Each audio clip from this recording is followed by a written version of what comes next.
Flex, the livest one in the section. Fit the runner, boy, you nigga, no question. You would run a motherfucker high stepping. Hey, you never had a big enough weapon. Motherfucker never learned your lesson. I'm an 88 pack nigga, woof. I'm an 88 pack nigga, woof. I mean, day walker, drink blood, fangs out, full moon, motherfucker, change like a hoe, nigga. I'm just a nigga from the hood, tryna stack a little cheddar for the money.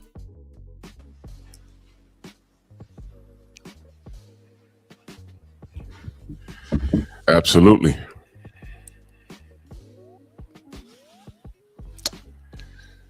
This one is going to sting a little bit, and that's okay because I aim to do just that. Drew Titan, Bronx on deck. Shout out to the mighty LDBC. Simian Saturday, number 11. This is a case study. Margarito never cheated Cotto. Read the title, and we're going to work with that. Margarito never cheated Cotto. Read the title. We're going to work with that. The purpose is to prove a point. I put a poll up on all three of my channels. Participate if you so choose. What I'm looking for is for some unfamiliars to come into the building and literally debate this point. I'm looking for a debate this morning, especially from people that don't know me. I'm looking for this. I aim to prove a point this morning. Yeah, I'm looking for a debate this morning from an unfamiliar. And we're going with the title, Margarito Never Cheated Cotto, case study. So hopefully, like the video, share the video, hype the video, whatever it is YouTube wants you to do, whatever hurdle they want to put in front of us to make sure that our content doesn't go into the algorithm. Yeah, do that. Let's not leave it up to Miguel to do anything for us, because we're not pillow biting and spooning. We're not a part of the elemental P community. Well, at least some of us aren't. We don't sick duck like light-skinned, buck-eyed raccoons. And more on him probably during the week. Maybe I'll drop a video on him and say his name, because it's interesting. I'll say his name and go to a presser and see him. Not to say nothing to me, because everything I say about him, I say directly to his face. Directly to his face. If he ever wants to engage in a conversation, we can have that conversation. But he's seen me 2 times. First time he saw me, he literally jumped out of his skin. Literally. And I didn't know anyone saw that until I got a phone call. Second time, he ain't come near me. Good choice. Because I'm with that conversation face to face. He knows what it is. But anyway, let's do this roll call. 704 Joe, EMT. Skinny Too Litty, Mark Wonderlick, my brother Salute, Utah in the building, Chilltown, Columbia, my brother Coach Hudson in the building. Go subscribe to my brother Coach Hudson. Sam Mack, Perfect Black, Dion, Bernard Gilbert, Bionic Prince, Todd Swindle, Shepherd Kings, my brother LeBron in the building, Broken Traditions. Go subscribe to my brother Broken Traditions podcast. He gets you right. Also follow him on Patreon. I'm telling you, man, he gets you right. This ain't the last stop, man. This YouTube thing ain't the last stop. Now for the truth tellers, Tone Brown, Tim Harmon, Jose in the building, Steve Elder, Mac. Let's go, man. What's good? Del Riv, Jose in the building. Salute. Yeah. So,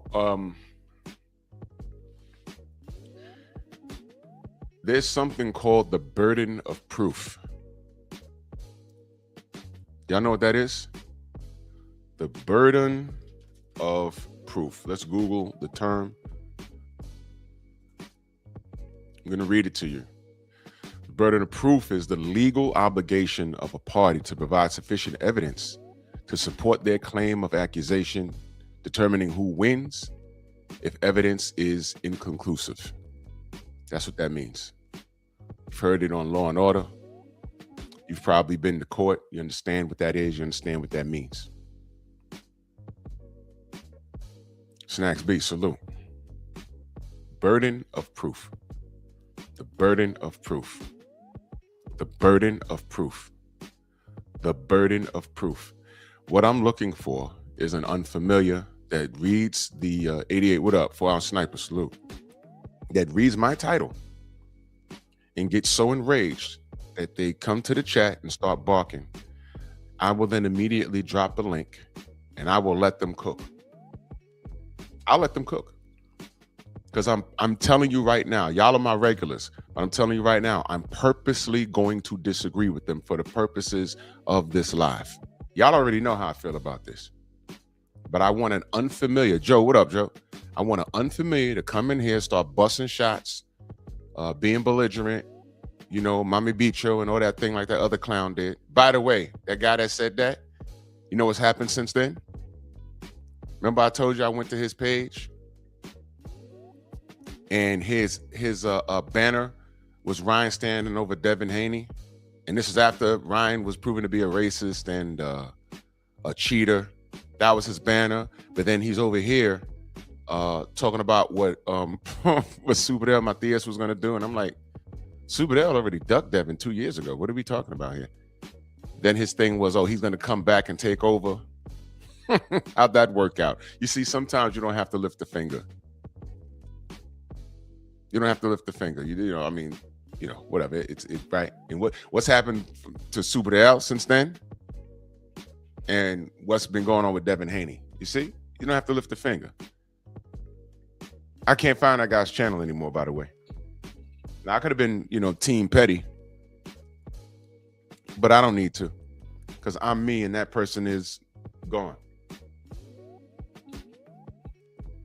It's gone. Time reveals all truth. So I want an unfamiliar. You know, it'd be real rich if a Mexican comes up here and agrees with me, because he gonna get that work too.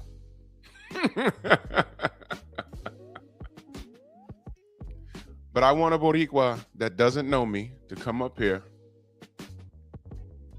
and let's talk. Because you already know what I'm finna do. But let's do this. Let's paint the picture. Let's say you don't know me. Let's say you saw the title and say, what's this dude talking about? Rolly, what up? All right, let's do it. Let's do it. We all watched it. I watched it live. Kamara, what up? I watched this live. Miguel Cotto was on fire when this fight took place. And, you know, I live in the Bronx. You know, I swear to God, half of Puerto Rico live in the Bronx. And leading up to that fight, you know, they were hyped, because it's always a banger when it's Mexico versus Puerto Rico. It's always a banger. And Margarito was building up a bit of a reputation. By that time, I think there was a video of Floyd Mayweather. I think he was signing autographs and Margarito walked up on him. You know, it wasn't like rude or nothing. He just asked him for a shot, and Floyd said, yeah, you'll get your shot. You know, they shook hands, and I think Margarito walked off and smiled. But it's like, you know, whatever. Shelton, what up? And they used that little part to say, oh, look, Floyd's ducking him. I'm like, well, what's he ranked? He needs to keep fighting. Well, main biker, salute. He gets the Cotto fight, right? And I'm watching it. I'm like, oh, okay. I picked Cotto to win that fight because Margarito was very robotic. I didn't see when he lost early in his career. Eric, oh, salute. And I forgot who he lost to, but I said, you know, I think skill set wise, you know, Cotto's better. He's gonna box him 12 rounds, if not stop him late. You know, Margarito was a punching bag. I mean, he gets annoyed if you don't hit him in the face. Prior to that, if I remember correctly, and I could be wrong, y'all could correct me. Margarito fought on the undercard of the Miguel Cotto Shane Mosley fight, and he fought Golden Johnson. I think that was the pay-per-view. He knocked the crap out of Golden Johnson, man. I was like, oh man, that guy could punch. And I already knew who Margarito was. He fought Kermit Cintron twice. Second time he knocked out Kermit Cintron, it was with a body shot.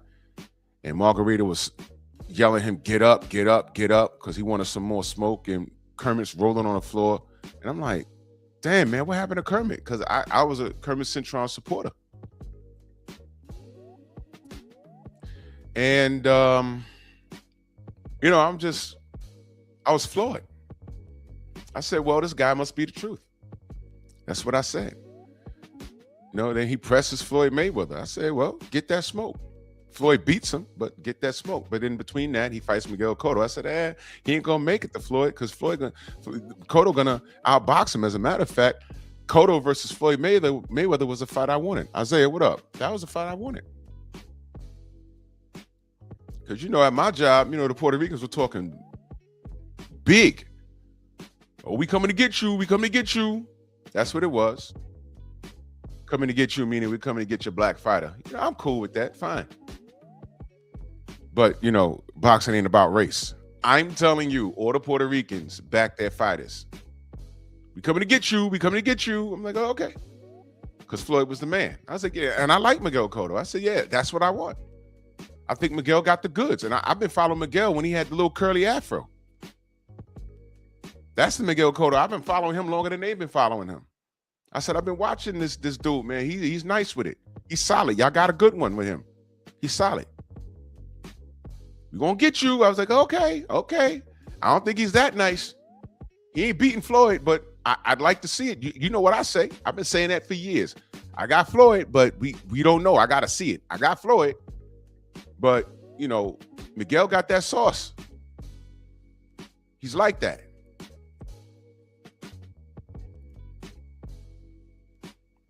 I remember when Floyd Mayweather fought his stablemate, Henry Brucelis, on HBO. And Floyd styled on him. I remember there was a part in that fight when Jim Lampley was asking who wins the Super Bowl. And Floyd looked over and said, the Patriots, and then proceeded to piece up Henry Brucelis. You know who was there that night? If you look at the HBO footage, Miguel Cotto, when he had the curly afro, he was there with his dad, sitting like in the 5th row. He was scouting, and he smoked Henry Brucelis. Rasul, what up? He smoked him. It wasn't even close. And it was at that point, they may have said Floyd's name. Yeah, we'd like that fight down the line. But when he smoked Henry Brucelis, they knew they weren't ready for Floyd at that time. They were there, but they were like, nah, not now. Because that was still Pretty Boy Floyd right there. If you never seen it, go watch Floyd Mayweather Jr. versus Henry Brucelis. Floyd smoked him and stopped him. He smoked him. Miguel Cotto's in the audience. You see him there with the curly afro. He smoked him. It wasn't even close. It wasn't even close. So a couple of years later, Miguel stringing up some wins. He fought on a co-main event. What was this? He fought the Ecuadorian kid. I forget his name. He fought on the undercard of the Sam Peter versus Vladimir Klitschko fight at Atlantic City. And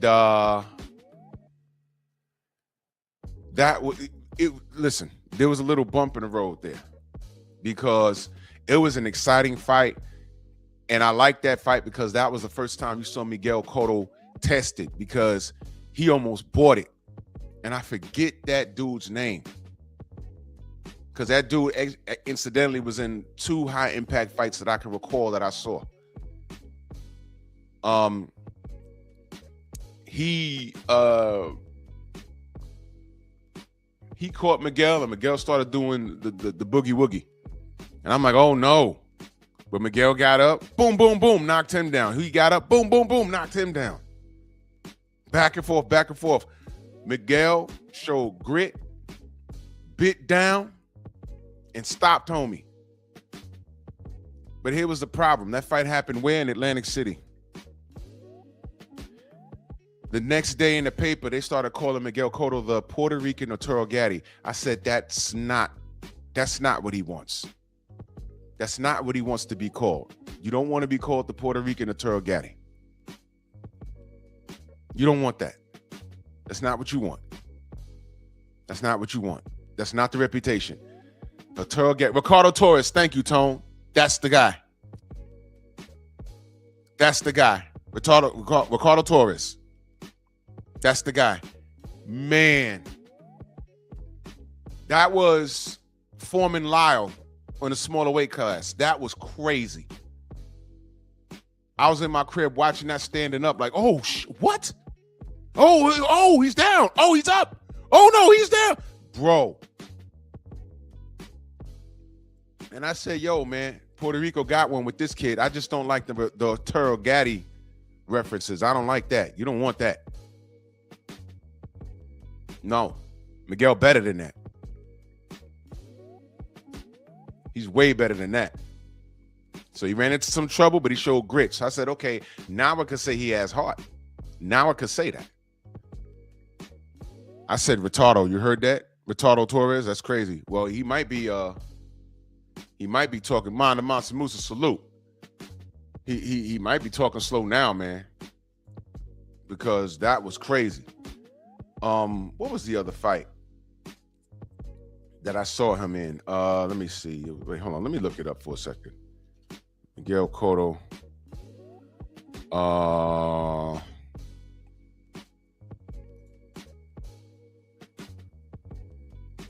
Let me go to Ricardo Torres. Because that fight was ridiculous, bro. Ricardo Torres, bro. He fought Kendall Holt, and he almost killed Kendall Holt. And Kendall Holt came back, and in fact, he fought Kendall Holt twice. Right? He beat him, and then Kendall Holt came back and slumped him. In the rematch, Kendall Holt was down twice. It says on BoxRec, he was down twice. And then Kendall came back and caught him in an exchange and slumped him on the ropes. Ricardo was asleep in a stand-up fetal position. And he was slumped. Go look at it. It was wild. It was wild. Phenomenal Mexican, Jeff Sparks, salute. That was a wild-ass fight, man. But Ricardo almost killed Miguel Cotto, man. I remember I came to work that morning and I said, yo, your boy got away with one, man. It was like, yeah. But he's nice, man. You know, he got hard. I said, yeah, he does, man. I like that. I like that, man. I like that for him. That's good. So Miguel was working his way to the Floyd Mayweather sweepstakes. And I liked it. I really did. I liked it. Miguel was racking up a lot of wins. Check the resume. I always said, when this man hangs it up, march him straight to the Hall of Fame. Why is Miguel Cotto a Hall of Famer? Look at the resume. And what do I always say? You don't have to win all your fights.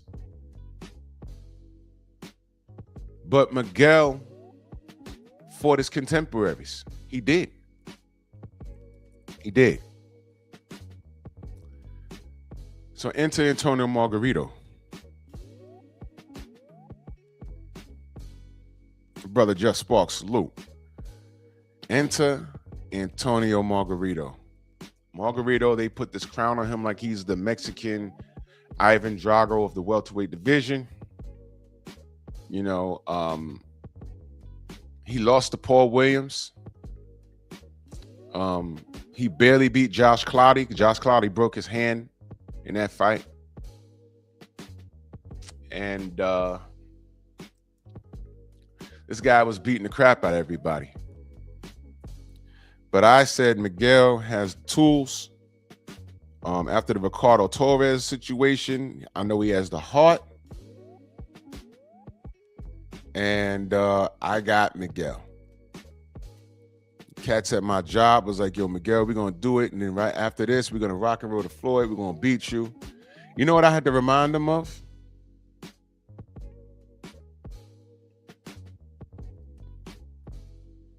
know what I had to remind them of? There was a little situation way back in 2001 between a guy named Felix Tito Trinidad and Bernard Hopkins.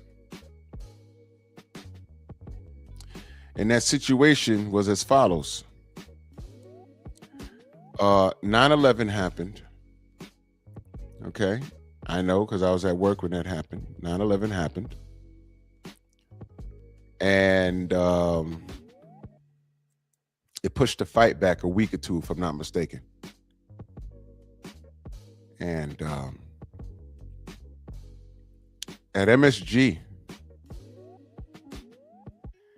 on the second floor, there was a big old banner that said, Roy Jones Jr., you're next. Mac of the South, salute. Roy Jones Jr., you're next. If you can find an uncut version of that fight on YouTube, they had a big old banner on the second floor and it said, Roy Jones Jr., you're next.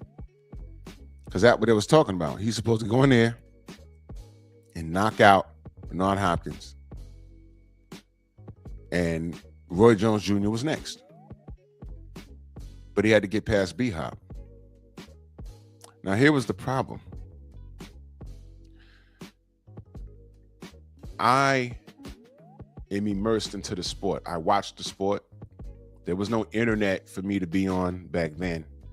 I was still getting my information from people in the industry that I spoke to. I spoke to people in the gyms that watched it on the same level as I did. And I still was buying magazines. That was my sources. Everybody else, like my coworkers, they were just, fanatics by way of tribalism. If the boxer was from their country, they rooted for them. And that's fine. That's fine. But it gets a little touchy when a guy from your country or your land or whatever, or your neighbor is having a fight and you got to come to me and say, well, what do you think about this? And then I tell you, and you go sideways with what I'm telling you. If you think I'm gonna go sideways, if you think I'm giving you misinformation, then you may as well not ask me, because I'm gonna tell you the truth. Rod Neal in the building, Black Jericho, salute. And 9/11 happened, and we was already like bummed out. Because remember, I live in New York, and at the time, I was working for the police department. So we was bummed out, man. And we were tired. There was a lot of overtime. We were just tired. So I was looking forward to this fight, Trinidad versus Bernard, because I needed a way to relax. But prior to that, leading up to the fight, the Boricuas on my job, they were already partying. They were talking about Roy Jones, Roy Jones, Roy Jones, Roy Jones, Roy Jones, Roy Jones. I'm like, okay. And I remember, and then out in my gym too, there's these dudes, yo man, Tito, he's gonna walk through B-Hop, he's gonna walk through Roy. I'm just looking like, all right, man. Right? So you ever had people just talking loud around you, like trying to engage with you? And, I'm trying to ignore it. And after that, I was at the gym. Dude says, yo, you watch boxing, Pop? I'm like, of course, yeah. Who you got? Who you got? I said, I got Hopkins. And they looked at each other like, oh, yeah, of course he got Hopkins. Yeah, because he black, right? No. Michael Fleming, salute. I was like, no, I got Hopkins. I was like, word, yeah. I was like, yeah, okay. I said, you're not going to ask me why? You know what dude said? Oh, no, I know why. He don't even know me. He invited me into the conversation. I was kind of like snubbing them because I was looking at them and I would like laugh and shake my head. So then, I kind of wanted to smoke, but they invited me into the conversation and I said, okay. I said, you're not going to ask me why? One of the dudes say, oh, I know why. I said, you do? I said, why? And he wouldn't answer the question. See, I know what he wanted to say. He just didn't say it. So I said, look, here's the thing. Do you watch boxing? He said, no. We watch boxing. I said, no, let me ask you a question. Do you watch boxing or do you watch your boy Tito? Listen to my language. Do you watch boxing or do you watch your boy Tito? Because I watch boxing. Back then, there were still Friday night fights, boxing after dark, Showbox. I watched all of it. So do you watch boxing or do you just watch your boy Tito?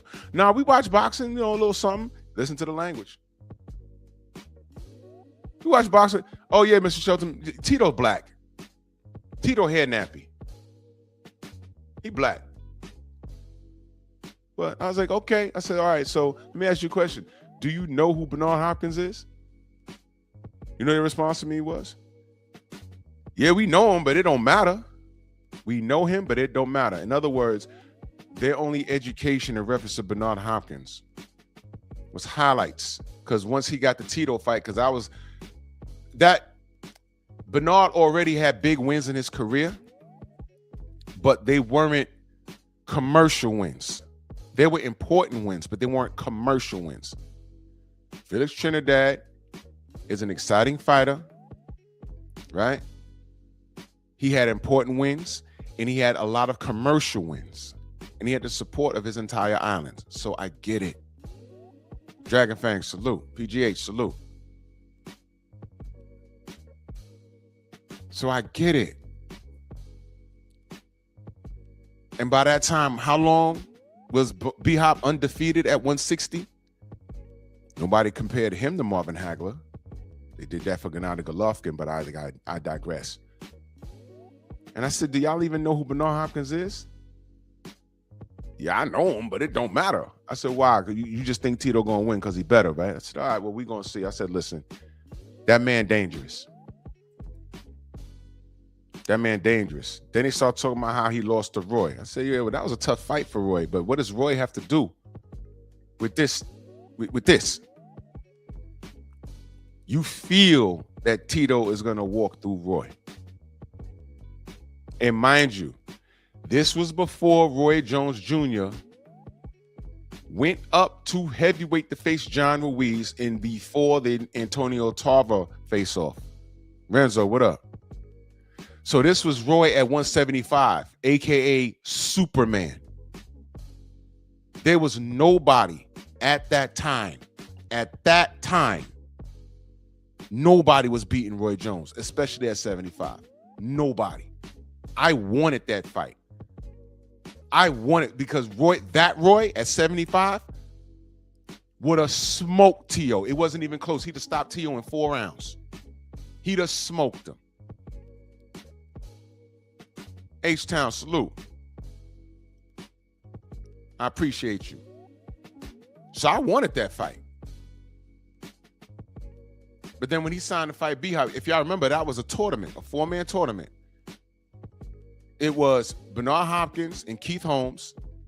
They put them in the small room at the theater. And it was foul-filled, and he beat the dog crap out of Keith Holmes. He fouled him up and drained the life out of him. It was that. And then it was William Joppy and Felix Trinidad in the big room. And I had I think William Joppy was my first guest in the Stronghouse.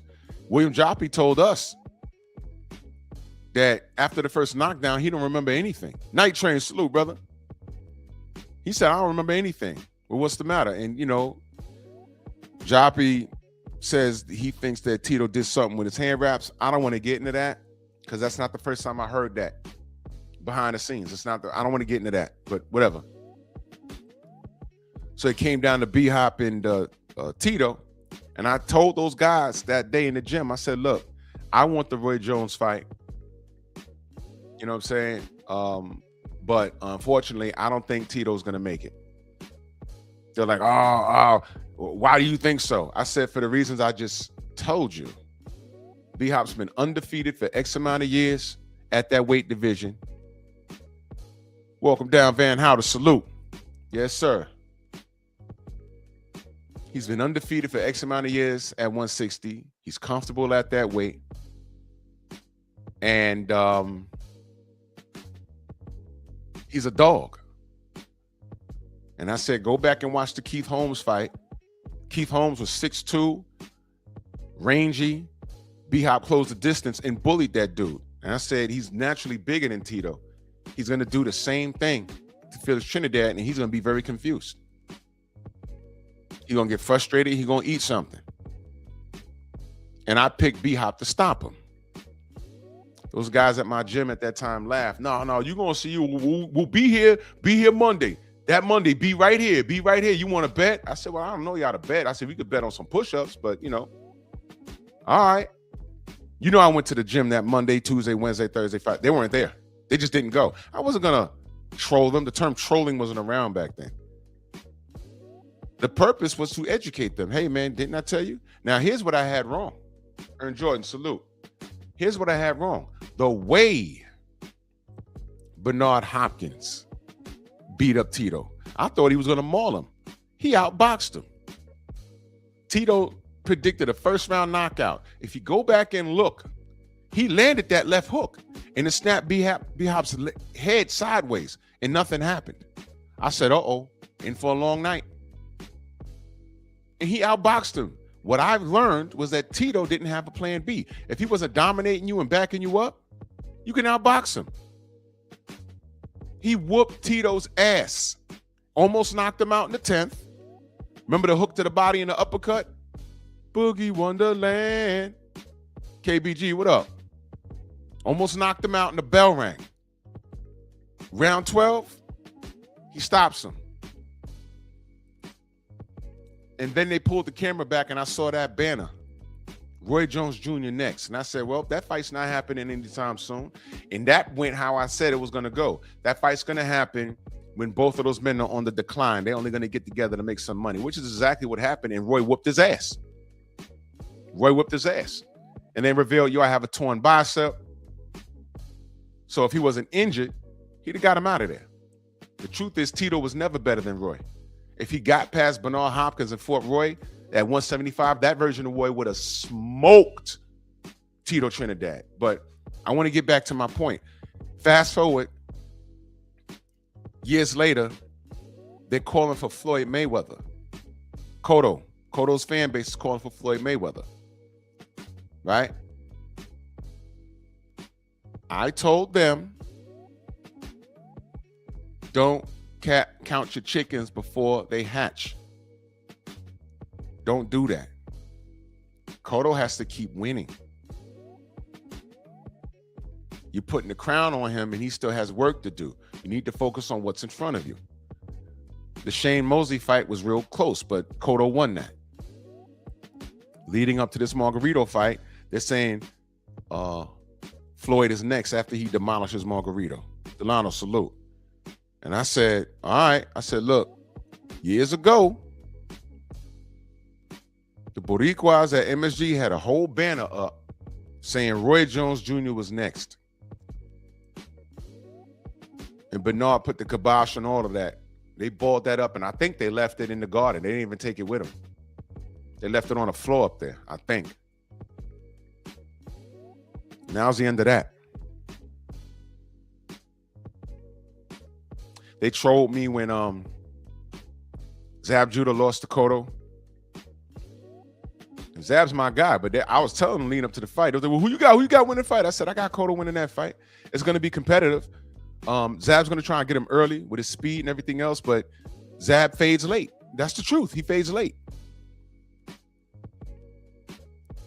And that fight went exactly how I said it was going to go. I said Cotto's a committed body puncher. If he could survive the first 4 rounds of hand speed, Cotto has a nice high guard. He's very defensively sound. I said Zab's going to have a problem. And I said Zab might get stopped.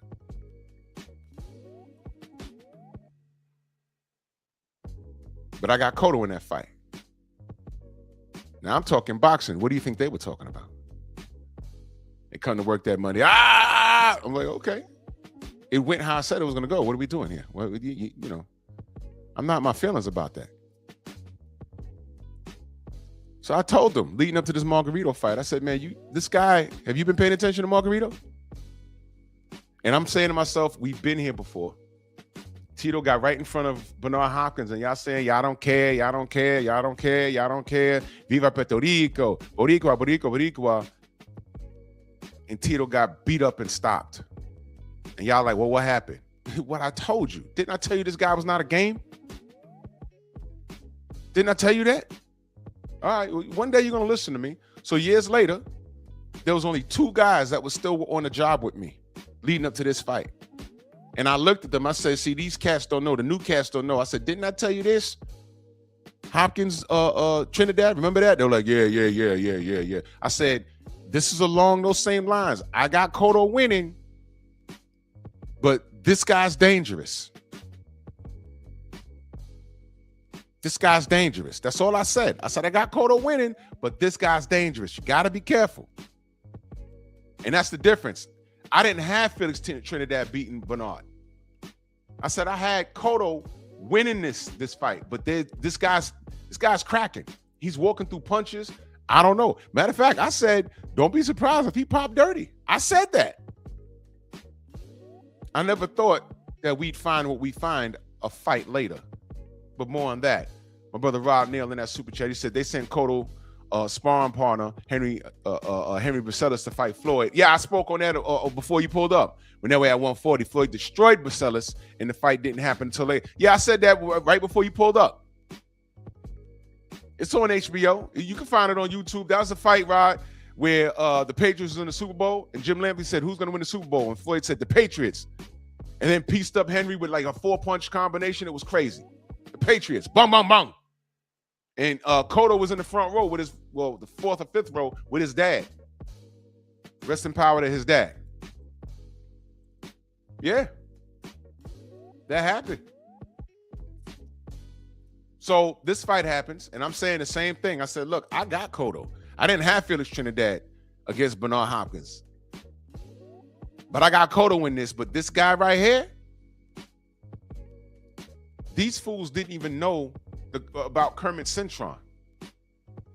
I said, hey, Kermit Cintron, he's your guy, but he's not Puerto Rican enough to them.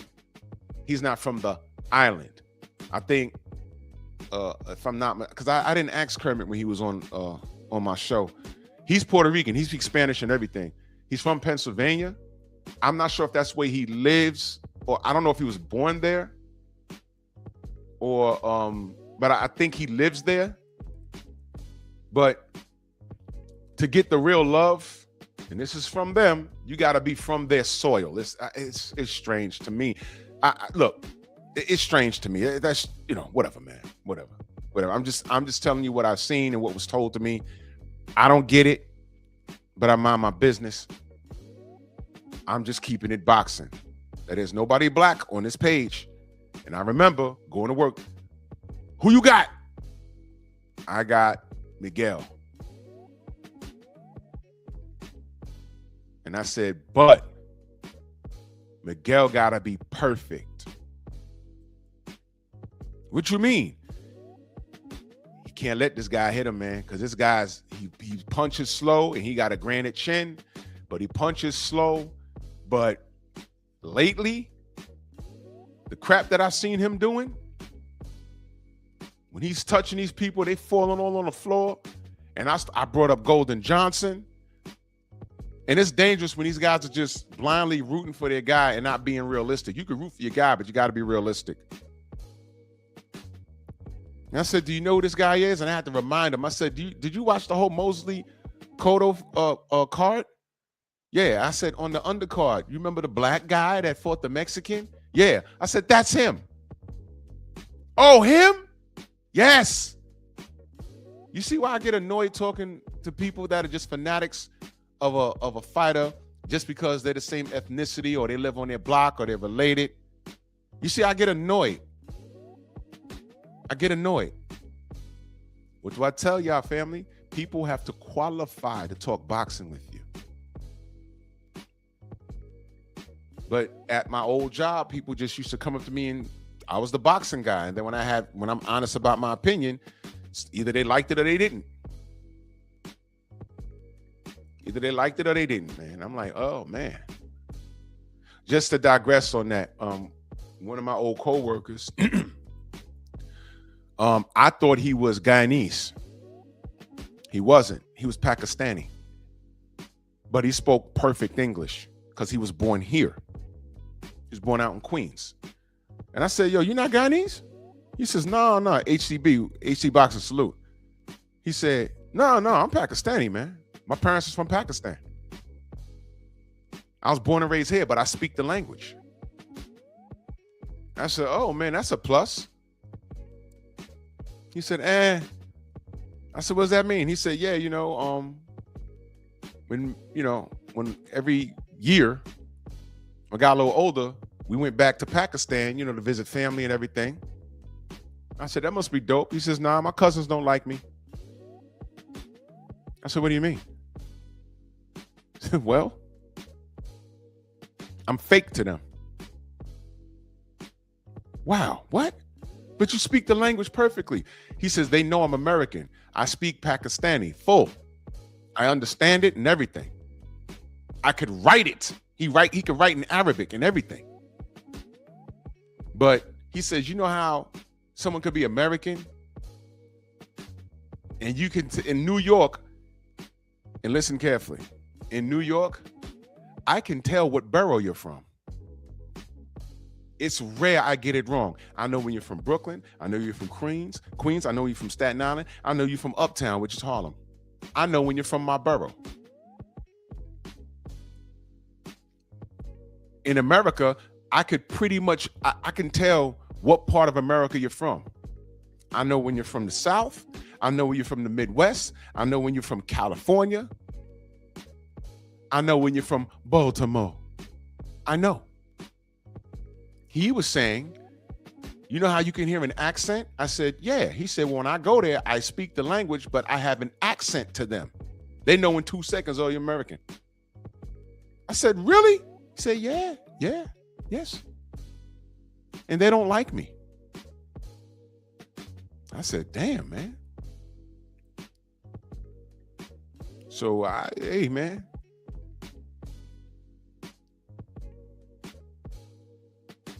I worked with a bunch of Puerto Ricans and Dominicans.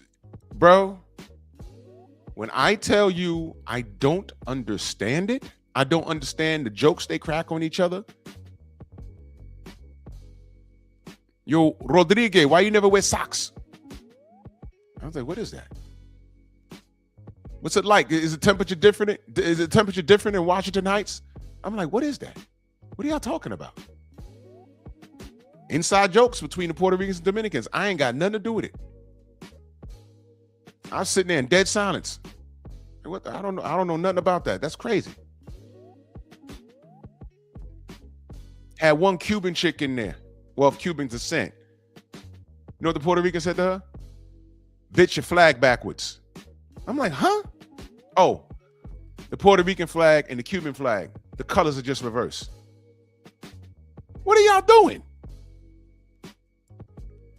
I mind my business.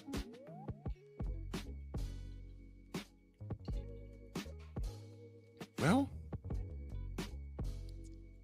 crazy shit, right?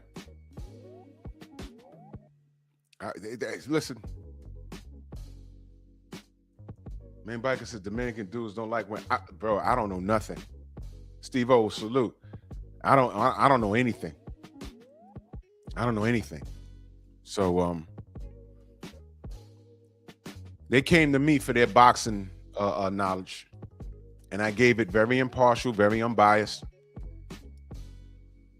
And I told them leading up to this fight, I said, look, it's a dangerous fight. I'm picking Cotto to win because I always pick the boxer over the puncher. I will always pick the boxer over the puncher. Listen carefully because I didn't finish the statement. I will always pick the boxer over the puncher depending on the circumstance. One of the circumstances is height and reach. If the puncher has height and reach, the fight is now 50-50 to leaning towards the puncher. If the puncher has a legitimate hand that's a weapon and he's been landing it, then he's a secret boxer, meaning those punches have to be set up. So if they're landing and they keep winning with those punches, they're not a bad boxer, come to find out. It's just that every time you see a highlight reel, they're landing that same punch. This is what we say about Deontay Wilder. He got to be more than just a puncher. Because what are people getting slept with? That same right hand. That right hand has to be set up. I digress. So, we get a fight. My co-workers are already partying and talking about he gonna beat the crap out of Floyd Mayweather and da-da-da-da-da. I said, all right, listen, man. Get past this fight, and then we could discuss fantasy matchups and everything else. But I said, I'm picking Miguel, but this guy Margarito ain't playing, man. I'm picking Miguel, but he can't get hit by this guy too many times. Miguel's tough, but this ain't Ricardo Torres. This guy is a killer. That's what I told him. But I got Miguel. Main biker saluting that super chat. He says Guyanese versus Trini, chicken curry versus curry chicken. Stop it, bro. Shut up.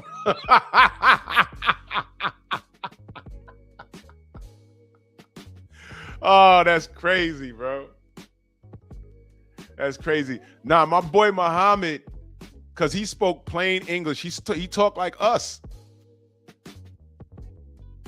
So I just thought he was Guyanese. And then one day we heard him on the phone and we was like, whoa, what?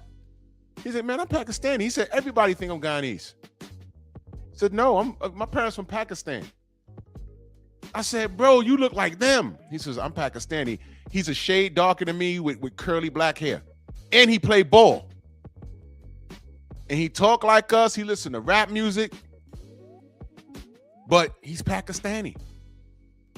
It was bugged out. And then he told me, he said, man, you know, I don't like going. When I got older, I just told my parents, y'all go ahead. I don't want to go. They don't like me over there. It's crazy. He told me a situation.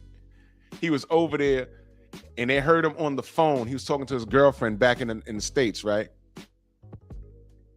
He's like, yeah, you know what I mean? Yeah, I'm gonna be back and da-da-da-da-da. He said these two old folks start talking about him. He got the phone and he said in their language, he said, you know I can understand you, right? And their eyes got big, man. He's like, man, fuck that. I ain't gonna say what he said. I ain't gonna say what he said. Let's just say it was a very American biased and MAGA would have been proud of that statement. That's how mad he got. I was like, damn, bro. Damn. But anyway, man. Hey, man. Hey, we all, whatever your ethnic background is, we've all, to some degree, we've all dealt with it. We've all dealt with it, man. You know, when I speak proper English, what do you think mine says to me? Why you sound white? I didn't know speaking with an education is being compared to being white. I don't, what is that? Morning, Tay-Tay. And happy Valentine's Day. Happy Valentine's Day to everybody. Hey, everybody in the chat, say happy Valentine's Day to Tay-Tay, the real queen of MMA. Happy Valentine's Day, queen. Del Rev, salute. So when you speak with proper English and pronounce every word, you sound white. No, I just don't sound like an ignorant knuckle dragger. Yes, that's what it is. Yeah, anyway.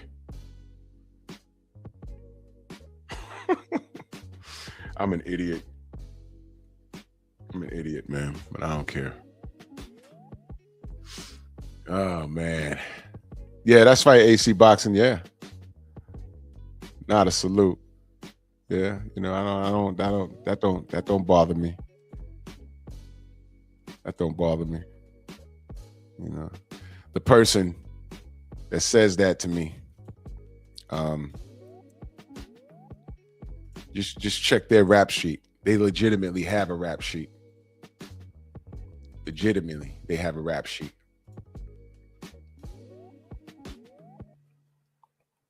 Legitimately, they have a rap sheet. It's like, yo, bro, man, why are you worried about what I'm doing over here, man? Cut it out.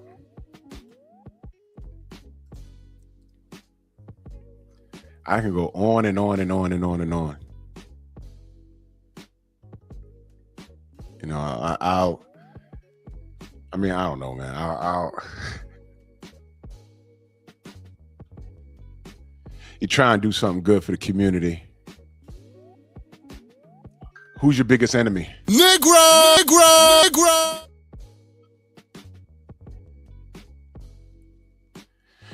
You're trying to keep the peace. Who wants war all the time? Negro.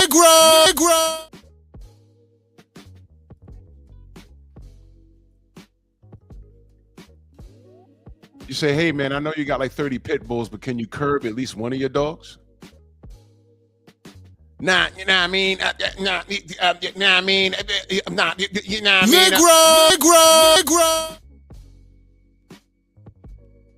Curb your dog.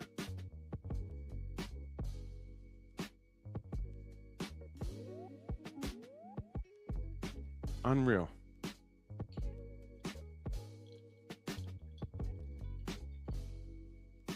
Unreal. Hey, Snacks B, you know what? That wasn't at that wasn't at my high school, but in Queens, I used to hear some crap.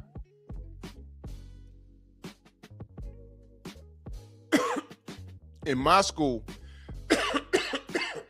pardon me. In my school, it was Jamaicans and Haitians. That was wild.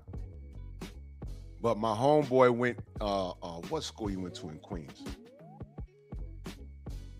And he was like the Trinidadians and the Guyanese. I'm like, how about this? I don't understand none of that shit. Jamaicans versus Dominicans and dominoes. That was always fun to watch. Motherfuckers was like, yo, I understand a goddamn thing said at that table. I'm like, yo, I'm about to call immigration in a minute.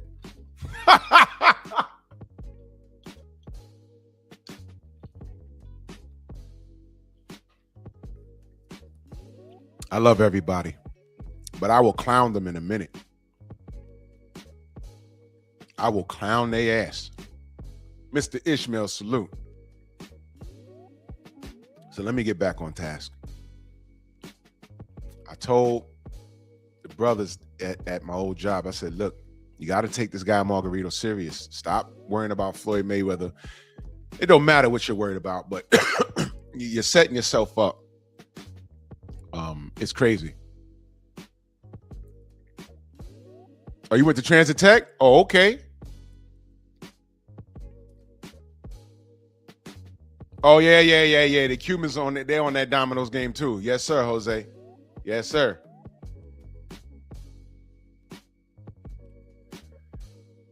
He said I went to Westinghouse house in Brooklyn. I hated Brooklyn back then because every chick I met lived out there and they lived in the worst neighborhood. But my dumb ass hopping on trains at ungodly hours, risking my life for some booty. Young and dumb, y'all. Don't be me at that time. That was crazy. Damn. What's going on here? Anyway.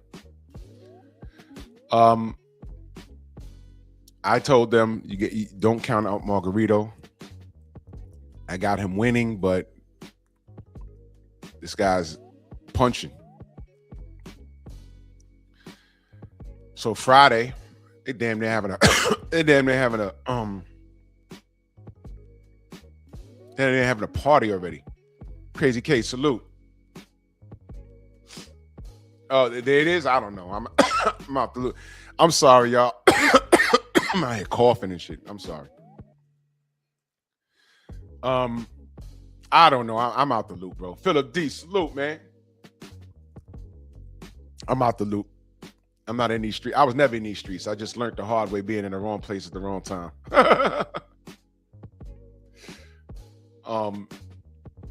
So they partying Friday, what Miguel's gonna do, and Floyd Mayweather. They trolled me good that Friday too. I came into work. They had a picture of Floyd Mayweather, and they put they took the Sharpie and put a mustache and black eyes on him, and then taped a Miguel Cotto picture next to him.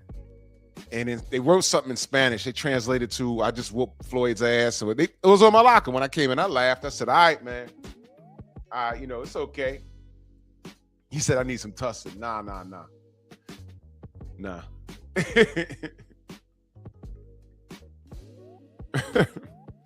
So I'm like, "All right, man." I said, "Okay.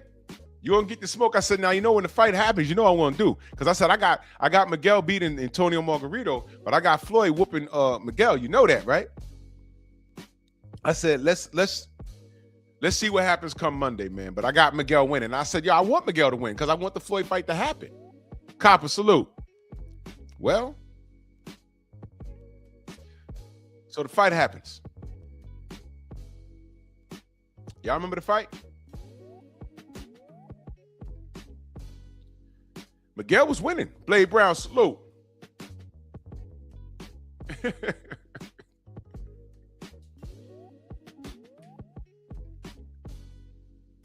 Eden, you crazy. That's a general consensus, man. I mean, come on. So, bell rings. Cotto comes out. Yuta, what up?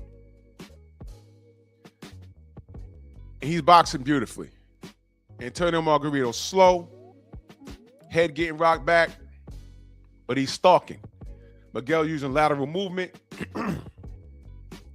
stiff jab, very professional. Round one, like what I see. Round two, like what I seen. But I don't remember what happened, in which round it happened, but if you go back and listen to it, he started cornering Miguel, hitting him to the body, and there was a point where when Miguel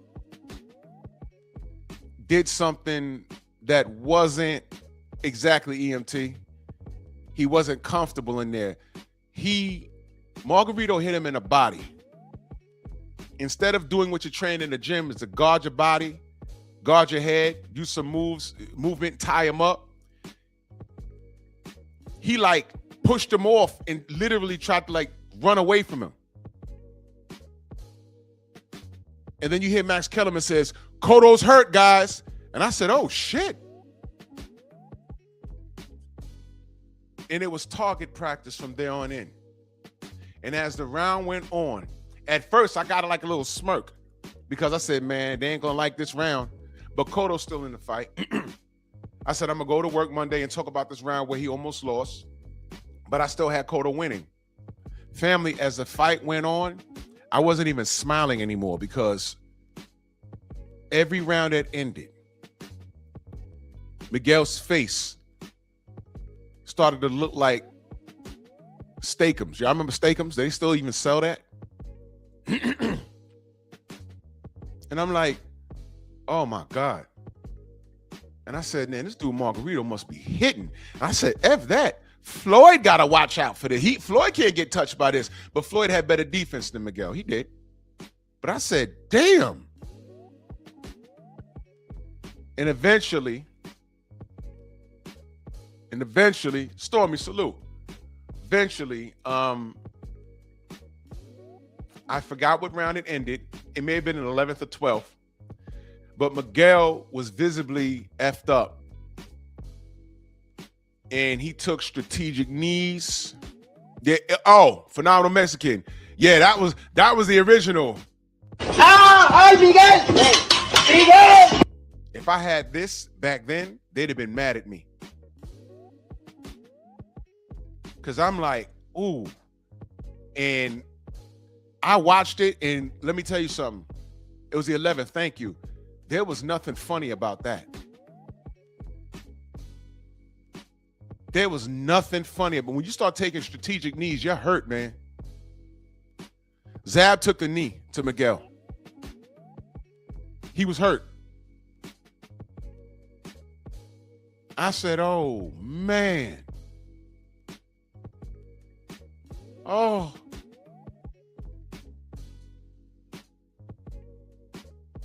And, you know, HBO, they were the kings of instant replay. There was a part where Miguel Cotto spit complete blood out of his mouth. And here was the biggest insult that I got offended by. They put the camera on Miguel's wife and kids in the front row. Wife is crying. The babies are crying because mommy's crying. And I'm like, they did not have to show that. And I got offended. They did not have to do that. But let me tell you the part, and I'm not ashamed to admit this. I got choked up when they put the camera. They did the post fight. He's in the locker room, and he's okay. It looked worse than what it was, but he was okay. And his wife is telling, they're speaking in Spanish, but it's translated. And she says, I need you to stop this. I need you to hang it up. I don't want you doing this anymore. And he kissed her on the forehead. He says, this is all I know how to do. And I got choked up. I said, oh boy, that man's wife loves him.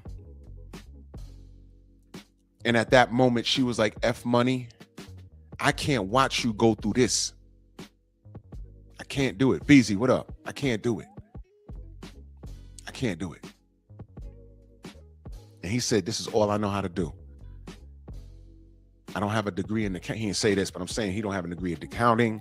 He doesn't do construction. This is what he does.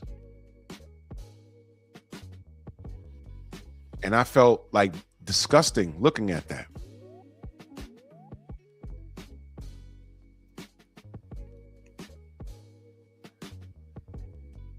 So Monday I go to work. Spencer, what up? So Monday I go to work. And I walk in the building and it sounds like somebody died. You know how I know it sounds like somebody died? Because it was quiet. It was quiet. But I didn't come to work to clown. I didn't because I didn't like watching Miguel look like that. Now you see, you know how I say that people don't treat us how we treat everyone else? I watch the sport. They're watching something else. They're so quick to tell us, when we point out the racism, they're so quick to tell us that it's not racist, like Prez did. But every Puerto Rican, every Mexican, every Cuban, they're allowed to have pride. And I'm not saying they're racist. I'm saying it's okay for them to root for somebody from their land. That's perfectly fine. It's only a problem when we do it. So I come to work that day. And I walk in, I go to my locker. There's no picture there no more. Because I left the Floyd Mayweather picture up there. I didn't take it down. I left it there. I go in there, they took it down. It was quiet. I got my uniform and I said, yo, y'all all right, man? It's only boxing. Nah, we good, man. Nah, you were right about dude. You were right about dude. I was like, no. No, listen to me. And I had to give him a little lecture about boxing. I said, all I'm saying, Dirt Gang salute, is that this guy, Margarito, he seems to be a menace. And when he caught Cotto never recovered. He didn't quit. Well, he kind of did. In the corner had enough. and salute to him, but this guy Margarito's a problem. He's a problem. And of course, there was one asshole in there. Yeah, I think he does Floyd worse. See, he's in his feelings because I was right about the whole situation and I was unbiased. And remind you, I said Cotto wins the fight, but that's not what we got. Aaron, what up? I wanted Cotto versus Floyd at that time, but Margarito put the kibosh on that. You know what else Margarito did? And you can go watch the Kermit Cintron live when he was in the Stronghouse. He beat Kermit twice, and he put the kibosh on Kermit versus Cotto. And if you don't remember who Kermit used to be, Kermit was a killer. He was rangy. He had a nice jab. That would have been a great, great, great fight. And Kermit said, we had it lined up to fight Miguel on a Puerto Rican Day parade. That Saturday before the Puerto Rican Day parade on Sunday. Because Cotto took over that date. When Tito retired, Cotto was next up. Like Xander Zayas is next up to own that date. You feel me? So I'm like, hey man, now why do you think that Kermit was upset? Because of what we found out later.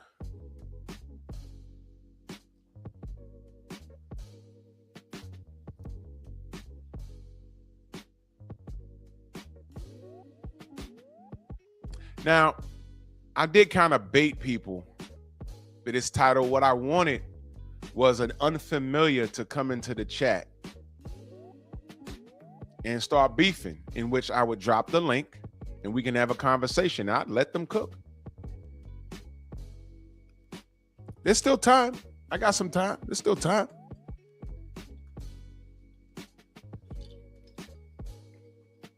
You know what might happen?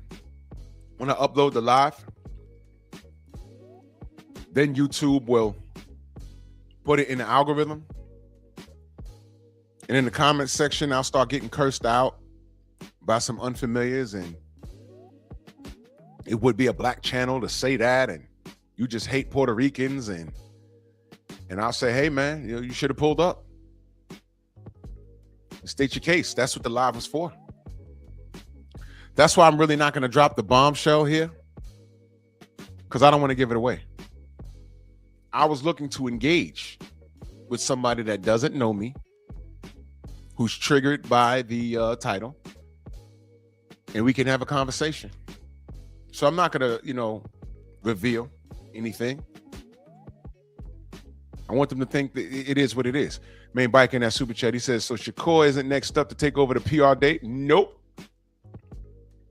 They don't care how curly he is. He's born in Jersey. As a matter of fact, didn't I do a live on it? Didn't Blue do a video on it? They were ripping him. They were saying, hey, we don't care if your dad Puerto Rican and you repping Boricua. You're not from the land. You can't just pick up our flag and start waving it. That's basically what they were saying. And what do you think I said? I'm around a lot of Puerto Ricans. They've told me exactly that. Listen, there's Puerto Ricans that are born and raised in New York City.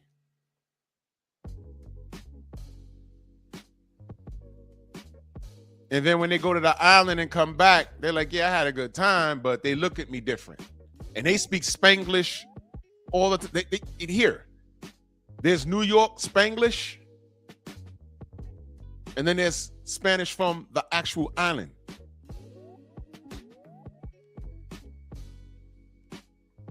Yeah, you're not really Boricua. You was born in some hospital in Bed-Stuy somewhere. Yeah. Your parents are from San Juan or Bejamun. You're from Flatbush Avenue.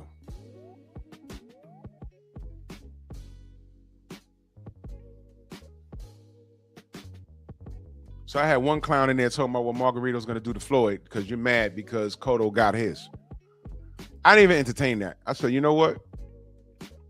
I say what y'all hear me say every day. I said, you know what? Run it. I don't think so. I'm not going to tell you that Floyd Mayweather is too defensively sound. I said, you know how I see this fight playing out? I said, there's a fight called Floyd Mayweather versus Diego Chico Corrales. And Corrales was faster than Antonio. At that lower weight division, he was stronger than Antonio. He was more of a precise puncher, and he couldn't catch Floyd at all. In fact, he got spun out several times. Now, do I see him getting spun out? I don't know. It's different when you get hit with something you don't see. But Cotto can't do what Floyd does in the ring. And I had to teach him about styles making fights and why triangle theories doesn't necessarily work in boxing. But I said, you know what? My thing is this, run it. And that one guy was like, yo, well, Floyd's ducking him. Floyd's ducking him. I said, the fight just ended Saturday, man. What are you talking about? And, you know, Margarito made his rounds. You know, he said something to Floyd or whatever. I said, all right, well, he'll get to him when he gets to him. Floyd got things lined up. Oscar De La Hoya and all this other stuff. And he was, you know, all of this stuff was getting lined up. That same guy picked Margarito. Now watch this, y'all. He picked Cotto to beat Margarito. And all of a sudden he's saying, oh yeah, now you got your head straight. You know, yeah, you know what time it is. I'm like, look, I'm not even listening to dude. When this fool signs to fight Shane Mosley, who did you think he picked to beat? Who did you think he picked to win? Not because Mosley was old and over the hill by the time they signed that fight, because he was. Back then, he was still old and over the hill. He done lost to Vernon Forrest twice and everything else. But who do you think that dude picked to win that fight and why? Yep. The Puerto Rican picked Margarito. And I said, strange, how do you have him winning that fight? Yo, Margarito's just an animal. So I said, interesting. Who wins the rematch with Cotto and Margarito? Because down the road, they're going to run it back. Oh, I got Cotto. But, you know, Margarito, he's gonna run through Shane Mosley. Shane Mosley, you know, he's just not like, what? He's not like Cotto? You think he's going to beat Mosley like how he beat your guy? I said, you don't know enough. I said, why are you talking to me? Why are you talking to me? And we know how that panned out. So that Monday after the Mosley fight, I went straight to his locker room. What happened? Oh, well, you know, man. You know, man. And I said, there was a little controversy before the ring walk. Did you hear that? No, what happened? I was like, yeah, all right. You see, people have to qualify to talk to you. People have to qualify to talk to you. The fight almost didn't happen. I said, did you pay attention? K-Rod, salute. Edgar, salute. See, that dude was a race soldier. He don't care what kind of Latino you were. If you fighting a black guy, he's rooting for the guy that looks like him and speaks the language. Never mind the fact that your ass was colonized. Because, by the way, the Puerto Rican that I'm talking about was darker than me. Yes, sir.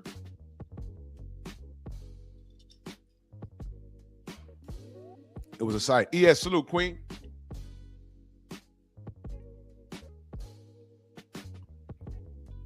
So I'm not going to land that plane on that end of things. What I'm looking for the smoke this morning. I'm looking for a viewer that doesn't know me. I'm looking for a viewer that's triggered by the title. And I will allow you to have a conversation. And we could debate the title of the show. Margarito never cheated Cotto. That's what I'm looking for. So if you're watching in the back and you want to have this conversation, you know, let me know. I'll drop the link. We can have a conversation. And my regulars, y'all know what I'm doing here. Y'all know what I'm doing. You know, but I'm looking for smoke because I'm looking to prove a point this morning. I'm looking for the smoke. I don't have to lie on these guys. Because the truth is splendid. Brown Sniper in that super chat, salute, man. He says, Quick shout out to the Patreon. Y'all go sign up, man. Salute to you, Wild Sniper. Yeah, I just put something up. Yes, Mr. Ishmael. Yes, sir. Universal Truth. Salute. Wild Sniper. Salute, brother. Yeah, I put up a new Patreon yesterday. Man, I don't know why that situation popped in my mind, but I said, let me talk about this real quick. I remember that. His name was Loretto, and that dude, the ultimate sneaky hater, bro. What he did, looking back, that was actually genius. He ain't want no one around Francis, but hey, Francis was for the streets. Yeah. Hey, man, pull up, man. I want. Hey, look, Edgar says, even if he did cheat, Margarito is my guy. Hey, man, look. Look, y'all see it? Anybody want to refute that? He's being honest, bro. Look, the truth is good enough for me, but I'm looking for somebody. And you could be angry. You know, you could just watch your mouth. Let's deal with what I put in the title. Margarito never cheated Cotto. So Edgar says, even if Margarito cheated, he's still my guy. Does anybody want to refute that? My brother Rich, salute. Anybody Cotto fans? Because I'm a Cotto supporter, man. I always been. I didn't let the cats that I used to work with, I didn't let them take that from me. I didn't let them hijack Cotto from me because I was watching the work. Cotto never said anything racist. He's a proud Puerto Rican, and he did the work. No gimmicks, man. Cotto he's like the Tim Duncan of boxing. He didn't win every game. He didn't go to the finals every year, but he got enough rings. He's a top 50 all time. I think he had one shoe deal. He was quiet, no gimmicks. Mr. Basics. He's so quiet. When you talk about top power forwards of all time, you will say at least 3 names before him, and it's like, oh, whoa, whoa. Then you say, what about Tim Duncan? Then you say, oh, man, he do got chips. Oh, wait a minute. He had a solid seasons every season. And you forget how much of a problem he was. But you don't think about it because he wasn't out loud. Miguel wasn't out loud. He didn't throw jewelry around. To my knowledge, he didn't have problems in his camp. His friend, remember his best friend? They had a little suspect situation on HBO. I ain't with that sleeping in the same bed with your boy. That was kind of crazy, but whatever.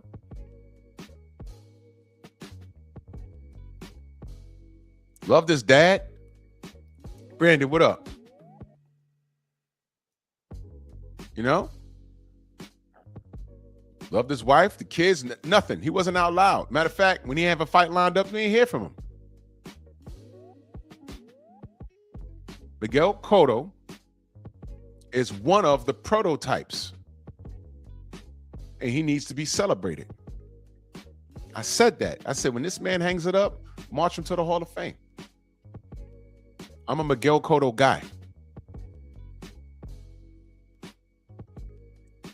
But I'm doing a case study this morning. The title is, yeah, Abel, I agree 100%. I agree 100%. But you know what I'm talking about. When you ask people, yo, give me 3 great power forwards. Most people don't even think of Tim Duncan. They be like, oh, Barkley, Malone. They be like, well, what about Tim Duncan? Oh, wait. Yeah, exactly. Exactly.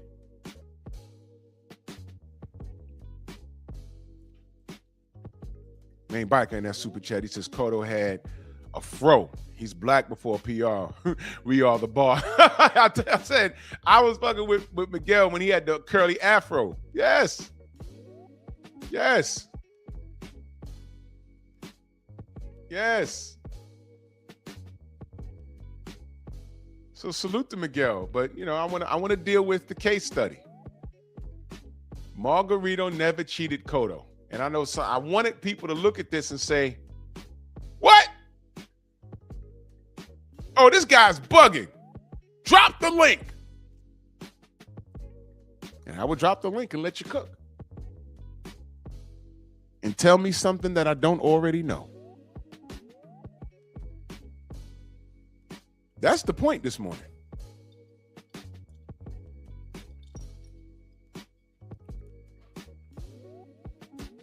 When I first started the show, I gave you the definition of burden of proof. I want the smoke. And y'all know I don't do debates like that, but I want the smoke. I want the smoke. I want the smoke. I want the smoke. On Pep Talk, 91% of people say Margarito cheated Cotto. 9% said no. That is funny as hell. Bear Cave, 67% of people say Margarito didn't cheat. 33% say, no, I'm sorry, 67% said Margarito cheated. 33% said no. Wow. And right here, 93% said yes, 7% said no. Where y'all at? Don't be afraid to type in the chat.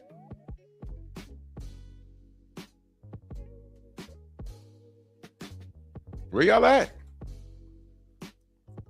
I need a Cotto fan that doesn't know who I am, that is hearing not even hearing my stance,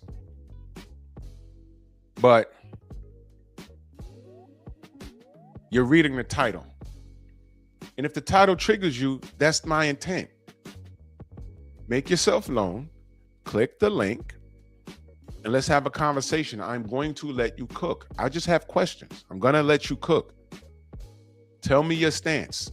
Even with everything that we know, I want you to walk me through it because it's all public information, but I want to review the public information. The title this Simian Saturday, episode 11, is Margarito Never Cheated Cotto, case study. And I want you to walk me through it.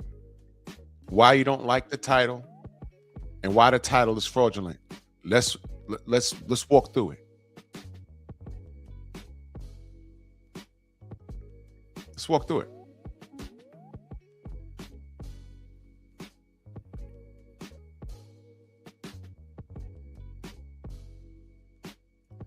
Yeah, K-Rod, a lot of people don't even know. Dude, the guys in my locker room, right, at my old job, Kid Kudo, salute. All they knew was Felix Trinidad and Miguel Cotto. I tried to bring up Hector Camacho, who was from Spanish Harlem. You know what I mean? But they don't know. Blue Blood Sports TV in the building. Salute. Yeah, they see the pot. Yeah, bro, they see it. Boo, you already know what I'm going to do. You already know. As soon as someone clicks that link, it's going to be... He bit the bait. Oh, you already know. You already know. They know what I'm going to do. They know what I'm going to do. There's 100 people in here watching. They're like, oh, man, do I want to get on here? Yeah. Let's discuss the title. Let's do it. You see, you know what I just did just now? Like just yesterday, I'm listening to my brother BFTB, and somebody got in his chat and said, Blue Blood said that Shakur and T.O. sold, they did 1-point-something million buys. And somebody in the chat said, stop listening to Blue, he's lying. And I read that, I didn't even respond. Because what do you think I'm saying? Did Blue make that up, or is he reading something that was reported? You see what I'm talking about? You know why? Because bro, if you want to hide something from a nigga, put it in the book. And by the way, who is Blue's number one criticizers? Negro. Yeah. Who are the people that talk about him the worst? Negro. But if Chris Mannix said the same damn thing, they'd be running around here talking about, yo, Chris Mannix said. Dan Raphael said, but Blue ain't good enough. See what I mean? This guy's giving boxing content every effing day. So you ain't got to go anywhere else. You ain't got to read no magazines. Well, y'all don't read anyway. Y'all get triggered over small stuff.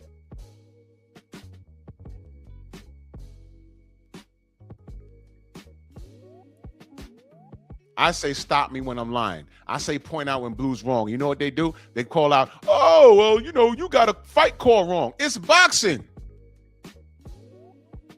Talk about the news. Thank you. All facts. I even put the article up in the video. Stupidity is contagious. Yes, but they'll say you made it up. And I said, man, what the fuck? Did they watch the same video I watched, or did they just read the title?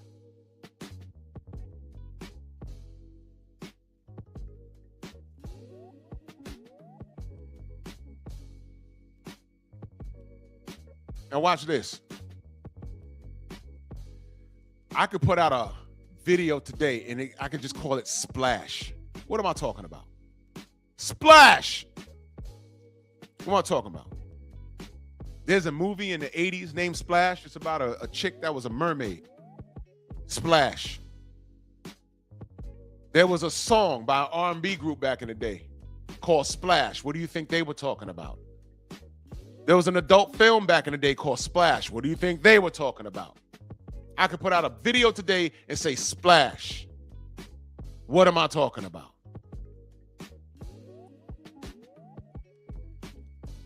Oh, okay, we got one. We got one. Okay. Respectfully. Okay. This brother right here, he says, hey, I just turned to your channel. I'm really a gamer. Okay, respectfully, I'm a gamer. Well, not as much as I used to on time.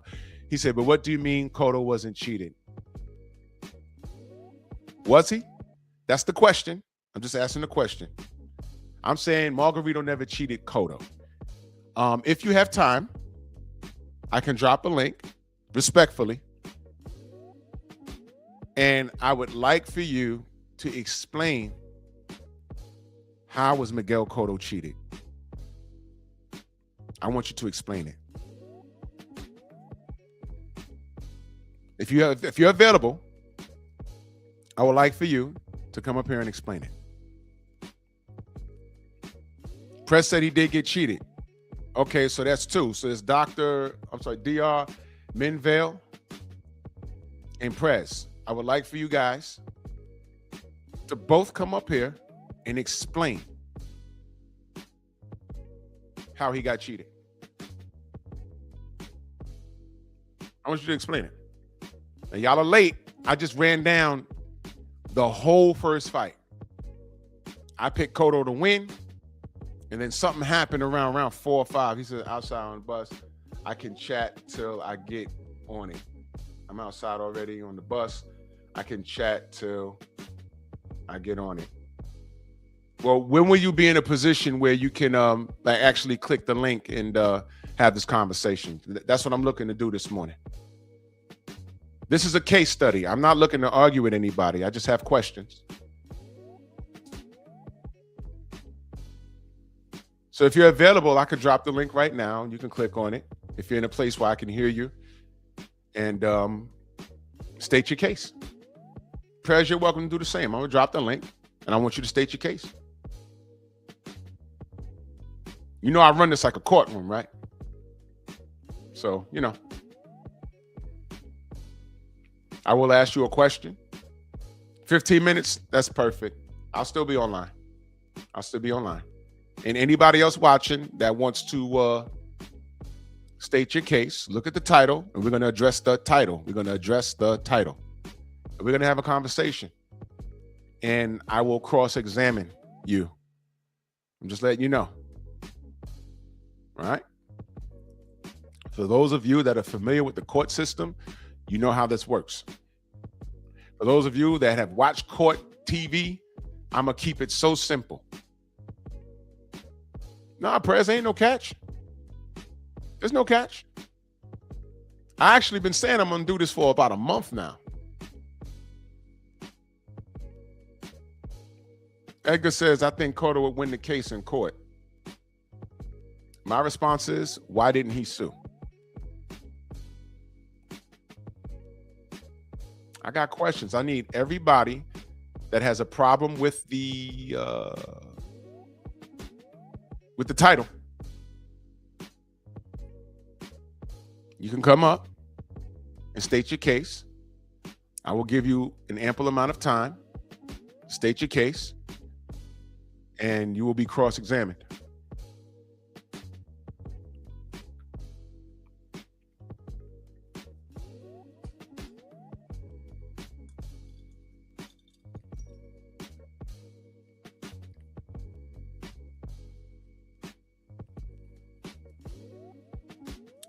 It's 115 people watching this. Smash my like button, share the video. EMT Rick says Cotto should be apologizing to Margarito. Yo, they out here. They out here. They out here. I need the Cotto supporters to come because I'm a Cotto supporter.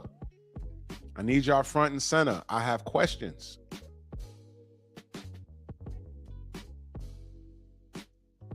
I have questions. Edgar says, I asked AI. AI said Cotto would win the case. AI also is telling us they're not sure if that's really Jeffrey Epstein in Israel. So AI has gotten really, really great over the last 8 months. Just in time to confuse everybody.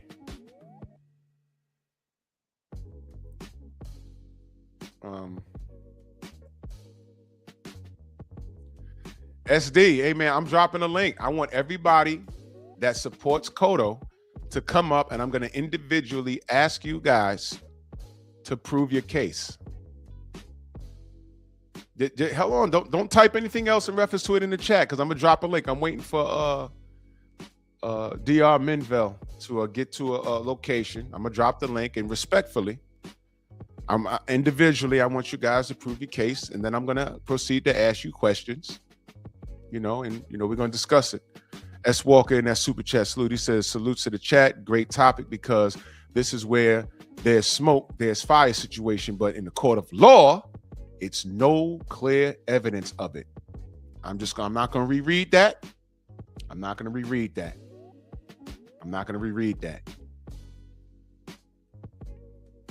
SD, I'm just going to drop the link, bro. I'm just going to drop the link, and I want to hear what the Cotto supporters have to say. I promise y'all, I'm going somewhere with this. There's no tricks. This is a case study.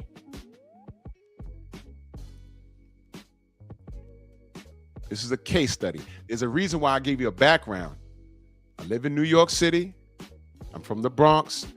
I swear to God. Ratchet, what up, brother? Half of Puerto Rico lives in this borough. I swear to God, I feel like that. I work with Puerto Ricans. Some of my best friends are Puerto Ricans. And whenever Felix Trinidad was leading up to a fight, it was party time, and justifiably so.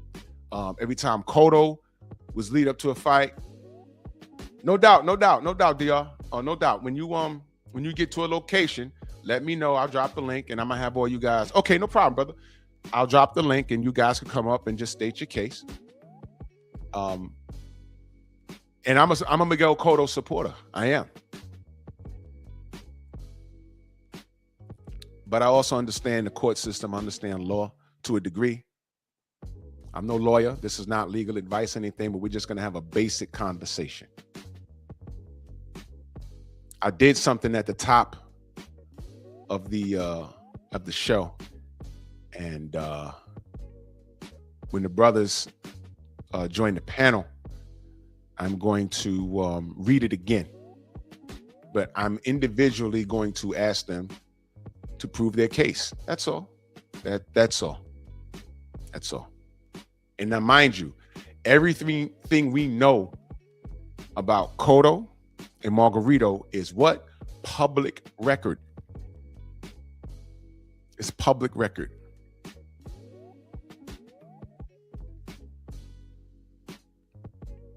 Everything we know is public record. Everything we know. So I'm looking forward to having this conversation. I am. I really am.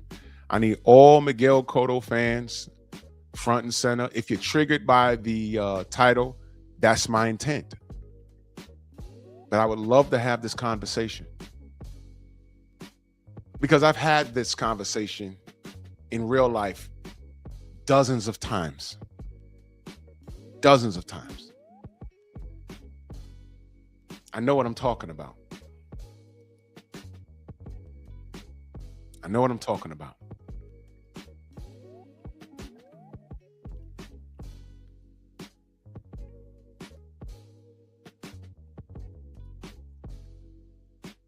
So I'm waiting on I don't know how to say his name, Dr. Minvel. I'm waiting on him, and I'm gonna have them join the panel, and we're gonna get to it.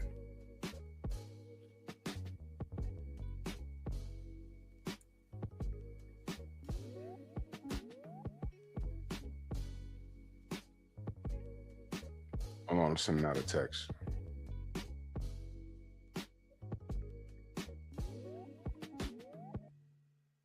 What the fuck?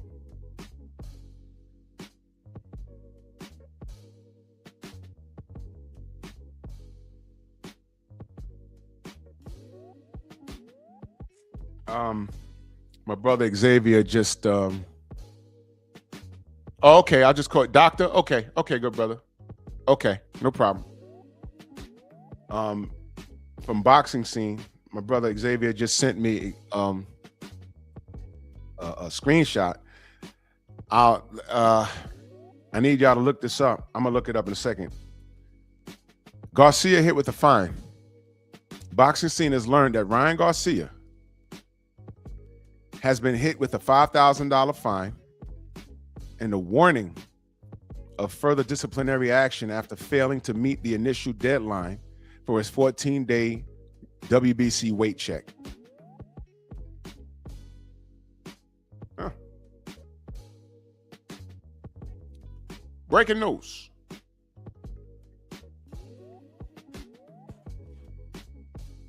Breaking news. I'm not going to touch that. We got all next week to dive into that.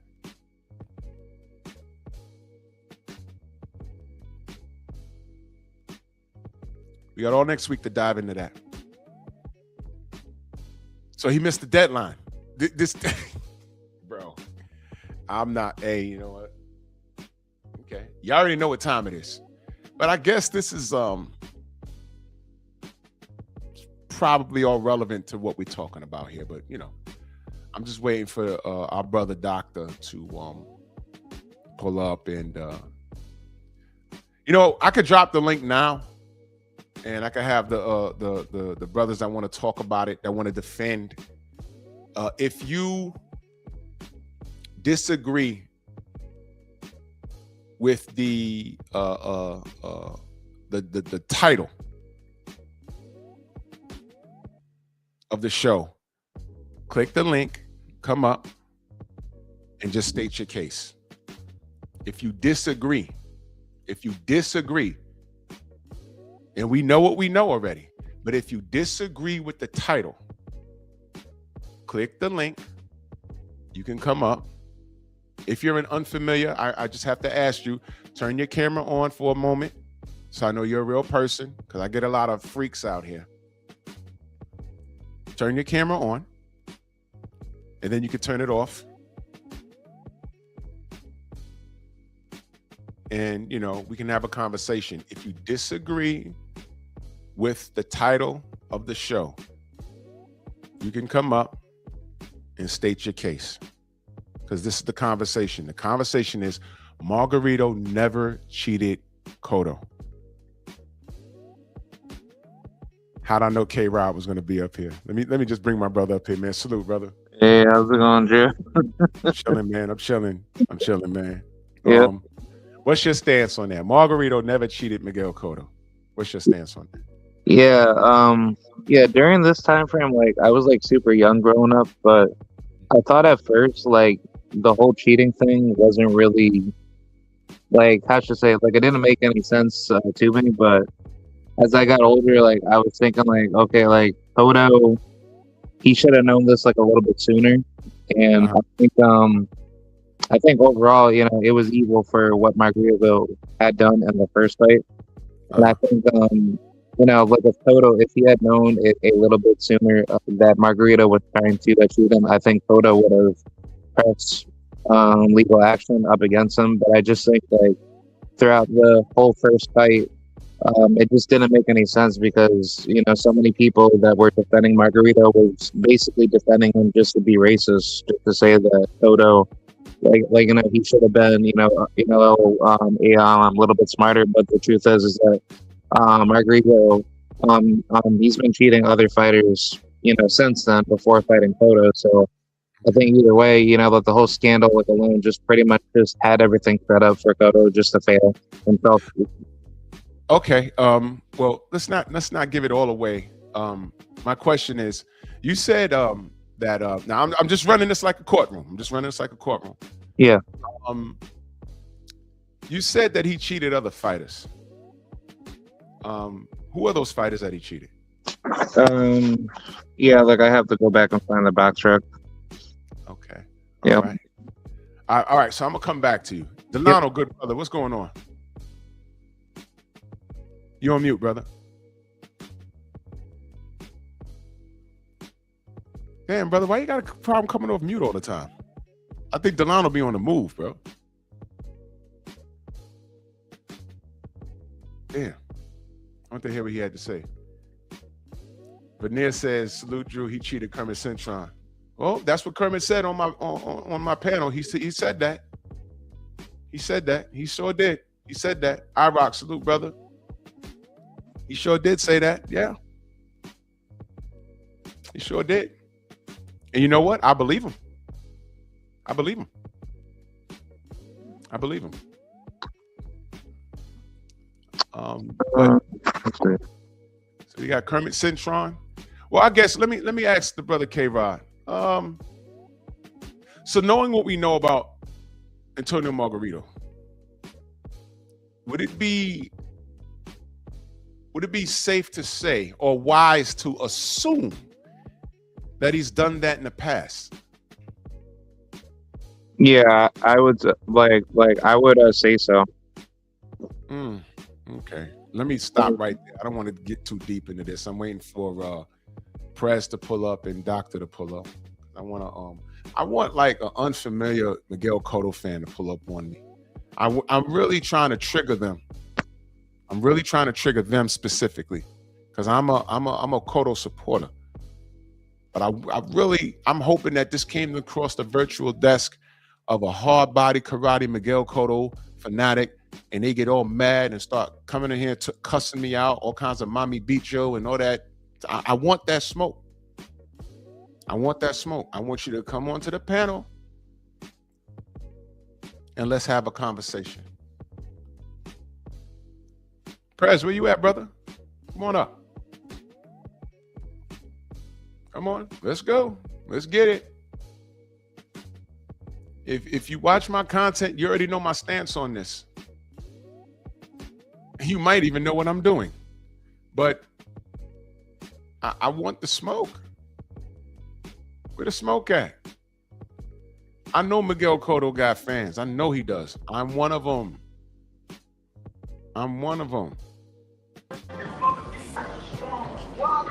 Yeah, Delano, you there?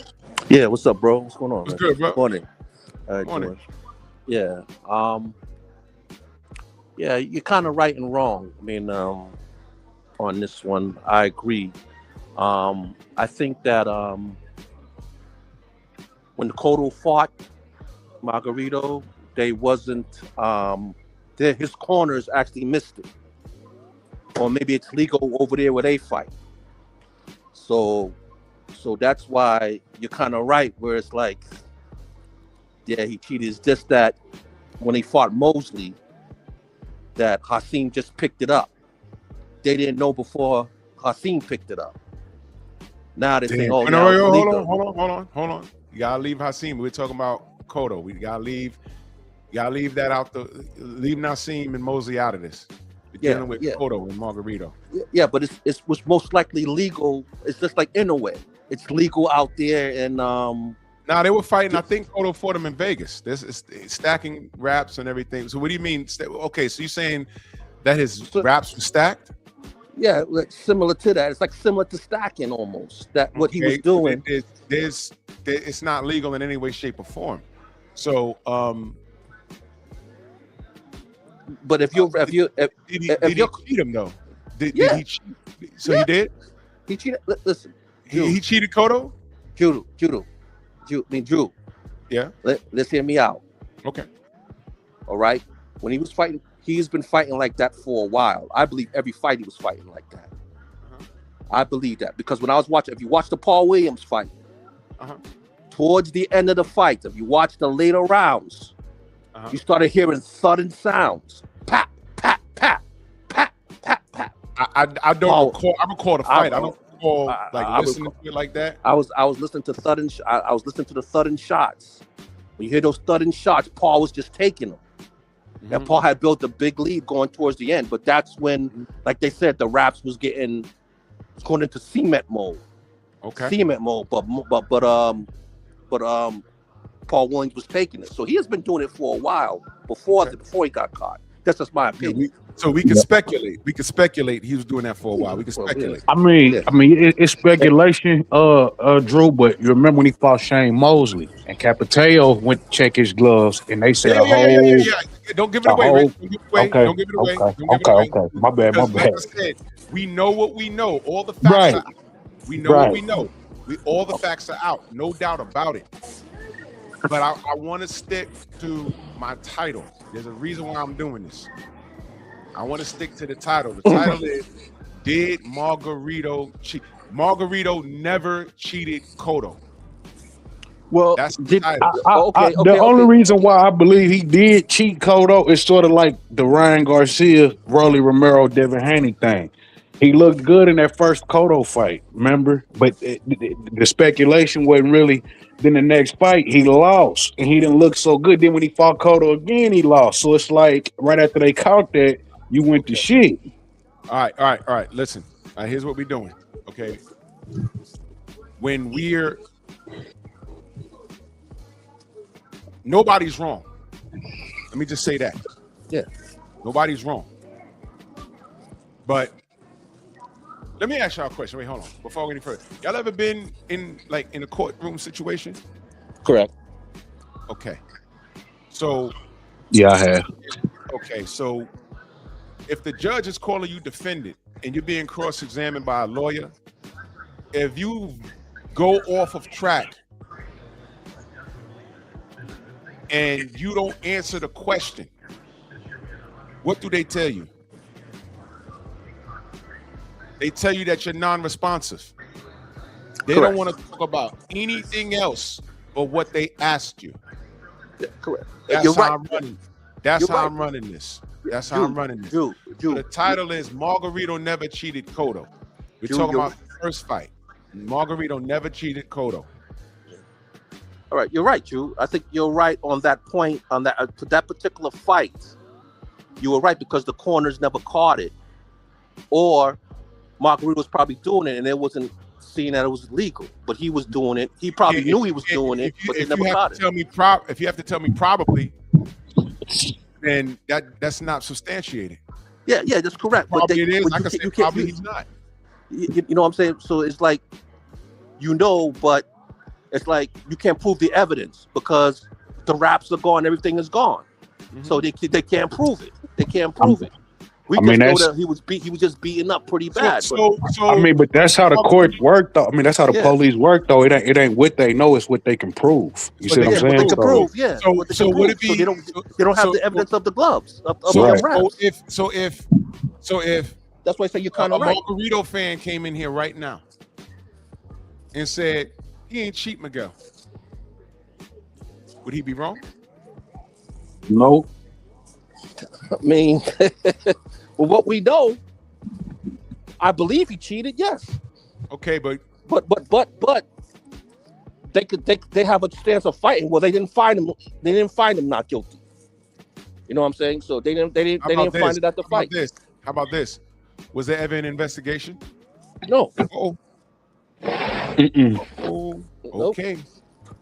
All right. Not that only person that I really heard going into detail was like analysts and stuff like Jim Lampley and certain people like that. But I don't remember it being an investigation.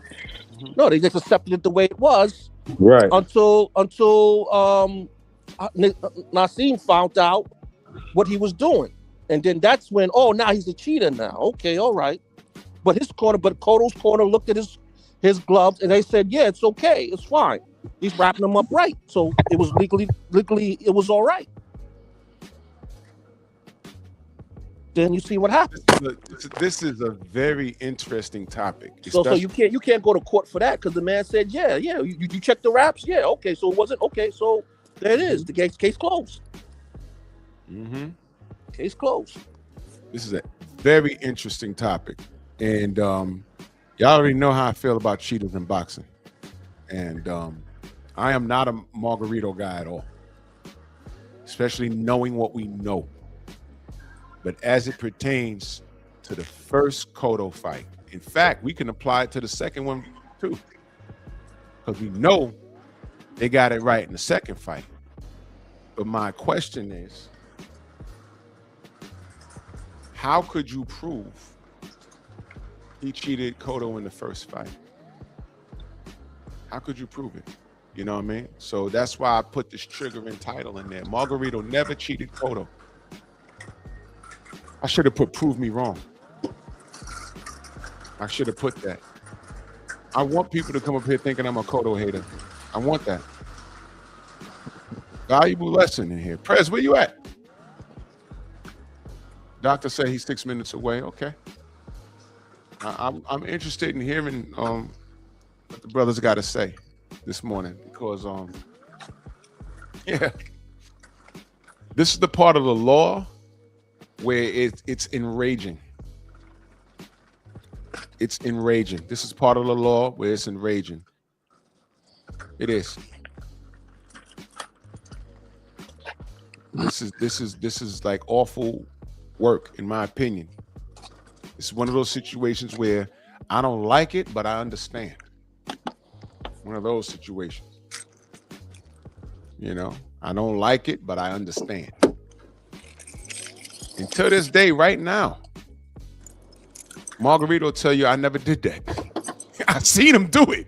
I seen him say it in the interviews. Say, what happened with Cotto? He said, I do nothing. I do nothing. I just punch him. I do nothing. That's what he said. That's what he said, man.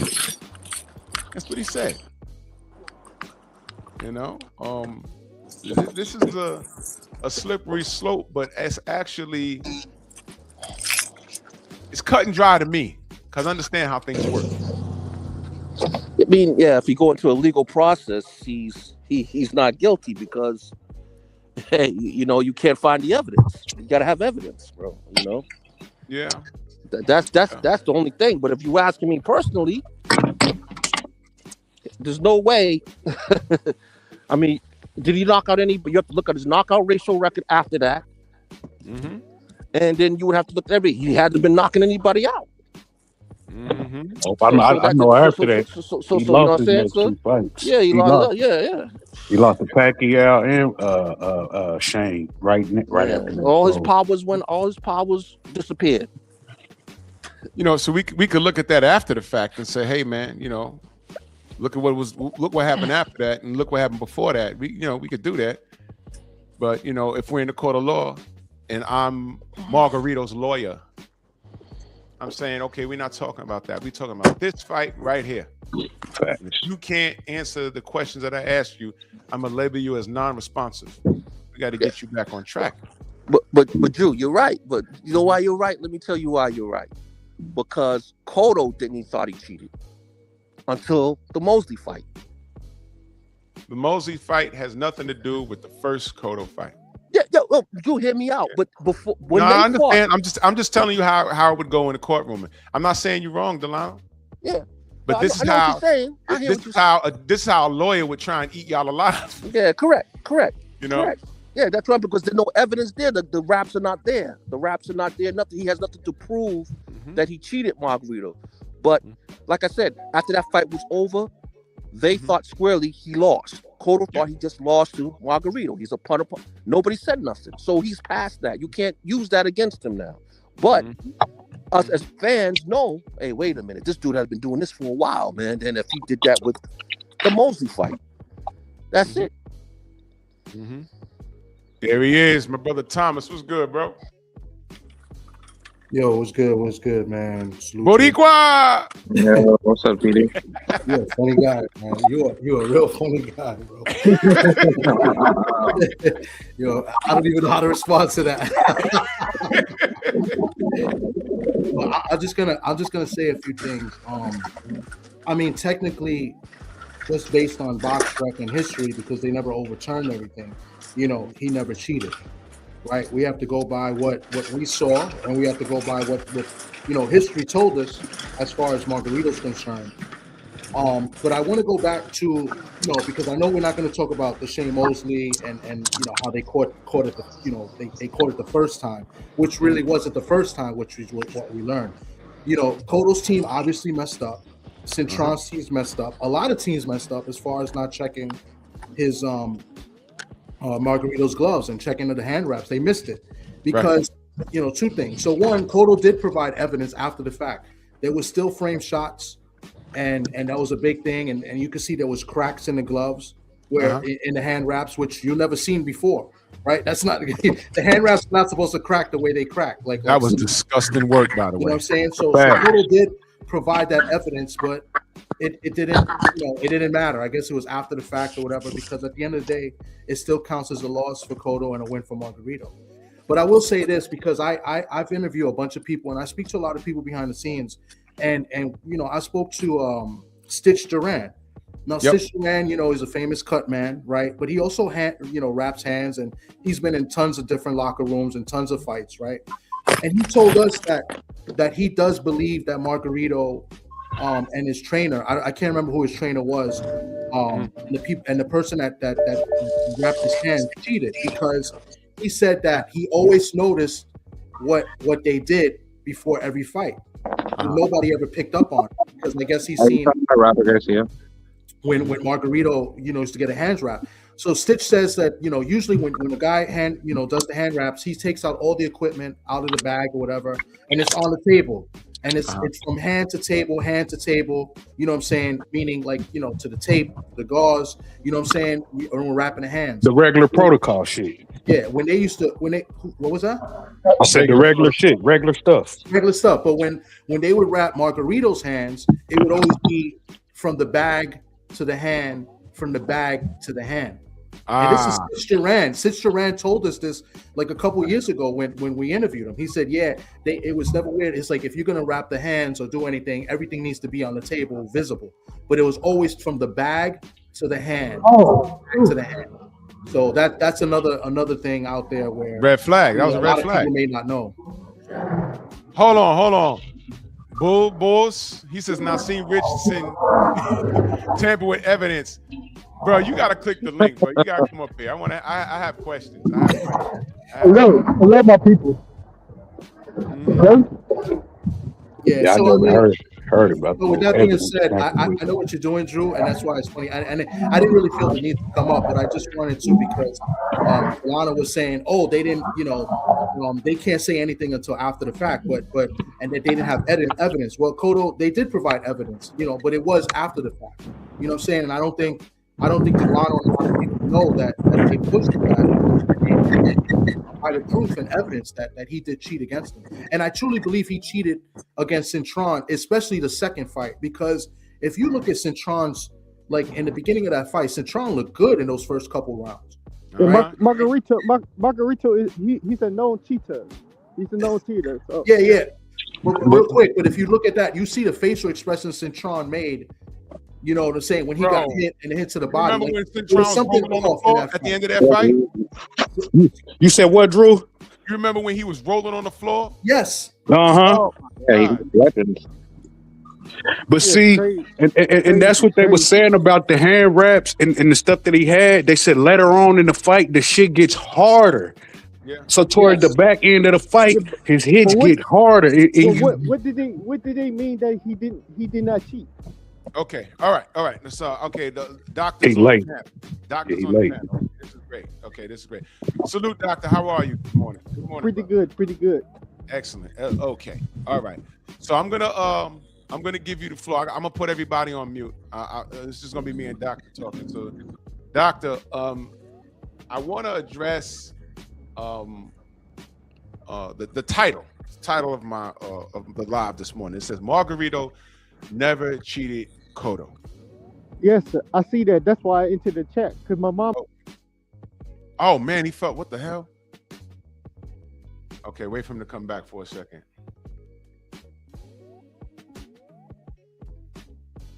Because he was having a problem connecting for a second. Okay, wait, there you go. Wait a minute.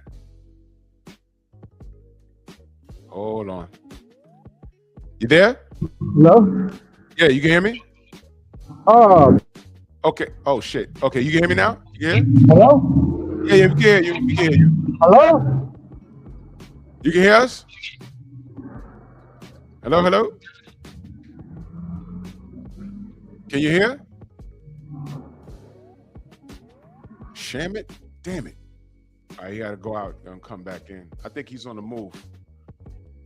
I don't know. Is this dude trolling? Boricua, super jealous, Mexican superiority, they can't handle it. Click the link, man. Say it with your chest. Click the link. Niggas like that, I ignore, because he ain't talking about shit. He ain't saying nothing. He ain't saying nothing. Hello? You there? Doctor, you there, brother? Hello. Can you hear us? Doctor? Because not once was this made into some race shit. Like, not one time. So, dude ain't talking about shit with that comment. Doctor, you can hear us? Hello. Damn. He keep dropping off. I think he's I can hear him. he said he was on a bus or something, right? He said he was okay, he keep coming now. Hold on, let me try and get him back up here. Sorry about Hello? that. Sorry about that. Hello. You can hear us now? Yeah, I can hear you. Yes. Okay, great. Okay. I had to defend. Margarito. I had to defend Miguel Cotto because my mom's Puerto Rican, my dad is Puerto Rican, so he's like part of my family. You wait. Oh man, he keep falling off.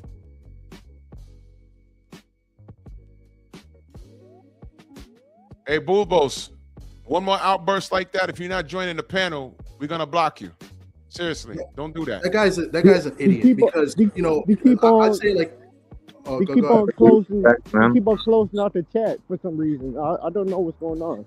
I think it's YouTube. It might be. Ignore it, dude. He trying to rate base, bro. Ignore. He trying to race bait. No. But what I was gonna say real quick before this guy start, I'm sorry, but is that 133 million compared to 3 million? That's all I gotta say. Like, of course, they have more Mexican fighters. You have more population. It's the statistics, matter. So, but if you take he raised bait. Ignore him, bro. I'm just saying, if you take the hand Mexicans, He trying to raise bait though. It was a good show. We ain't even finna turn it into that shit. Like we talking about, yeah. What he talking about? Uneducated. Let me talk to Doctor. Doc, when you talk, you gotta make sure you talk to the mic so everyone can hear you. Can you hear us? Yeah, can you hear me now? Yeah. You make sure you're talking to the mic because you kind of low. My end, kind of low. Sorry about that. I'm using the iPhone. Oh. And no AirPods. So. No Okay. So let's address the title. Your thoughts on the title? Yeah, he was cheated. It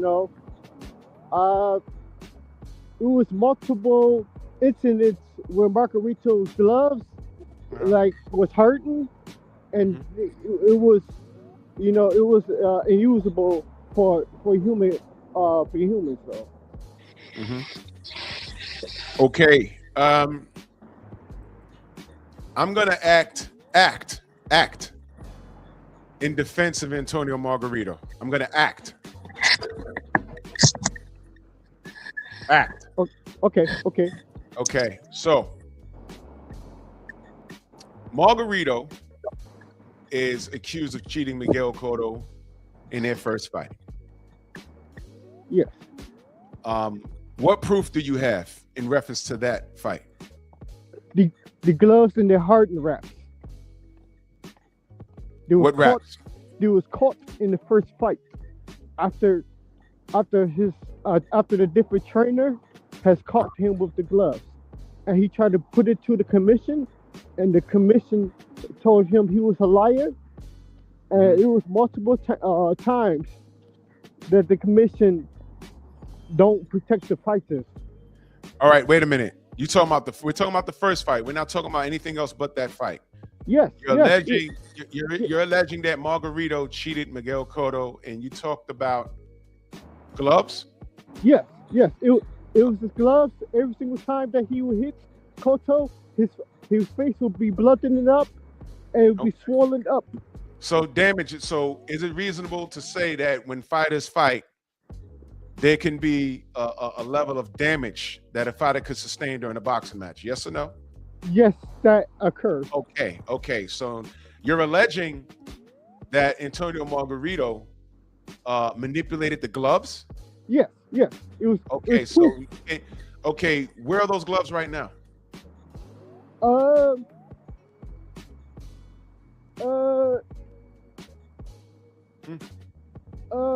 Maybe. Maybe? Are you sure? No, I'm pretty sure that Margarito's team Mhm. has the hand wraps. Okay. Aren't commissions in the locker rooms overviewing hand wraps and gloves? They should. Yes, they should. Okay, so they are. Okay, so is it reasonable to believe that the commissions did their job that night? No. It was clear evidence that he cheated. The face. You said the evidence is clear. You said the evidence that is clear that he cheated.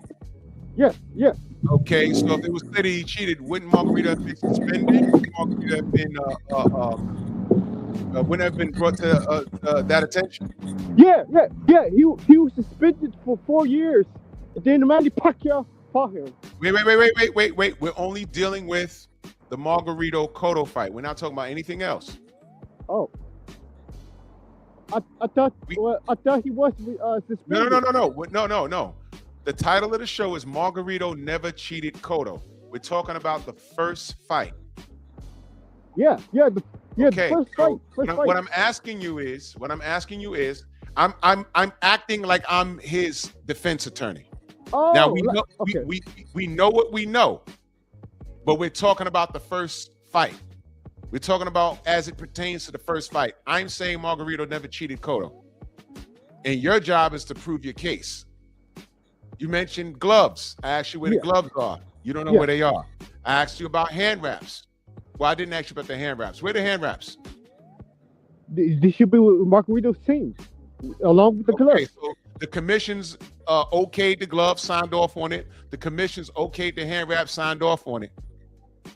So why are we assuming that Margarito cheated Miguel Cotto?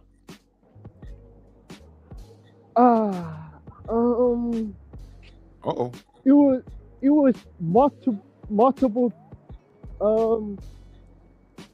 people outside the commission that said he cheated, that Margarito was cheated. I mean, Miguel Cotto was cheated. Okay, you said multiple people that night that said Margarito cheated? Yes. Like who? I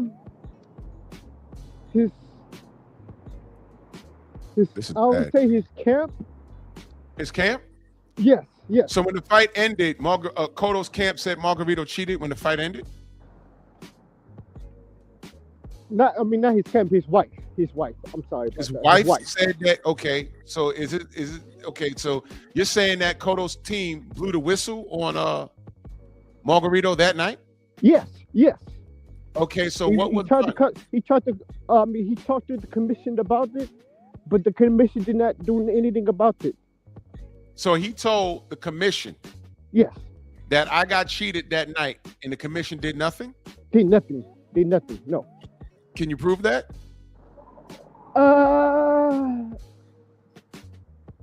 I mean, I can't. I don't know. I don't have the number for them. Now let me stop for a second, brother. You see how bad this is? Yeah. Yeah, this is real bad. This is real bad. But Now, I thought he did suspend him, but that's when Pacquiao fought him. Okay, now let me step outside of character right now.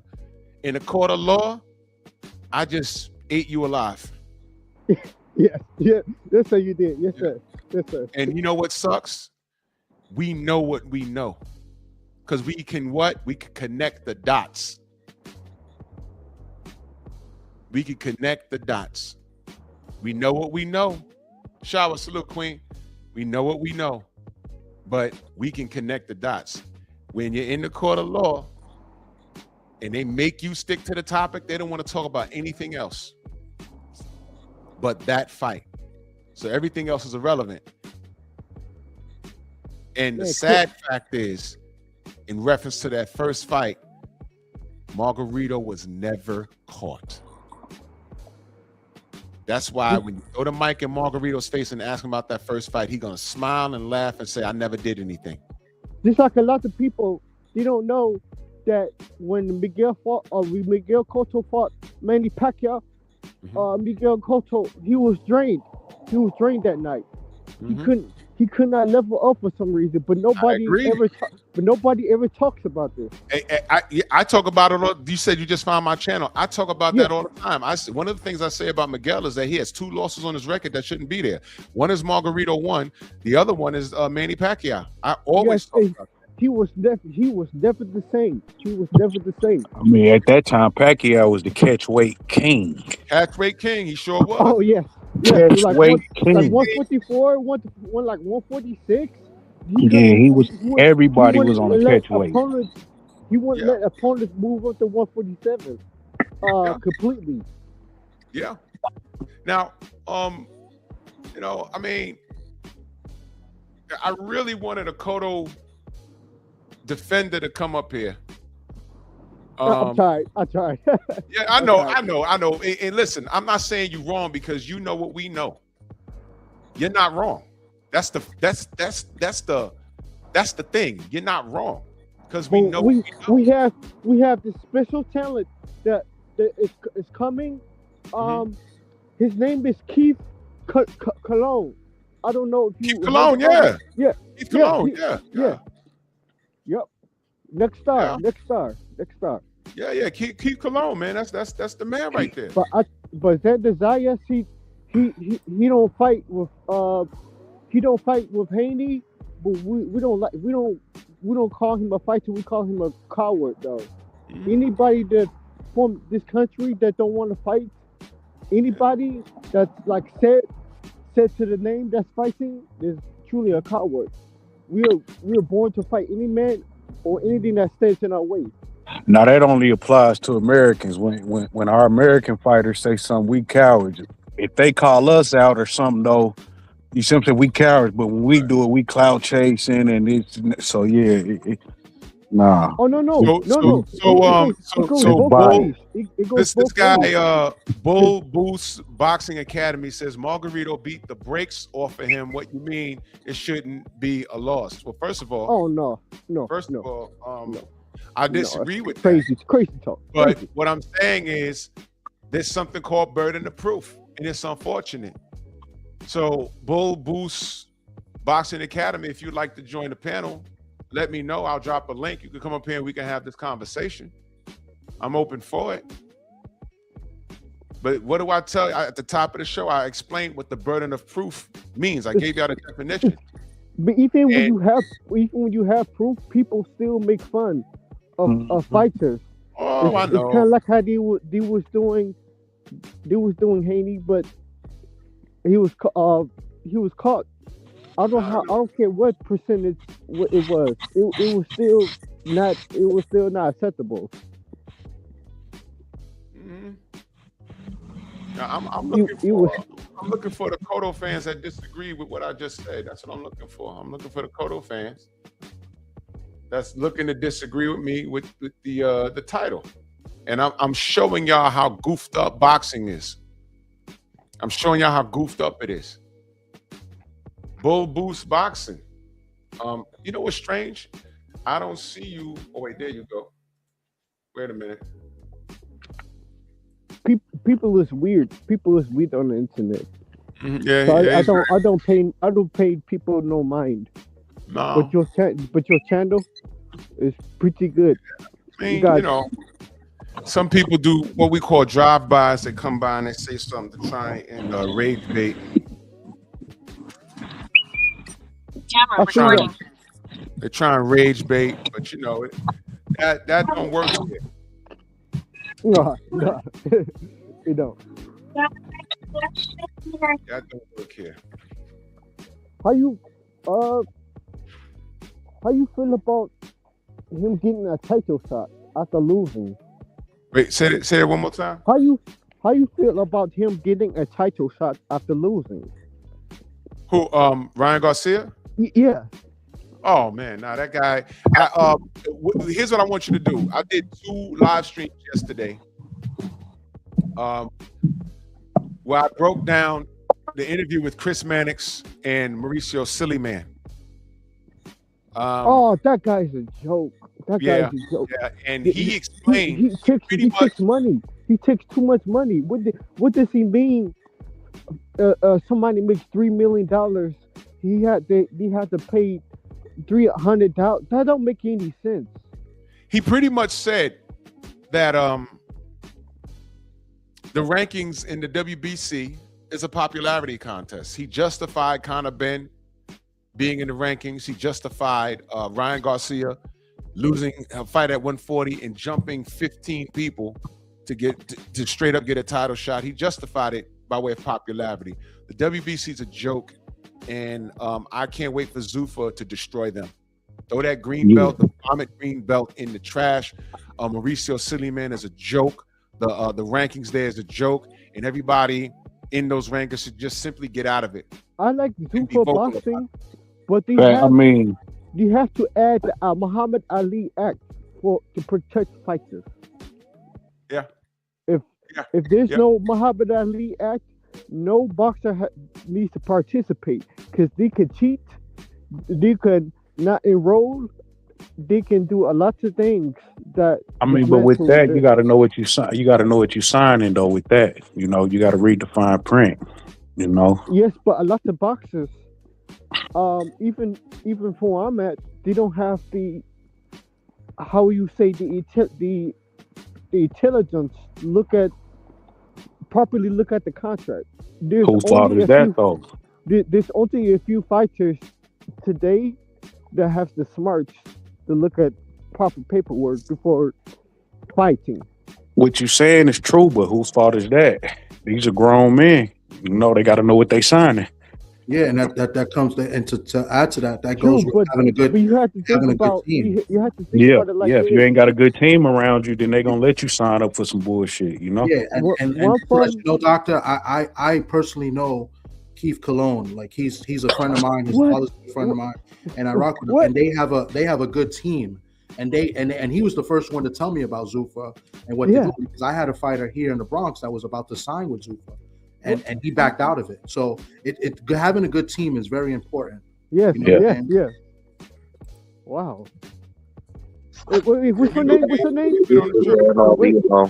That's not what people are saying. You friends with Keith Cologne? Yes, I've had him on my show a number of times. I've been to like 5 of his fights already as well. I was at his last fight here in Brooklyn. It was in the Barclays. I was at his last fight. Oh man. Yeah. Oh, he's a good kid, man. Yeah. Yes. Good kid. Yeah. Keep good people. Good people. Smart kid, going to school. He's about to graduate from Rutgers University as well. Yep. Yeah. So. Yeah. And they got a good team over there. They got other fighters as well, and three of them about to fight next week in Atlantic City. So I He- mean, he's alone, what? and his father, they have Oh, a what? stable. I So, remember, Yeah, they got a good I stable. remember they had nothing. I remember they was barely like scraping for scraps, and I just got the gym. Oh, I'm just so happy for them. I'm so happy. Yeah, Keith's a really good kid, man. But this cheating it has Hold to on, stop. doctor. Yeah, that kid, man. I'm happy for that kid, man. He's he's what I call a rock star waiting to happen. He's a rock star waiting to happen, boy. When he blow up, watch. He can easily take over 26. Love that kid. I love that kid. Love him. Yeah. I like his stable too. I like how he moving Xander. I like what he doing. well, they don't have Xander. Don't get me wrong. And I got things to say about that- Xander. I just let you guys know I'm a Puerto Rican supporter, but I'm really upset with Xander right now. But that this is a different topic. But nah, he doesn't have Xander. They have a lot of young I thought they had Xander. I thought they had Xander. What's that, Xander? Huh? I said, like, what's going on with Xander, TD? Well, Xander is acting like he doesn't want to fight. He's making excuses not to fight Devin, and you know, and the more I'm reading about the things that's been happening, is that you know, if people pay attention to boxing and pay attention to what people have been saying and stuff, like, you know, unifications do matter, right? And you know, they would count more, but you have to weigh the options. And before Xander fought Abbas Baru, it was already talks that Devin wanted to have the fight. And Xander, who's been actively trying to get the big fights too, because he was trying to get Virgil, he wanted Fundora. Fundora dropped the belt, right? Yeah. He never really called out Rockbro, right? And you never hear him talk about Josh Kelly until after things played out. So it's funny to me that now he's looking for the third belt because Josh Kelly won, but he never really called for Bakram, in my opinion, unless anybody else can tell me, right? So, like, I think that's kind of an excuse. But if you look at it, think about it, because Xander has the cards to play with right now, as far as the big moment, right? So, like, weigh the option: a unification, maybe here in New York against Josh Kelly. Probably not pay-per-view in the big room, maybe. A lot of Irish UK guys here, versus a pay-per-view main event in the big room against one of the boxing's biggest superstars. Yeah, I mean, it's a no-brainer. It's a no-brainer which fight you take. It should be. Yeah. It should be. Yeah, I mean, overall, like I just never really thought of it to even be like that. But I mean, at this point, I'd rather max out with Devin. Like, if Devin wants to go to 54, and then regardless of how that plays out, you know, you still have opportunities for other big fights at 154. Absolutely. 23 years old. I mean, it's a no-brainer, and it's upsetting to me because I like Xander, and I'm a Xander fan. Right? Thank you. And 23 years old, you have a chance to make life-changing money in a superstar fight already. Not many people get that opportunity. Yeah, you get a unification and draw a big crowd against a UK guy in Josh Kelly and possibly get 3 belts. But you look at the option, which one is valued more? Wait, I'm just reading between the lines. What I'm getting is Devin is a hell of a fight that I don't think he won't. That's what I get out of it. No, David Haney is the most complete boxer since Floyd. I say that respectfully. Yeah, I don't think he just wanted.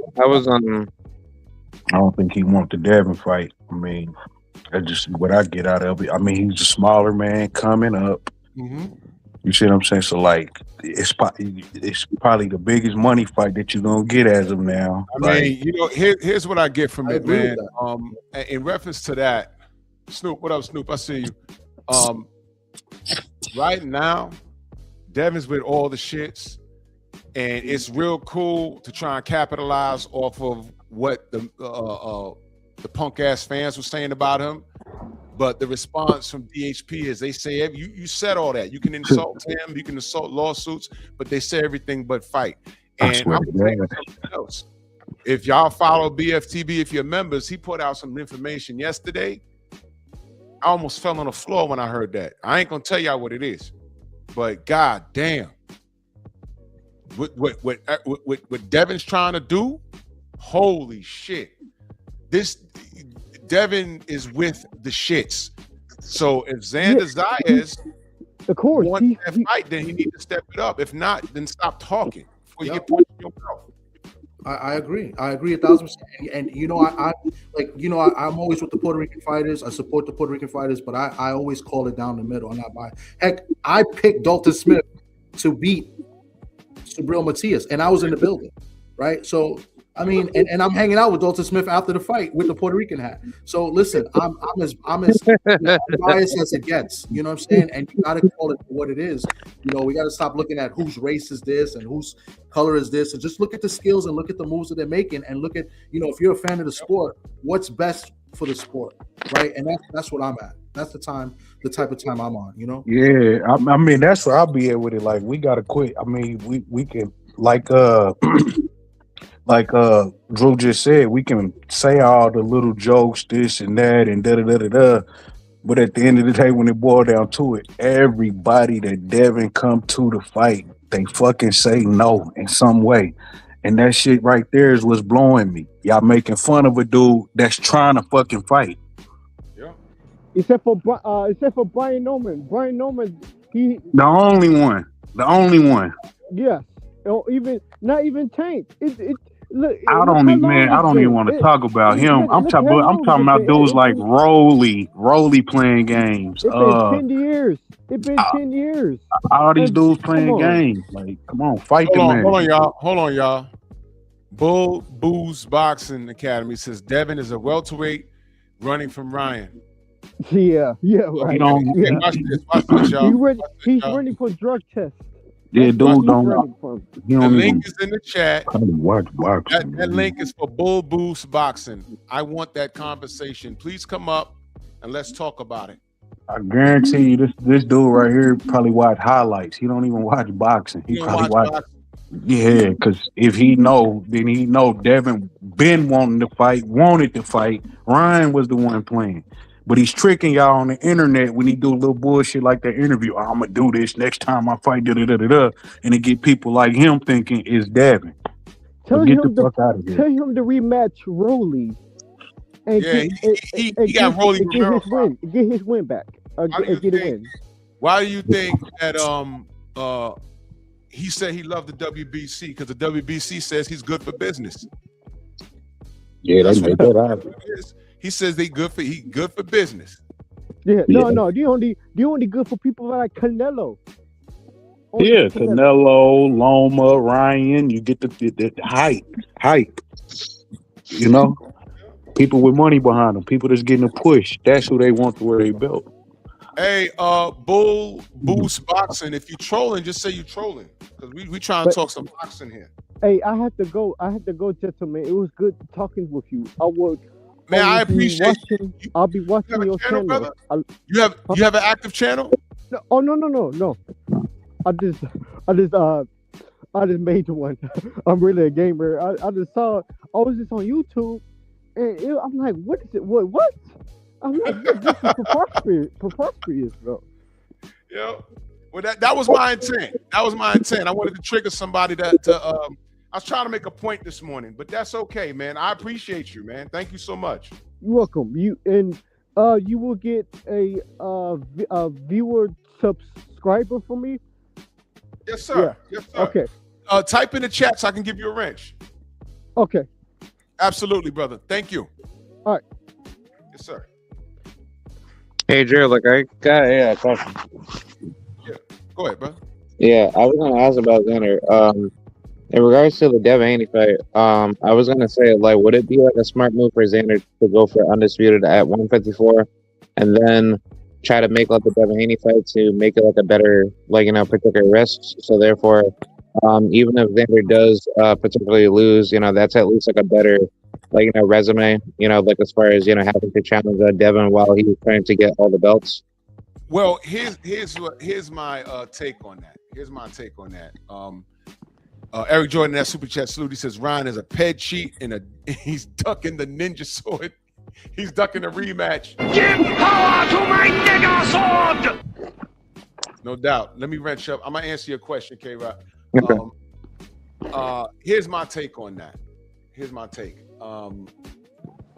I took care of the brother.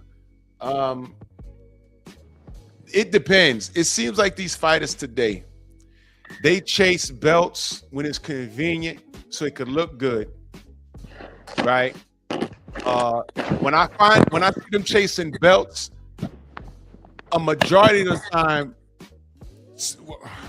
some of those fighters, they chasing belts when it's convenient, so it could look good, or they chasing mandatory. So I got to fight my mandatory, right? But when you have a contemporary, when somebody is on your bumper and you don't want the smoke, you chase the belt, right? But if the person saying your name is not a threat, then you want it. And then when the people are saying, what about the belts? They say, no, this is worth more money. This is worth more money right here. I'm taking this fight because it's worth more money. Now, should Xander go for undisputed? It sounds good.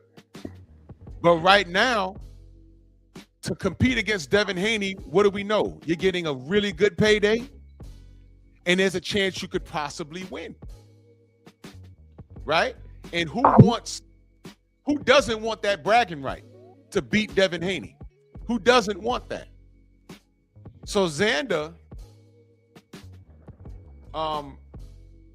when he saw what Devin said, man, he's absolute food.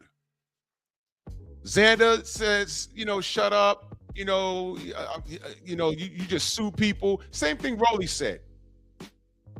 Okay, you said all of that. Are you going to fight though? Because you're going to get life-changing money and you could possibly win that fight. But now what do you want to do? You want to duck Devin? Because he said your name. You want to duck Devin and go for undisputed? What does that do for you? Especially since Zuffa's the big dog on the block. And in a minute, these belts ain't going to mean shit. And by the way,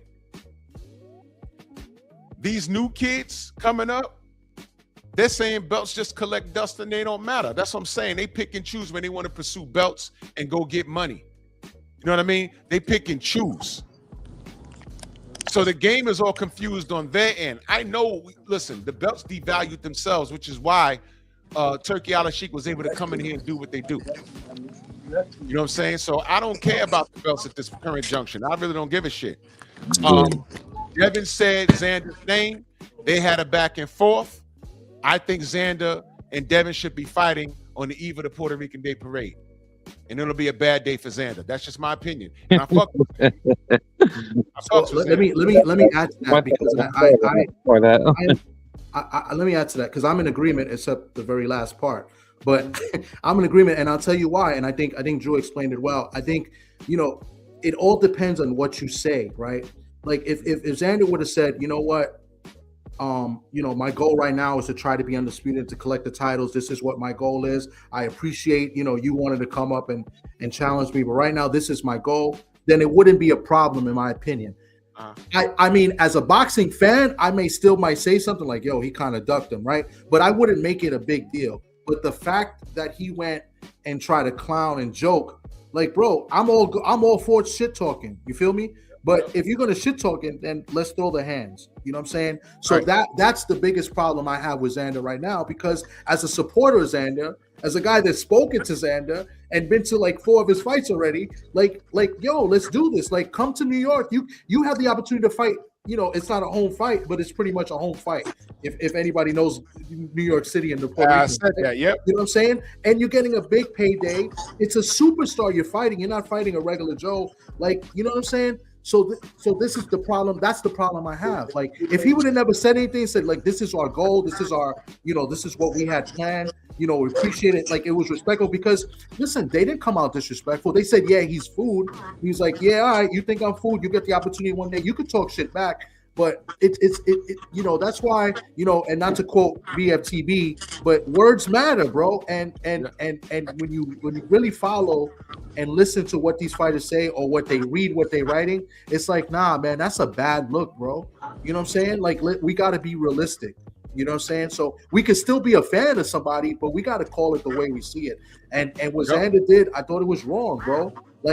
It's only right if he says, you know what, you're right. All right, let's make this fight. Let's do this in New York. Y'all want to do it, boom, and then let's get it popping. You know what I'm saying? So that's the thing. That's why it's wrong. And he's using the unification bout as an excuse, in my opinion. I agree, 100%. I agree, man.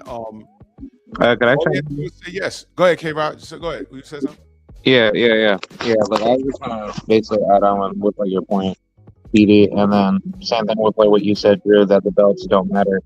I just think that, like at this point, if the belts are worthless and the fighters are just using that as like a bare minimum to say I won't fight you because I'm gonna chase belts over here, then I think for that particular reason, if we fans want to support fights that are the biggest fights in boxing, then shouldn't we just exclude those fighters away from our, discussion where we don't support their fights, and therefore, we should have some sort of, system being put in place to have big fights being put in to like be a sport of boxing. So therefore, let's just say if Turkey Al Sheikh and Dana, if they come up with like a good, like structure where they have kind of like a tournament system in boxing, like I think that should be pushed more. So therefore, if we want only big fights that only hardcores want to see, then that'll help that will help the sport grow a lot faster. So therefore, that can get rid of doping, in the sport of boxing.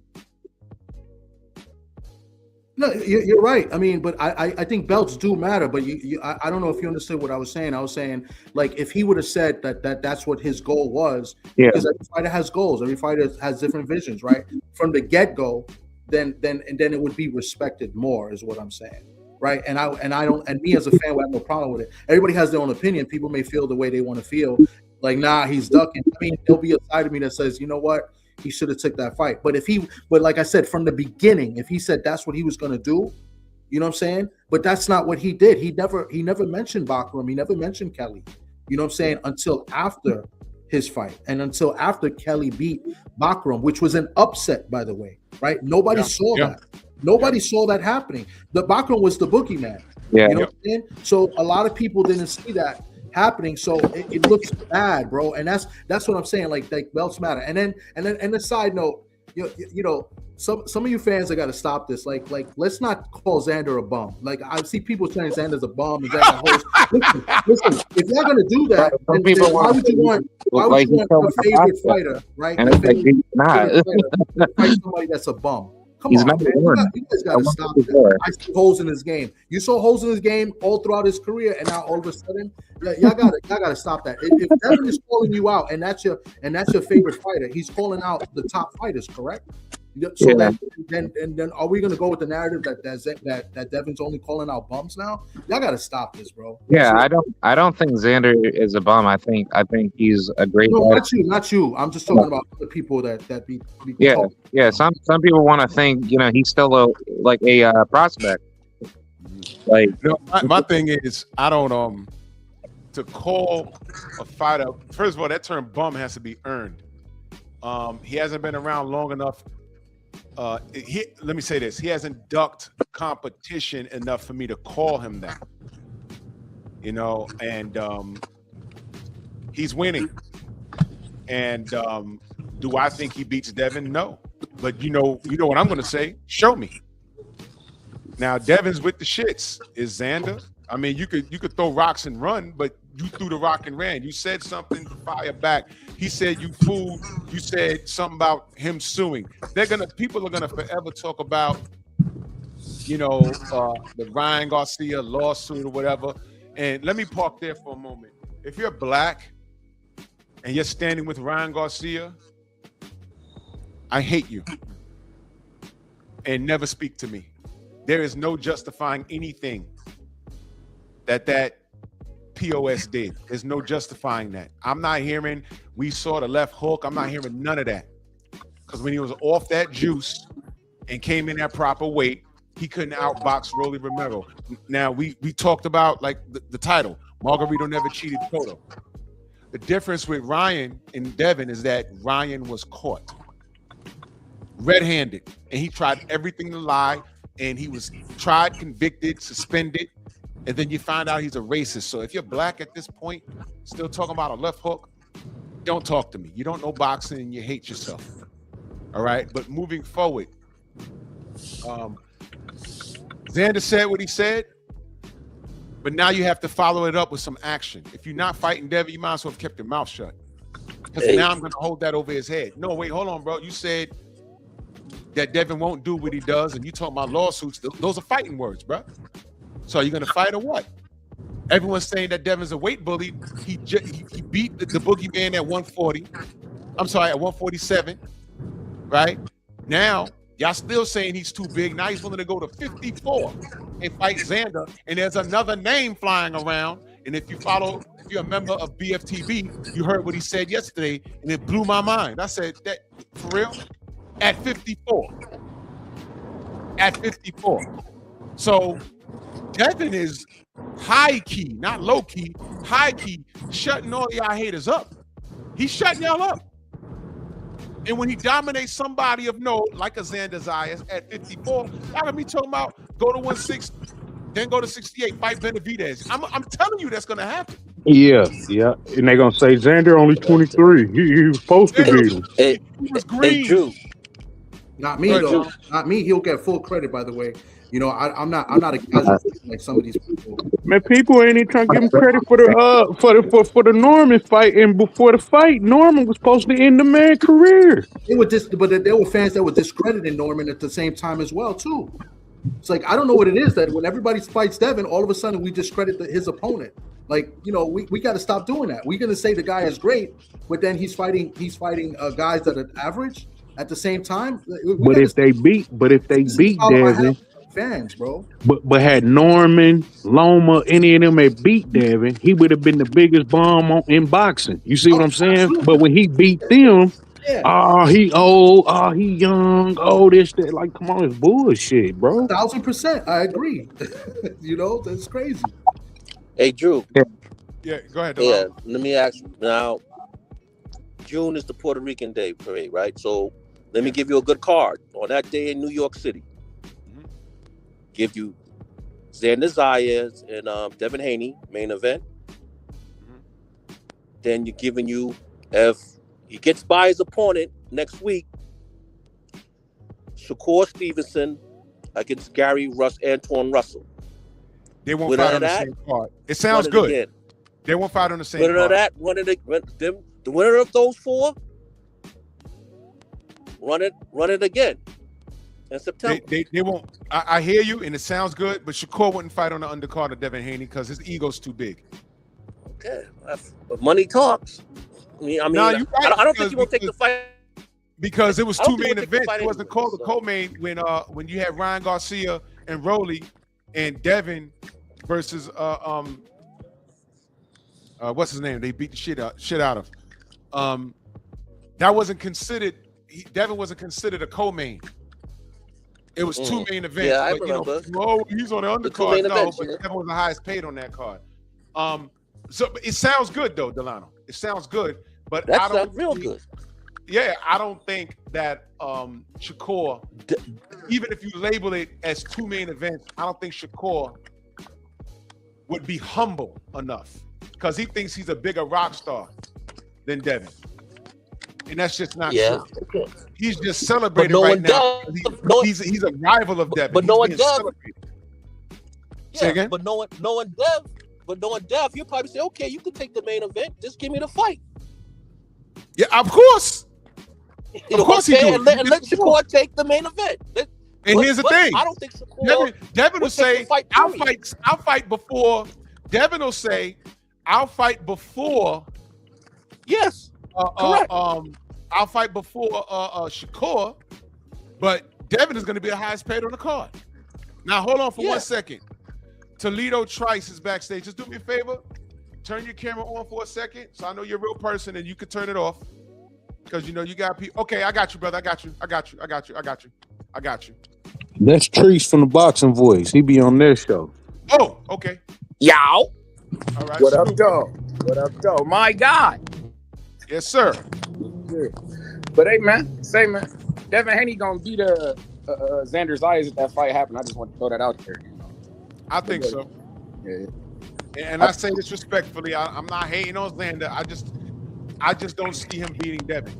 I just don't see it. And that's fair, Drew. If everybody was like you, Drew, boxing be in better place. But with the people that discredit the other fighters, that's the problem I have with it. You can have an opinion and say this, but how we're gonna disrespect, like the disrespect for Brian Norman was crazy, bro. That was insane. They're gonna do the same thing for Xander, and it's like you're only making your favorite fighter look bad when you do that. That's all I'm trying to explain to you. Yeah. Right. You don't discredit the possible opponent because what you're doing is, if you discredit the possible opponent and then the fighter that you pick whoops his ass, then what good was it anyway? You said his guy was trash anyway.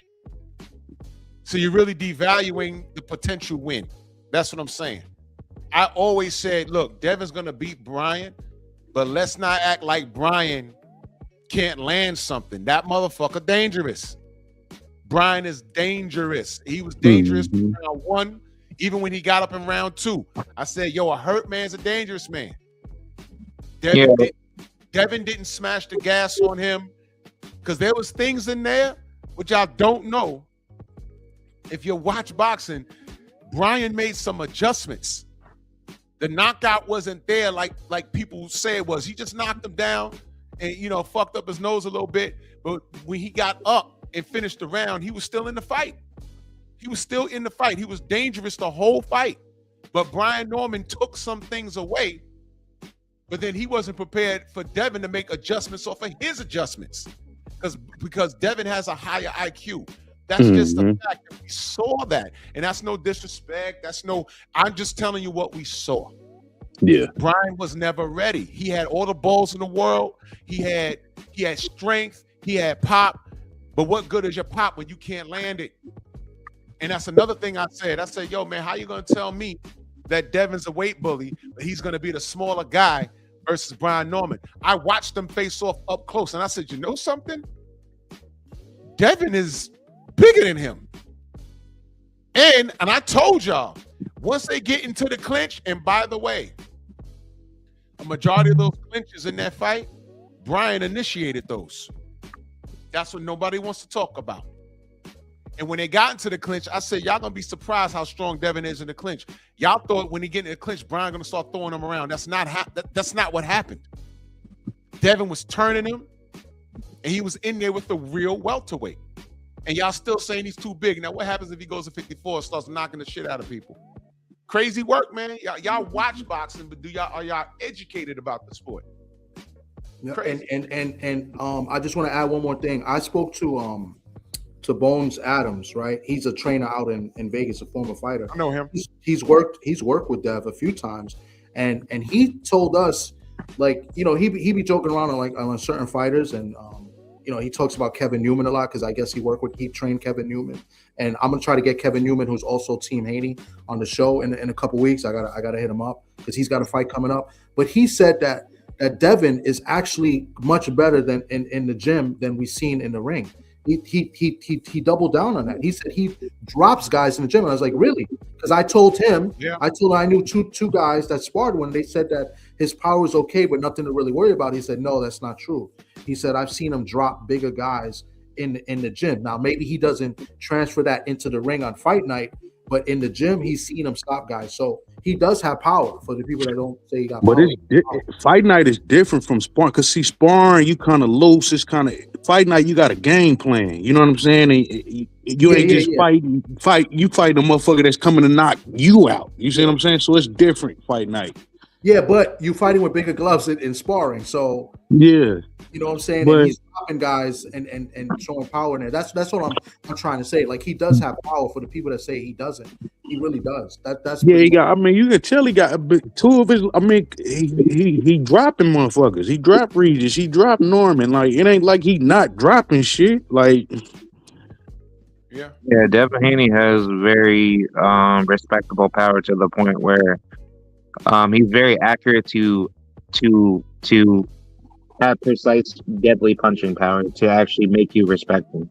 Not to the point where if he hits you and he knocks you out, he can actually just pound you down. It's similar to when people said Floyd ain't got no power. I would respond by saying, ain't nobody running into that flame and mowing him down either. Exactly. People said that for them. I spoke to Shane Mosley the night when they were in New York for the Fatal Fury, right? I was talking to Shane Mosley for like 2 hours, and he says, "Nah, Devin's strong, man. Devin's strong." You know, I talked to him about the Floyd Mayweather fight, and I said, "Well, I know you thought you had him." He said, "I thought I had him too." But he said, you know, Floyd was when Floyd has a stiff jab to the stiff right hand to the body. Yo, man, people they say, yo, that shit hurt, man. That shit hurt, man. Floyd had enough power to keep you honest. He wasn't cracking like Shane was. But Shane said, nah, this guy, when he touched you, you felt it. And if he hit you right, he knocked you on your ass. You know, Cass was running in there and you know, saying just disrespectful, like, yo, man, you can't hurt me. I think that was a part of the issue with Brian Norman going into the fight. He didn't think that Devin could hurt him.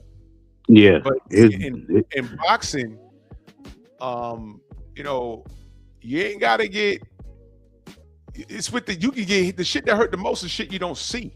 Yeah. You know, I've seen cats get up off the floor, go to the corner, they make it to the corner, they be like, yo, what he hit me with? It's like, oh shit, you didn't even see that right hand? You ain't see that left? No.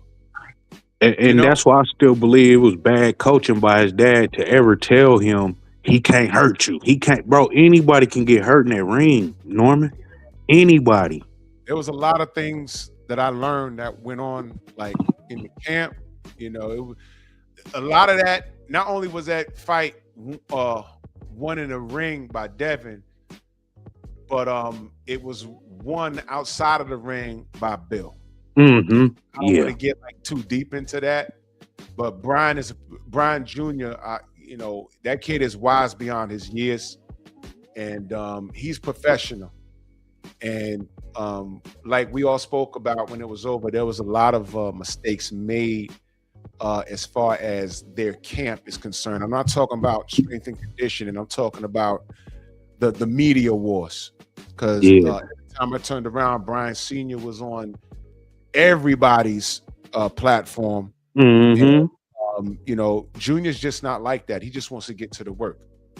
And I think Senior lost himself. He lost himself in the moment because while he was talking, Bill was quiet. That was the quietest you ever seen Bill, and it wasn't because Bill was scared or nothing. They just got to work. And there was a lot of things going on, but Brian Jr. got it together. Thankfully, there's no malice within the camp. They just had to change some things around. And Brian Jr. is the second best welterweight in the world, in my opinion. And I hope Teofimo wants that smoke. Go up to 147, and I want his first fight to be against Brian Norman because he's coming off of a loss, and so is Brian Norman coming off of a loss. And I personally, and this is my personal bias, I want to see Teofimo's front teeth knocked all down his throat to the point where he has to shit it out. I need his shit knocked out because I don't like Teofimo Lopez. Go to 147. Yeah, that's Teofimo. Y'all don't fool I him. like that fight too, man. That Brian Norman Jr. and Teofimo. I like that too. I like to see that shit in Atlanta, as a matter of fact. Hold on, y'all. Wait a minute. James, why are you here? Why are you here, man? What is wrong with you? What you mean? What do you do to you? What do you do to you, man? Dude, why is this nigga here? I don't like this dude. What the fuck are you doing, bro? What do you do to you, gang? James who, Drew? James who? That guy's a weirdo, man. This guy's weird. Real shit. The term LDBC is trademark. Do you know that? And we've been real nice with you. James Franklin. Name, man. James Franklin, dude. Tank lover. Tank lover. The tank lover. Out your name, bro. What's wrong with you? Why do you keep? And this is where the gay jokes come from. Why are you around someone that doesn't want to deal with you, bro? You're a Tank fan unconditionally. That is strange to me. You need to stay away from us, bro. Go to Pro Tank channels. Go to K-Ho. Go to Fanon. Go to KQ Crackhead. KC. Go anywhere but here. This is not for you. This is not for you. You're a liar. Hey, Toledo, you know what this dude did? No. Matter of fact, I could show you better than I can tell you. Let me go to my videos. This dude is an amazing piece of work. Where's my video at? Here it is. Here it is. I'm gonna show you. I promise you, you've never seen anything like this. You've never seen anything like this. This is the most ridiculous, and I got time to bullshit around a little bit. The brother asked what he do to us.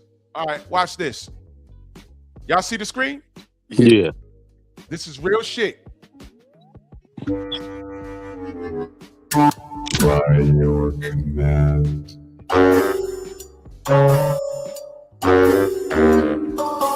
Do you hate yourself? Do you hate yourself? I'm talking about me being directly involved with Tank's team. That's what I'm talking about. You not. Now, Toledo, this dude was on my panel, and he told all of us, that he was directly involved with Tank Davis' team. Now, I don't know him. Could he have been telling the truth? Maybe. But keep watching the video. He said he was directly involved with Tank's team about what they're doing next and this, that, and the third. And this is what he does. He comes over here and go to various LDBC channels. He got LDBC, and that's probably his 50th troll account. We keep blocking it. James, I'm telling you, LDBC is trademark. We've been real diplomatic with you. Take that shit out your name before you get a letter. Dead serious. We've done it already. That's my first and only warning shot. I'm tired of you clowns. There's something wrong with this dude. And this is where the gay shit comes in. Why are you stalking us? That's homo. The girl you have is your beard. This dude was on BFTB's live stream and she got in their car, started cussing him out. He got off the live stream. That's real shit that happened. So this was about a couple of months ago. I let him on the panel. He's talking about what conversation he had with Tank Davis' team in Baltimore. Now listen carefully. Directly involved, yeah. Yes. I'm telling you stuff that I've heard directly from the team, okay? You guys are haters. That's what that is. You can't handle the truth. And magically, he pops up in my channel again on Valentine's Day. You a faggot, dude. How do you know I'm lying? How do you know I'm lying, dude? You didn't even know the man said he was trying to fight Pitbull. You didn't even know that he said he wanted to fight Pitbull? Even if he did say that, I gave you the reason why. I gave you the reason why, but it's not good enough for you. Man, it's not good enough for you. He said it. You didn't even know that Tank said that. He said it.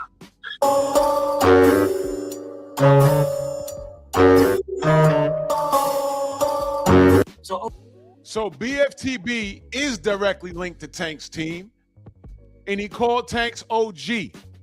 Now this is the same day later that night. So he got Tank's OG on the line.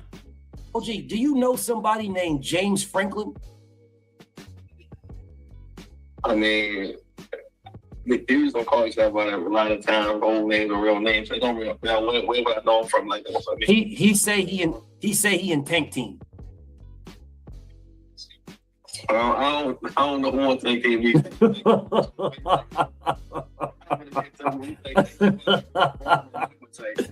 Hey, hold up a second. Hey, say what's your name, bro? How you know? Well, I never said I was a part of the team. You did. You was a liar, bro. Never mind. OG, my bad, OG. I apologize to even put you the liar, nigga. You said that this morning. Now let's run it back. I'm talking about me being directly involved with Tank's team. I never said I was a part of the fucking team or inside the team. I said I was close to the team. I talked to the fucking team, in which I fucking do. So, that's the same thing.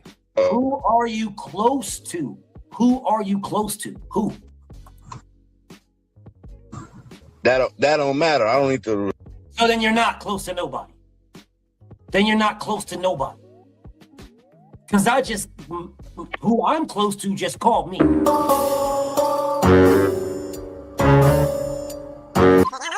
How do you know I'm lying? How do you know I'm lying, Drew? I never said I was a part of the fucking team.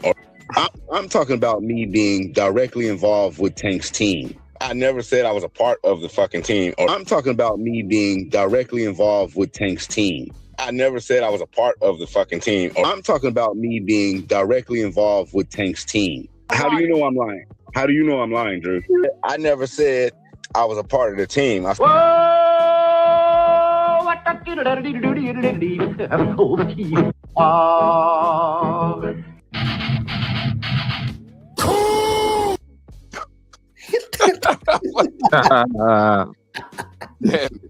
Eric Jordan, that super chat. He said Miguel Monkey is back getting his cheese clapped. Hello, Monkey. Hashtag Bukaki.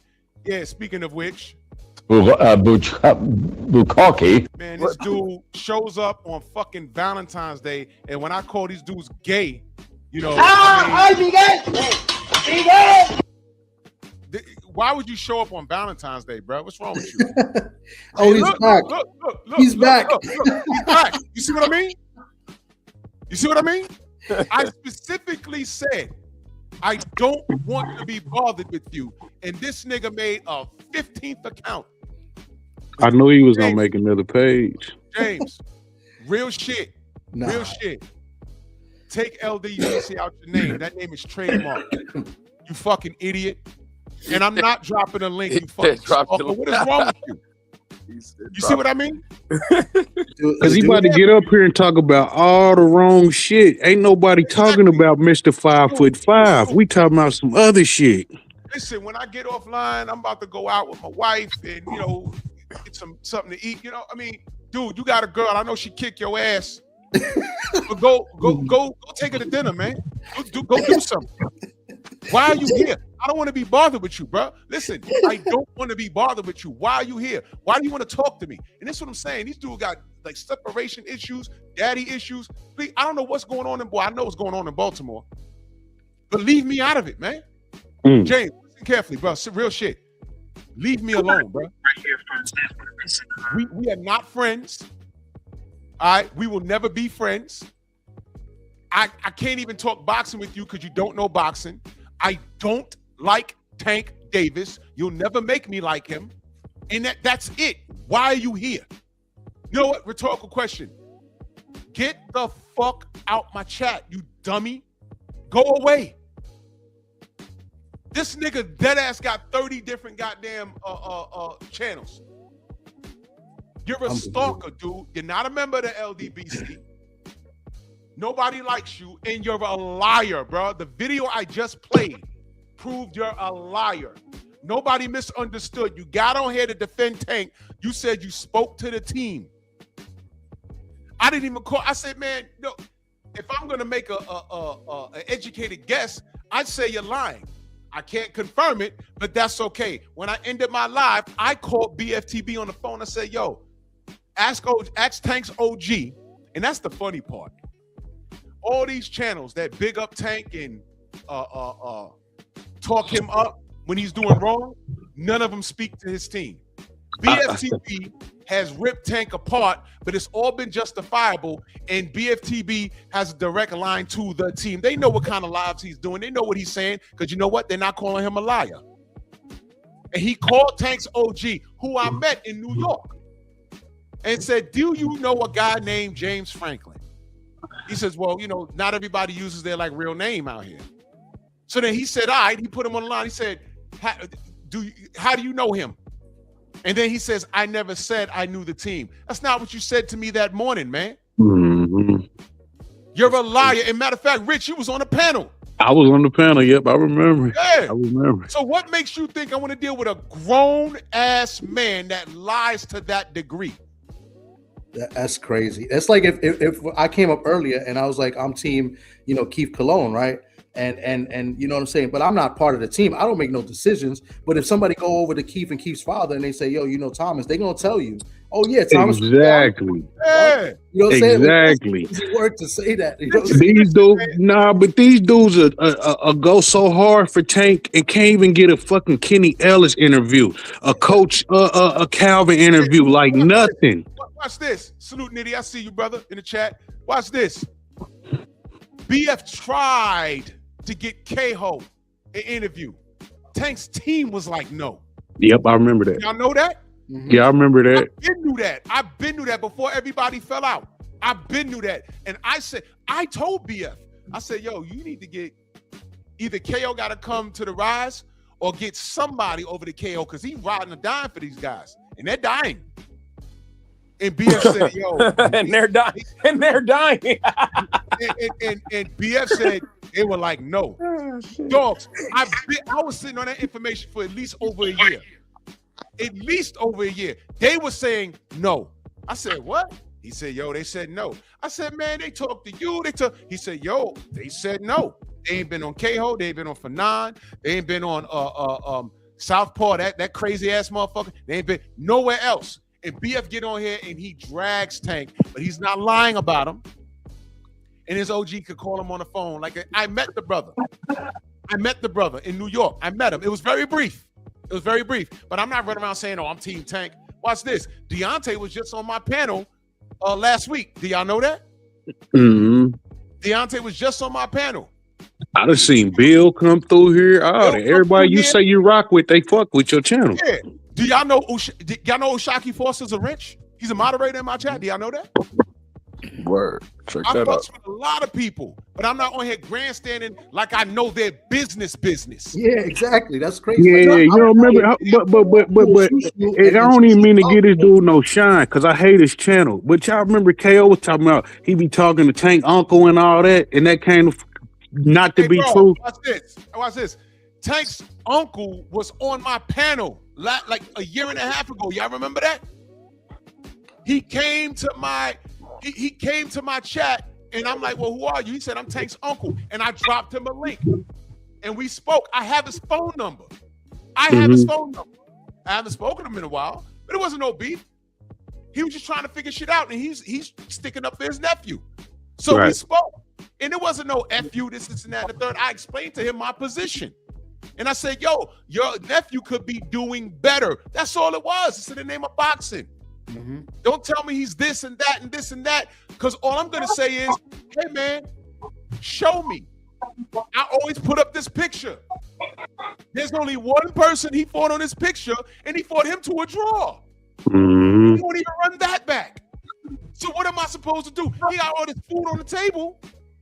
He didn't fight Mikey Garcia when he was active. He didn't fight Loma back in 2018, 2019. Jorge Linares was there. Even when Kambosos came through, 135 was on Tank Davis' watch. Kambosos came through and became unified and was damn near running around saying he was undisputed.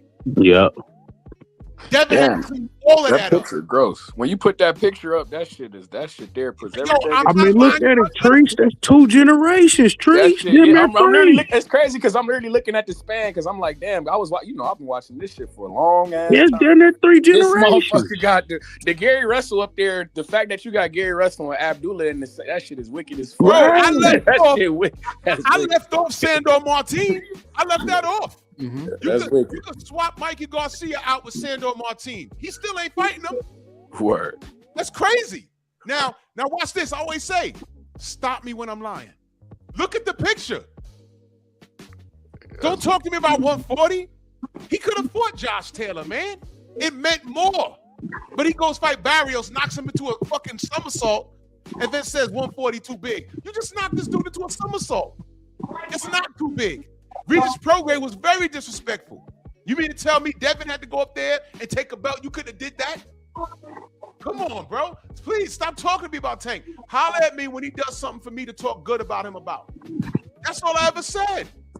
Yep. And he has the power to make the fights. Any one of them fights. Any fight. Whatever fight he wants, he can actually get. And this nigga said when he come back, he finna fight fucking Pitbull. Bro, I'm done, dog. Like we asked for that. I'm fucking done. Remember that those slogans they fling around, get it back in blood? Cool. You're supposed to get that back with Lamont Roach, bro. Yep. You're supposed to do that. I will say though, I do gotta say though one thing. Pitbull. I said you beat him with one hand already. I gotta say one thing though, with guys with the Lamont Roach, I feel like Tank is low key motherfuckers allowing him to get over with that because motherfuckers was pissed off when he made that fight. And for the record, I didn't mind Lamont Roach because I thought he was a good fighter. For me, his only loss was to Jamel Herring, who he almost stopped. You feel me? But guys was, oh no, we don't need to see Lamont Roach and all this shit. No, that's a bullshit fight. Now I got motherfuckers literally ready to throw their whole wallet at the TV for that fucking fight that you didn't want to see in the first place. Explain that. I agree with you. But let me explain why I was upset with it. Me personally, I can speak for me. I was upset with it because number one, he was bringing up a guy from 130. So the fans are real quick to call Devin Haney a weight bully, but this guy seems to like fighting guys at a weight advantage. That's the real weight bully. That's number one. Number two, I didn't care for that when all that food was on the table. A Tank fan couldn't tell me what a Lamont Roach was. When you had Devin Haney running around here, and you saw the picture, all these people running around, you bringing up someone from 130. And then we were told by the fans to shut up. He's breaking bread with his DMV brother. So now we're going there. And I said, man, look, okay, whatever. And I picked him to beat Lamont Roach in 5 rounds. And then I noticed during the stare down, in the ring, I said, yo, Lamont bigger than him. I said, so was Barrios. And Lamont been saying, this guy's not what you think. You could beat the respect into him. And Lamont knew him. The same shit Elijah Pierce came up here and tells us. Not what you think with this That's guy. My fighter. I actually love Elijah. That's my dog. We fuck with Elijah Pierce. Coach. I mean, Drew, quite a few fighters just said that about him. If you really step on that nigga, he gonna fold. He gonna fold. And I'll be damned. I found out by round 3. I said, yo, he's fighting Tank in the pocket? And I'm like, where the power at? Never mind the fact that Vada was involved in that goddamn fight, but we ain't gonna go there. Where the power go? And then he's rocking Tank and Tank taking knees. I said, what am I watching? I said, oh, you know what I'm watching? He's fighting a fighter with no rehydration clause. That's what that was. He knew him. He wasn't afraid of him. And there's no rehydration clause. And all of a sudden, Tank told me I got grease in my eye, which was a lie. Bullshit. And all we said was, run it back. Get it back in blood. Get it. Remember that? Get it back in blood. That's all I said. I said, okay. Clear it up. Just clean that up. Just clear that up for us. And then what did he do? He tried to get a fight with Jake Paul for $40 million. And then his fans said, shut up. Leave him alone. Let him get his money. You a black man, right, Drew? I said, yeah, but so was Lamont Roach. What happened to he's breaking bread with his DMV brother? Now there's more intrigue with the rematch. So what happened? Y'all said leave him alone. I did. And instead of fighting Jake Paul, he goes to a strip club and beats on a bottle girl. You cannot make this shit up. After the fact, those same fans said that he wasn't going to fight Jake Paul. Exactly. And then he ended up turning that he was. K-Ho made a whole bunch of live. He's not fighting Jake Paul. Blah, blah, blah, blah, blah. Then once the fight was announced, this finna be the biggest fight in boxing. This is going to be the... Yeah, I'm this dude here, man. See that, Rich? I can't take Tank Davis supporters seriously. Right. And I need Tank to finally retire so they can take all of their goddamn fans with them. I need to get out the way, because while I'm talking boxing, they're talking about him. And if you can't talk about him and get views, then your fucking show is shit. Nobody watches you. And K-Ho's one of those niggas that I said that when he was wrenched up in my chat. I simply told him, I said, look, bro, not as many people fucks with you unless you talking about Tank. He got mad, talking about drop a link. Fuck you. I ain't dropping no goddamn link. I'm not even on here arguing. I don't argue with my wife. Why would I argue with a grown-ass yellow nigga, some short yellow nigga looking like an Arab? You know what I'm saying? On here talking about, you want to go back and forth with me? Look, I know what I see, bro. You can't mystify this whole process. I know what I'm looking at. And what I'm asking for is not unreasonable. Drop the link for what? And what happens? I'm watching the brother Claymore Rain one day, and he says, man, I got to salute knockout. So my antennas went up. I said, well, what did he say? And on his live, he says, yeah, the other day, he saw my Tank, and somebody, and KO's response was, oh, you know, I'm talking about what's hot. Y'all don't fuck me if I'm talking about anything else. I'm going to talk about what's hot. Wow. But got mad at me when he was in my chat, and I said, nigga, don't nobody fuck with you unless you talking about Tank. Got mad at me, and later that week, he said that on his live. And I didn't know that because I don't watch the nigga. but Claymore watched it, and then he said it on his live. I said, oh, shit. Crazy work. So that is symbolic of what Tank does and what his fans are. They're a bunch of double-tongued, double-minded coons, capital C,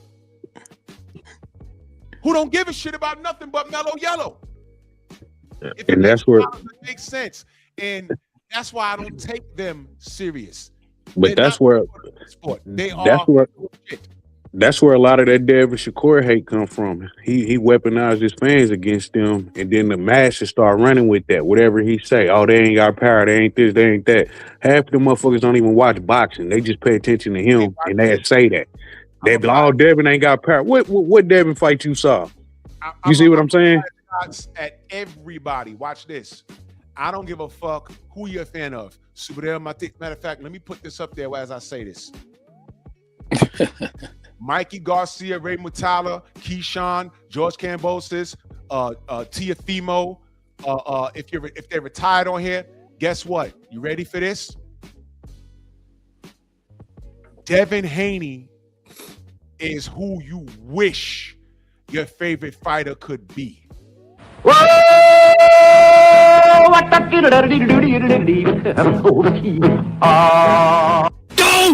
Prove me wrong.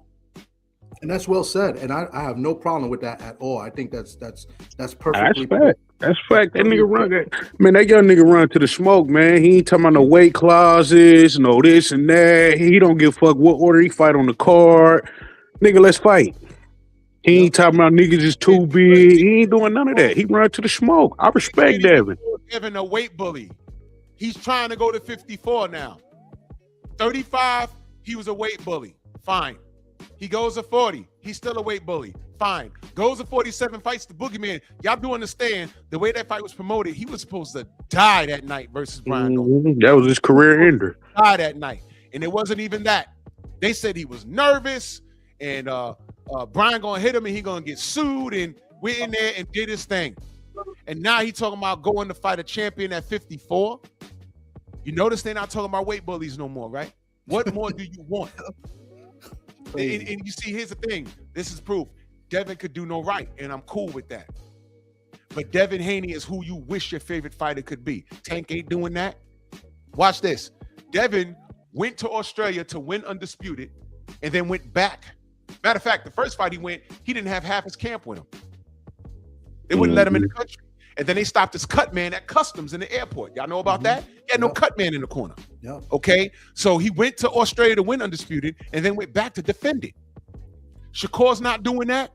Shakur won't even humble himself and take the percentage that was in writing to become undisputed at 35 in one fight, first time on pay-per-view on your highest payday. Told him, no, I'm worth more than 25%. Turn around and fought Edwin De Los Santos for way less money in the absolute stinker where ESPN and the fans disrespected you. Where you could have fought Devin Haney, a drained Devin Haney. That's what you said. And you could probably had beaten him at 35. You didn't do it. And now you said, run it. Last I checked the other week, the winner of the Teofimo Lopez and Shakur fight was supposed to call out Devin. This motherfucker brings up Conor Ben. Keyshawn Davis calls out Devin at the end of his fight. As soon as he got home, he started talking about Crocker. These niggas don't want to fight Devin, bruh. And did you see the latest? You see the latest with Keyshawn? What'd he say? He just made a thing calling out Devin Haney again, like yesterday. I'm not listening to him, bro. Unbelievable. Listening to him, yeah. He clearly bullshitting. He faking. That motherfucker Shakur, and I feel like Shakur using him as a human shield. You feel me? To go up there at 147, nigga. Why the fuck you sending Keyshawn up? Get your ass up there, Shakur. You talking about Conor Ben and you talking about it? No, nigga. Get up there and fight. And then what pisses me off the most, the nigga got that WBO belt. That's one of the few belts where niggas can ask you, oh, I'm the champion at the weight class below, but you're the champion above. I can challenge you because I got the belt, literally. Nigga, why ain't you enforcing that shit? But that's you hollering about Conor Benz and all this other shit. That's that bullshit. I don't like that. That's one of the things that's pissing me off about Shakur, too, because it's like, clarify what you're doing. If you're going to stay at 35, say that. Quit calling out 47s and 54-pounders. Stay at 35, my nigga. Now you see, because when you open up that door, motherfucker gonna ask for you to go fight Devin and the best up there at 40 something if you gonna call out 40 something pounders. You see what I'm saying? So he need to quit that. Now you see, on one hand, now I agree 100%. On one hand, Mauricio Simian is an asshole for stripping him at 35, but at the same time, fuck Shakur, bro. Fuck Shakur. Real shit. I believe that he never said he was going to vacate 35. I believe that. But at the same time, I don't care. Facts. I don't care. He's a victim, but he's not. He's a victim, but he's not. Good for him. Because all these guys say everything but fight. Devin's there. There's a whole list and everybody's on it. Xander just got on it. And the only person that answered the call was the guy that was supposed to beat Devin to death, Brian Norman. Brian And I Norman. think the world saw that and said, oh shit, maybe we should have kept him at 35 nice and drained, because y'all know, but fighters drain themselves to make weight. And then when they come into their natural weight, fight closer to their walk around weight, they're actually very healthy. Mm-hmm. You About understand? to say that's damn near every boxer but a heavyweight. Man, these guys, they have no idea what they're doing. But I know what I'm looking at. People be calling people weight bullies, and I be even Tank fans. Oh, he a weight bully. Fool, you think Tank walk around weighing 135 pounds all the time? That nigga blowing up to 150, 160 probably. Man, Tank Davis has a pot belly when he's out. Right now, he probably has a pot belly. Right. I tell motherfuckers all the time, that dude don't walk around in no 135, fool. That dude blow up. He cut that weight for that fight. That's real talk. Matter of fact, let me see if I can find my He a natural 135. No, he not. That nigga walk around 150, 160. Leonard Ellaby even said in the interview, he can get all the way up to 160. He said that. He beat up people at 175 and swear to God. And sparring. And I'm like, man, these guys say all of that like we not listening, bro. And then I feel like Shakur be low-key getting like niggas. I know I'm like the only person on the planet who is. I didn't like the fact that Shakur was fighting Teofimo. I didn't like that fight. I was on any boxing channel who was willing to give me some fucking time. I didn't like that shit. I don't. Cause shout out to my nigga Johnny in the hangout spot. Shout out to Claymore Rain. I was on his channel, hooping and hollering with the same shit. Why is this nigga going up to 140 fighting Teofimo with a? Shout out to him. He's a great fighter, shit like, but he got an L. Nigga, you in a division where every champion down there is undefeated. I would have loved for Shakur to fight Raymond Mortataya. I would have loved that shit. Unification fight with another undefeated fighter who happens to be of Mexican descent. You feel me? That's green print shit. That's unification shit. And then you can take him to Texas. Every time I look up, you talking Houston, Texas and shit. Fight him in Texas. I get what you're saying, Tree, but that's kind of like what we asking Zayas to do. Like, instead of you going for that unification real quick, get this bigger notoriety fight with Devin, and then all that shit become even bigger. But I'm one of them guys. But I'm one of them guys. I'm not mad at Xander for doing the Josh. Do the Josh. I don't see. I'm not gonna be mad at Xander if he picks Josh Kelly over Devin.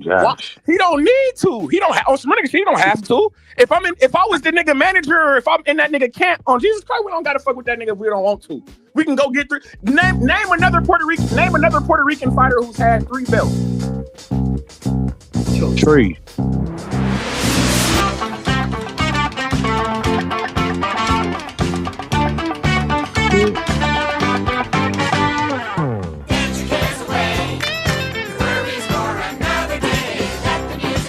What's this?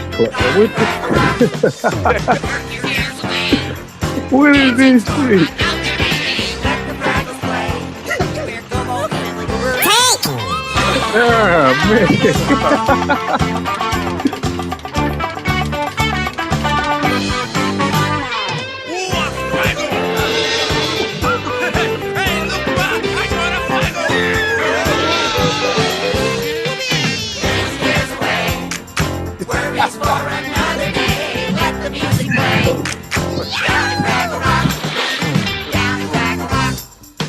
Down at Fraggle Rock.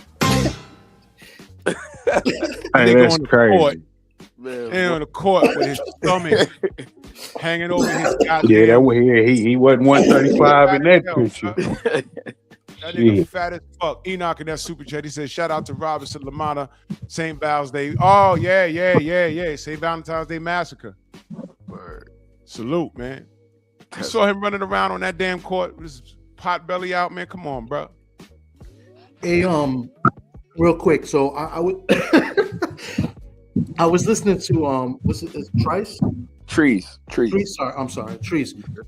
And I heard everything you said, and I agree with you, but I don't know if you know Xander's comments. Like that comes into play. That doesn't like. I'm okay with that, and I said this before. I'm okay with him maybe going for the unification, or whatever. But when you go ahead and start clowning the guy, whatever, after the guy calls you out, you gotta fight. I think then you got to go and you got to make the fight.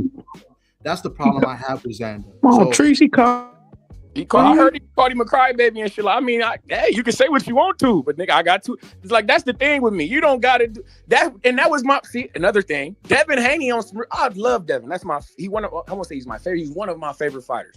But and I'm gonna say this again. I was the only person on the planet who was screaming for Devin not to fight Ryan Garcia. You do not need to fight that guy, bro. He's a bullshit artist. He over there playing games and he disrespecting the fuck out you, gang. Do not fight that man. I was screaming it on the boxing voice. I was screaming it on Johnny Chan. I was screaming it on Claymore. You do not have to fight him, bro. You shouldn't fight him. You should. I was screaming for the nigga to fight Adrian Broner before he had fought Blair Cobbs. Nigga, go fight Adrian Broner. Go fight Manny Pacquiao. Go fight one of them guys. You do not have to fuck with Ryan Garcia, bro. It's bullshit. Bullshit boxing. Yeah. And then I got called crazy, and then the nigga got cheated, and all of a sudden I think his reputation has taken a bit of a ding. I'm not mad at Xander for saying the shit that he's saying. I mean, nigga, you can say he can say that because he got hit, he sued and shit. I mean, he didn't lie. The nigga sued. He was bitching and moaning about a fight that you didn't need to take when the nigga missed weight. You could have been like, fuck you, we don't got to do it. You was bitching and moaning a fight that I told you not to take. I'm not mad at Xander for pointing out that kind of shit. Yeah. Xander don't have to fight that nigga, gang. No, but I understand what you're saying. But if you're gonna talk shit, like I'm okay with the shit talking. That's fine with me. Listen, I'm a Xander supporter. I'm saying, I've seen you on the Hangout spot. Johnny's my guy. He's actually from Brooklyn. Johnny's my guy. But what I'm trying to tell you is that when you make those comments, then to me, in my opinion, you got to make the fight for that. You know what I'm saying? Because Xander, and I said this earlier, Xander going for unification is a great thing, but he didn't say that from the get-go. When Bakram was the champ, he was not calling out Bakram, and he was definitely not calling out Josh Kelly. So when he does that, and he's joking and making the jokes at Devin Haney after Devin Haney calls him out, and now he wants to go the Josh Kelly route instead. I think he's wrong for that. I think the bigger fight is Devin Haney at his time. 23 years old, the opportunity of a lifetime to headline a main event in Madison Square Garden in the big room. Come on. But that's my point. Now let me ask you this. Hold on. Now let me ask you this. Now, who would you say needs to fight more right now? Xander. I don't agree. Nick, you just told me he's 23. He got his whole boxing career ahead of him. Devin is the one who older, who look. My nigga literally scrambling for. Hold on. I'm just saying my nigga I won't say he's scrambling, but my nigga borderline scrambling for opponents. Every champion is tied up. They literally saying I don't have to fuck with you. Exactly. That's what's gonna make it even better. That's what's gonna make it an even bigger win. And then if let's say he do beat Devin, which I don't think he will. Let's say he do beat Devin. Now he go over there to unify the rest of them. He's so much bigger. At this point, all of these people on Devin's list, even the names that he's added. But my thing is, if Xander decided to treat Devin like how Ryan treated the nigga, I'm gonna go fight Rolly and then I'll come back to you'll be there. To me, Devin's still gonna be there. I can go unify with Josh Kelly, nigga. He'll still be there. How about I go get this belt, then I come back to you. Watch I this. feel like you can do that. Then it ain't even guaranteed you're gonna win the belt, and now your stock dropped, and now you can't get a big fight. He gonna beat that motherfucker. I mean, ain't no guarantee. We thought Bakram was Trees. I didn't. I picked Josh Kelly in that fight. I thought Josh Kelly was gonna outbox Bakram. Bakram had been off for a year and some change, and the only motherfucker he really beat was Tim Tszyu, who I wasn't never high on. I picked Josh Kelly to beat that nigga. All those people on that list that are not answering the call, even the guys that have just got ended, like Xander Zayas, the more they erect obstacles or put up bullshit reasons to not fight Devin, the boxing world high key sees the truth. If Devin is not, because they already, you notice that no one's talking about pillow fist anymore. No one's talking about getting sued or PTSD. They're not talking. No. That's not even an argument anymore.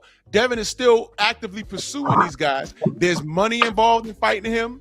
There's a reputation involved, and now there's a belt.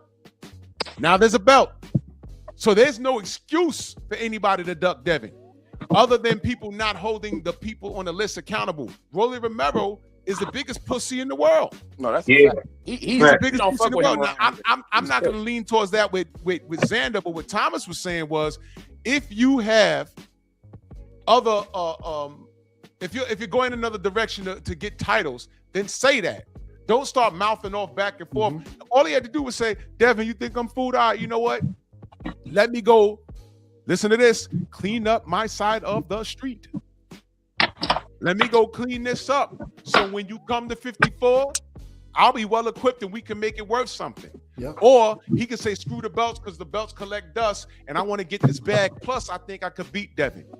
So it's a win-win, whatever he wants to do. But don't clown. Don't throw rocks and then hide your hand. Yes. Say what it is, because all he did was clown, and Devin said, okay, you said that. Yeah, I'm going to sue you and all that. Said you said that. That's the same thing Rolly said.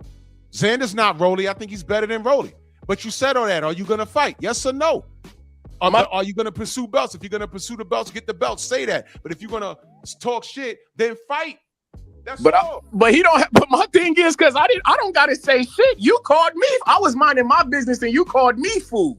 I was on the road to greatness, nigga. You hated on me. Yeah, what's I was minding my motherfucker. I won two belts and you A started call talking out about is me. not hating, bro. Yeah, we got to stop that. A call out in boxing is I'm not hating. calling that hating, but nigga, I'm saying though, I won two belts, nigga. And who the fuck is you calling me, nigga? I'm doing what the fuck I'm doing. He's Devin Haney. I'm minding my business. Right, but he's Devin Haney. You said who is he to call him out? He's Devin Haney. I'm not talking about calling him out, but he didn't really call him out. He said he's fool. All I'm saying is because you don't got to say nothing. I'm minding my business, doing what I'm supposed to be doing. Hold on.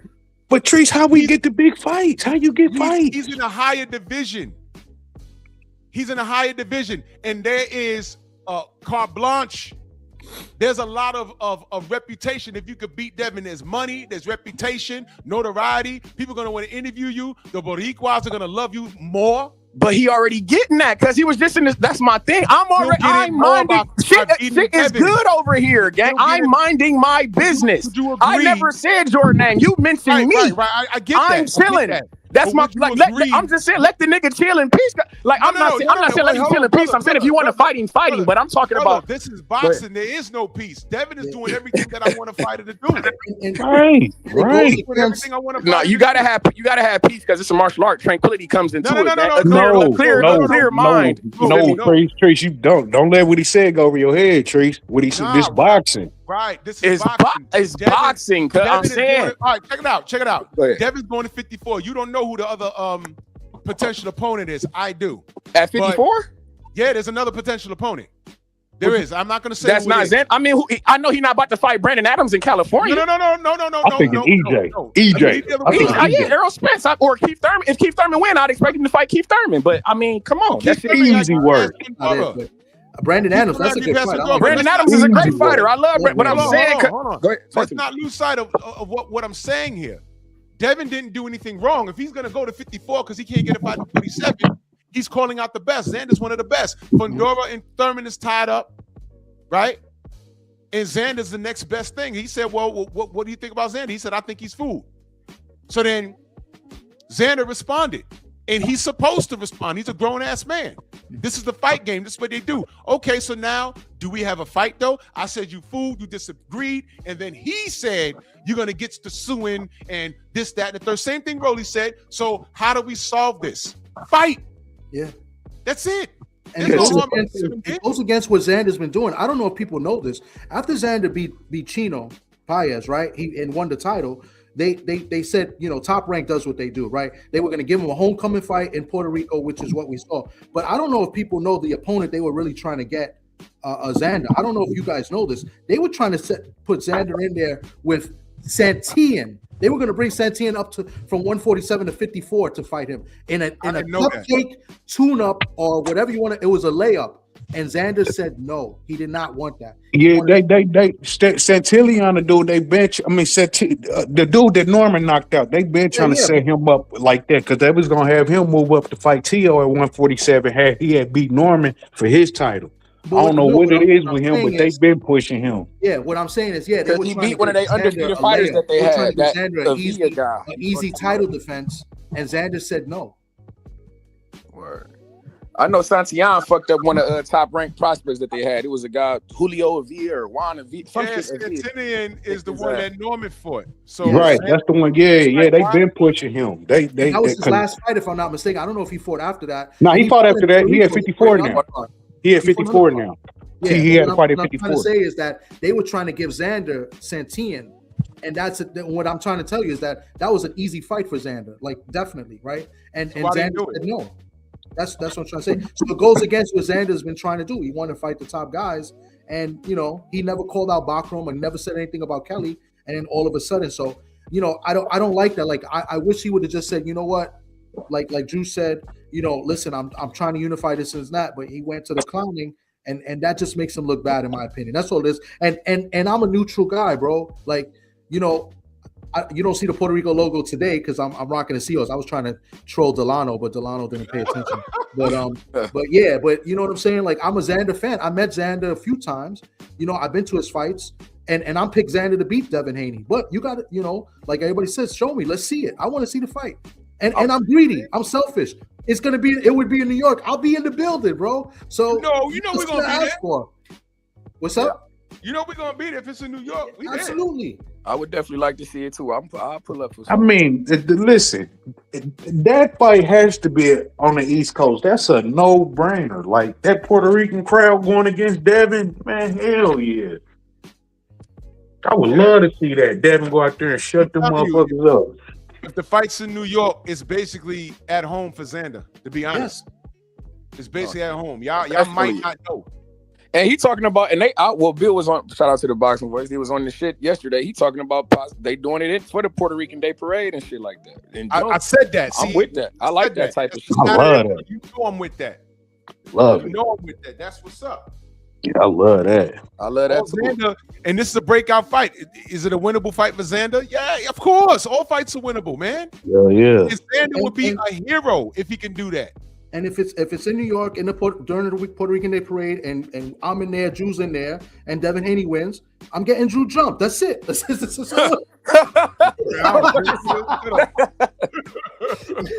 oh shit. Yeah, man. But it's boxing, man. And all Xander got to say yes. Now with the information that Thomas just revealed, you got to look at it kind of sideways. How do you not take Centennial? How do you not do that? It sounds like they're trying to hone a market for Xander. They know he's the truth, but they kind of like moving him carefully. They don't do that with Devin. Devin looked for smoke for everybody. Once he put out that list, bro, I was like, man, there's at least four people on that list. And I said, somebody gonna jump. And I didn't pick Brian Norman, to be honest with you. I knew he was about that life, but I said he's the least marketable on that list. I said, some people got to jump. And it turns out I was wrong. Brian's the only real one on that list. Everybody else had an excuse. And I was shocked. I was shocked with Brian because the way Top Rank is, Top Rank don't play that shit. If you ain't under their company and playing by their rules, you're not getting a champ. Real shit. And that kind of bothers me. So I would love Xander to say yes. But is he gonna do it? I don't know, man. I don't know. I have no idea. I'd like him to. That's why I'm very upset with this because Xander has nothing to lose to either. If he loses, he'll lose to a guy moving up, but there'll still be a market for him. There's going to be a market unless he gets annihilated. Now, I mean, which is possible. If he gets annihilated, then maybe. But they won't treat him like they treat Berlanga. I tell you that much. You know what I'm saying? So I mean, well, that's because he's not from the island though. As Xander actually from the island. Yeah, that's true. Xander from the actual island, right? Yeah, Xander from the island. So that's why they're gonna treat him a little bit different. Berlanga. I mean, they got that. I mean, that's just like how they do the Benavidez brothers in Mexico. Like, if you not from there, they not really just claiming you as theirs. You know what I'm saying? You can speak it, rap it, but you got to be from there. Yeah, that's a fact. Y'all notice Who was the first Puerto Rican heavyweight champion? Ruiz, right? Yup. Yeah. Was it Ruiz? Yeah, it was John Ruiz, and he has legitimate wins over Evander Holyfield. Legitimate, no bullshit. Yep. There was something about his style that Evander couldn't conquer. Even though he got lucky in the solid first round matchups. because the refs counted him out. But I like John Ruiz. John Ruiz, a friend to the show. I like John Ruiz. I didn't like him, and I never understood it. You let two middleweights beat you, but Hold on, wait, hold on. shit crazy. Let me clarify. I like John Ruiz because of his heart, but I did tell him when he was on here, he was a bit of an eyesore to watch. I did say that. Hell yeah, that shit was trash. Then he let two middleweights beat him. Legit. Styles make fights, man. So as Roy. we say, he did. Roy did. But respect to And James Tony, but they took James Tony went away. That's my favorite. That's my favorite fighter ever. James Tony, that's my GOAT. That's the GOAT. That's my favorite ever. I don't even tolerate James Tony slam. My God. So what I was saying was, I don't recall the Puerto Ricans rallying behind John Ruiz, and that was the time where they should have rallied behind him because he did some when he beat Evander and he started getting these big fights. They were supposed to rally behind him. They just didn't do it. And I always found that strange. Yeah, they didn't push I always found that strange, man. Yeah, they didn't push him. Johnny, I really did. He was Johnny will fight you, man. I did. He ain't duck no smoke. He might have been an eyesore to watch, but my God, I thought that was one of the crimes. I thought that the Puerto Rican fan base should have rallied behind John Ruiz because they had one. It was an eyesore to watch, but he ain't duck no smoke. Yeah, he didn't do no duck. He just was slow as hell, bro. I just think that Ruiz got lucky because in that first fight, and I believe it's the first fight, and Evander won. Evander should have had a stoppage. He hit him in a good shot, and they called a low blow, and Ruiz was hurt. He would have got counted out. But that's just my. You sound like them Dubois fans, man. He learned that shit on Usyk. Nah, if you watch the fight, bro, that punch is on the button, and Ruiz was hurt, bro. Yo, watch the first. It was the first fight. Evander hit him to the body, and he dropped him. And the ref called low blow. I thought it was a legit shot, but man, Ruiz was just not good, bro. I don't give a damn with nobody. He caught Evander at the right time. He was an eyesore. I ain't even gonna hold you on that. He was an eyesore. My thing is, with that being said, I'm not disagreeing with my brother Rich. He ain't duck no smoking. He got in there. And he always tried to fight his fight. It didn't work out all the time. But my point was, I believe, I was wondering why the Puerto Rican fan base didn't support him as hard as they did everybody else. That was my only question. I'm like, I don't get it. I never got it. And it's not my place when he was on my show. It wasn't my place to ask him. And plus, I didn't want to, maybe he saw about that. I don't know. But I just found the same way why they didn't rally behind Kermit Cintron. He's Puerto Rican, but I think he's born in the States, though. I think. Yeah. He speaks Spanish and all that. Yep. But when we almost had Miguel Cotto versus Cintron until fucking Margarito came and messed it up. It had been a crowd, man. Like they love Xander, they love Miguel, they love Tito. And then they got Berlanga, but he's from the Bronx by way of Brooklyn. Yeah. So they don't. I got a rumor about Berlanga's next opponent. What's that? I can't say. It's a verbal agreement. It's somebody me and you know. Oh, yeah. Is it winnable? I think he can win. I think he can win. I think he could beat Berlanga, but it's not. It's bad loss. Huh? He got one more bad loss. One more bad loss. He has to go hang out with Chris Colbert. Yep. Yeah, so it's a winnable fight for our guy. I'll tell you afterward, but it's Remember how hyped he was, Drew? It's somebody we know. Oh yeah. Man, they had Chris Colbert hyped. That kid was a dick, though. I did not like him. I didn't either. Remember, PBC was gonna push for him and Tank. Yeah, they were, and Tank would have whooped his ass. Yeah, I think Tank would have got him out there. PBC was gonna push for that. Had he had beat Jose.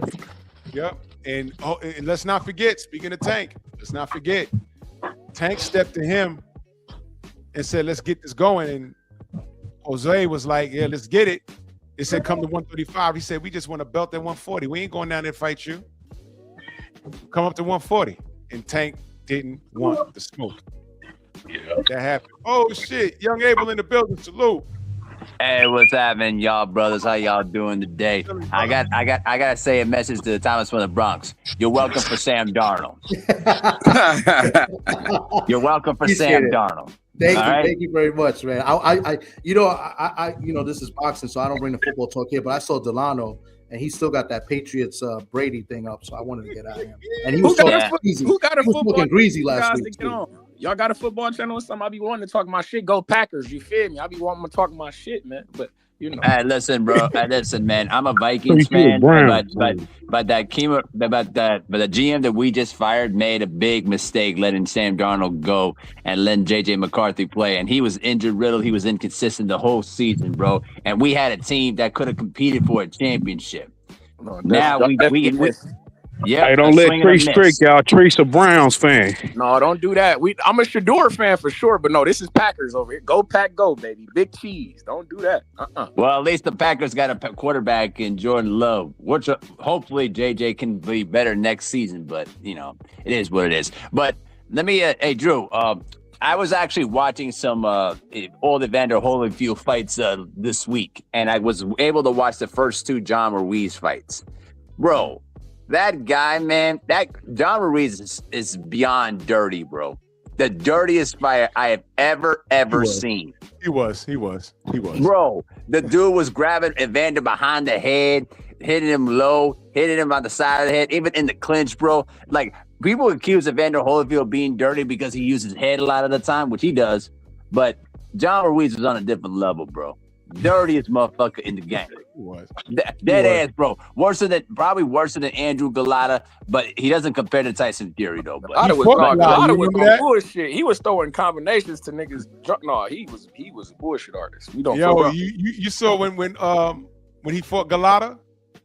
Yeah. John, you remember that fight? He almost fucked up and lost in the first round. You remember what happened?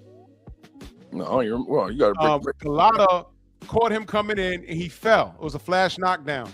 Yep. And he got up and he tried to get the hit back. Galata caught him again, going back and he fell. And I remember watching like, yo, it's early in the fight. And the 3 knockdown rule started in the first round. I said, if he just trips and falls again, they rule a knockdown, this fight's over. Yep. And Galata almost got him, but Johnny made it very ugly. And he ended up beating Galata. But I was like, oh, man. But you know what's funny, though? From that fight, Norman Stone, John Ruiz's trainer, remember, he was actually cussing that at the referee the whole night, and the referee threw him out of the corner. Threw him out. Yeah, he's a scumbag too. He's a little bit of a dirtbag also. Oh yeah. You know what I noticed about Johnny? What was his kryptonite was fighters with great footwork. That's why, or great upper body movement. That's why he couldn't touch James. James countered him all night, and he couldn't touch Roy. And also, if you go watch the David Hay fight, my God, David was just too fast for him. Too fast. He hit Johnny with a 2-piece. I had to keep rewinding it because Dave threw it so goddamn fast, and both those punches landed right on the button and knocked him down. I don't remember the outcome of the fight. I mean, David won. I don't remember like how bad. I don't know if it was a stoppage or not. He fought him in the UK. Coach in the building, man. Salute. Peace, my brother Drew. Can you hear me? Loud and clear.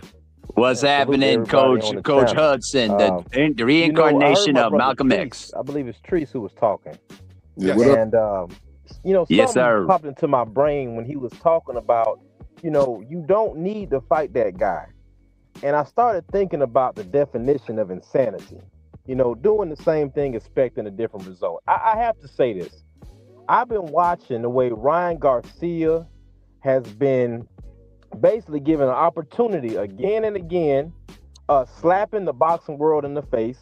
I've watched the WBC say basically the amounts of clenbuterol and the amounts of Osterin can be up a little bit, basically giving these guys permission to microdose. Now, if you all have been watching Ryan Garcia, the pictures that they've been uploading, the man looked like Action Jackson.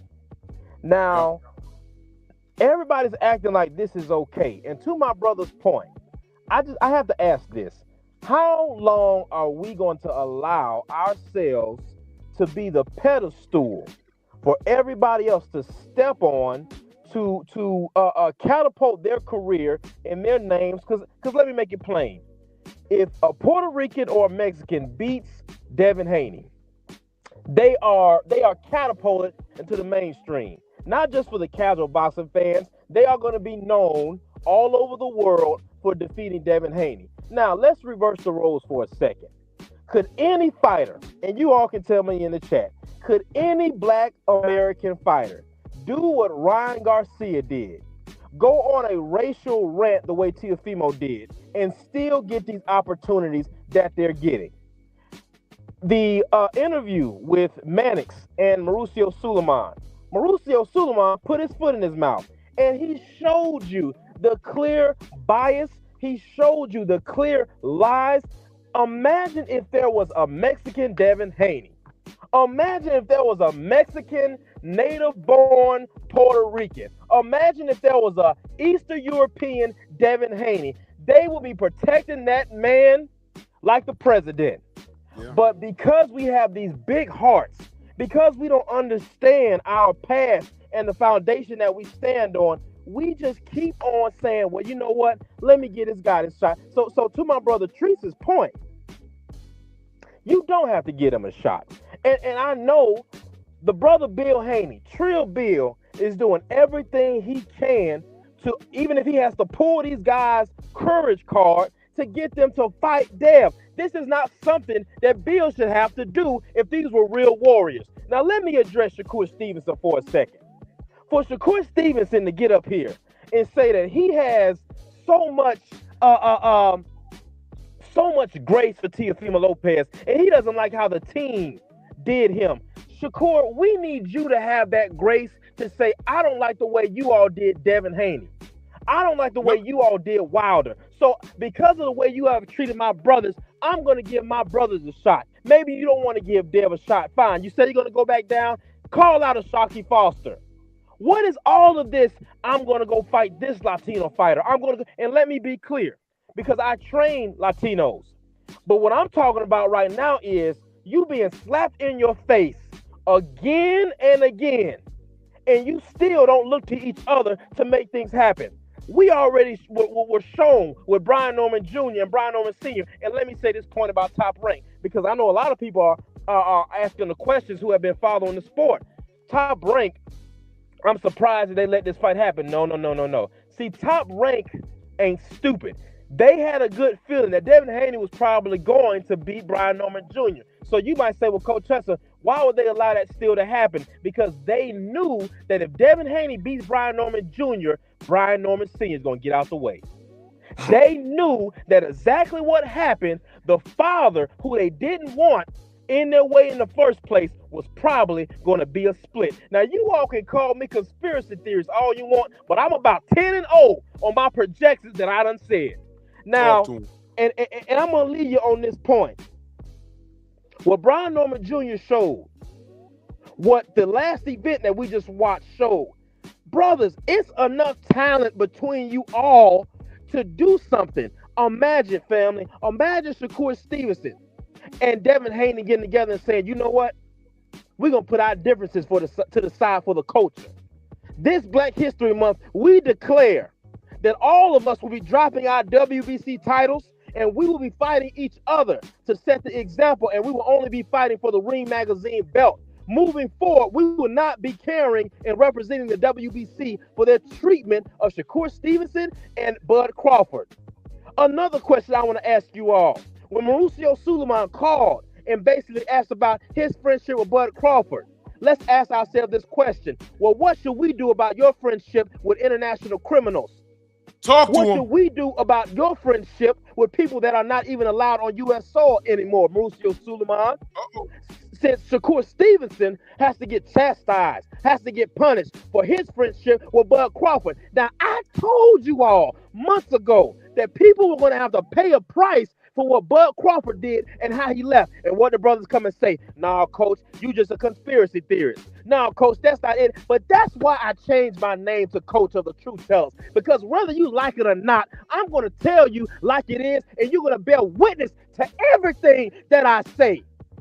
Now that Bud Crawford has took that stance. They stripped Shakur, even though Shakur's team told the WBC, we don't plan on vacating, and they still did what he did. Now that right there should have every brother in the sport saying, now I don't like that.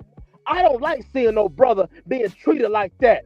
Let me make this clear to you all, family. Because when Mexicans get to pop they shit, they gonna pop it. When Puerto Ricans get to pop they shit, they gonna pop it. And since I'm here with you today, and it's Black History Month, let me make this clear to you, and I'm gonna land my plane because I know other people want to talk. The WBC would not be the WBC if it was not for black talent. The WBC would not be the WBC if it was not for the Black American great fighters who carried their belt over generation to generation. How dare you put our top fighters on a lynching post? Since you're friends with him, we still gonna punish you. But we're still sitting around here bickering with each other with all of this bull crap.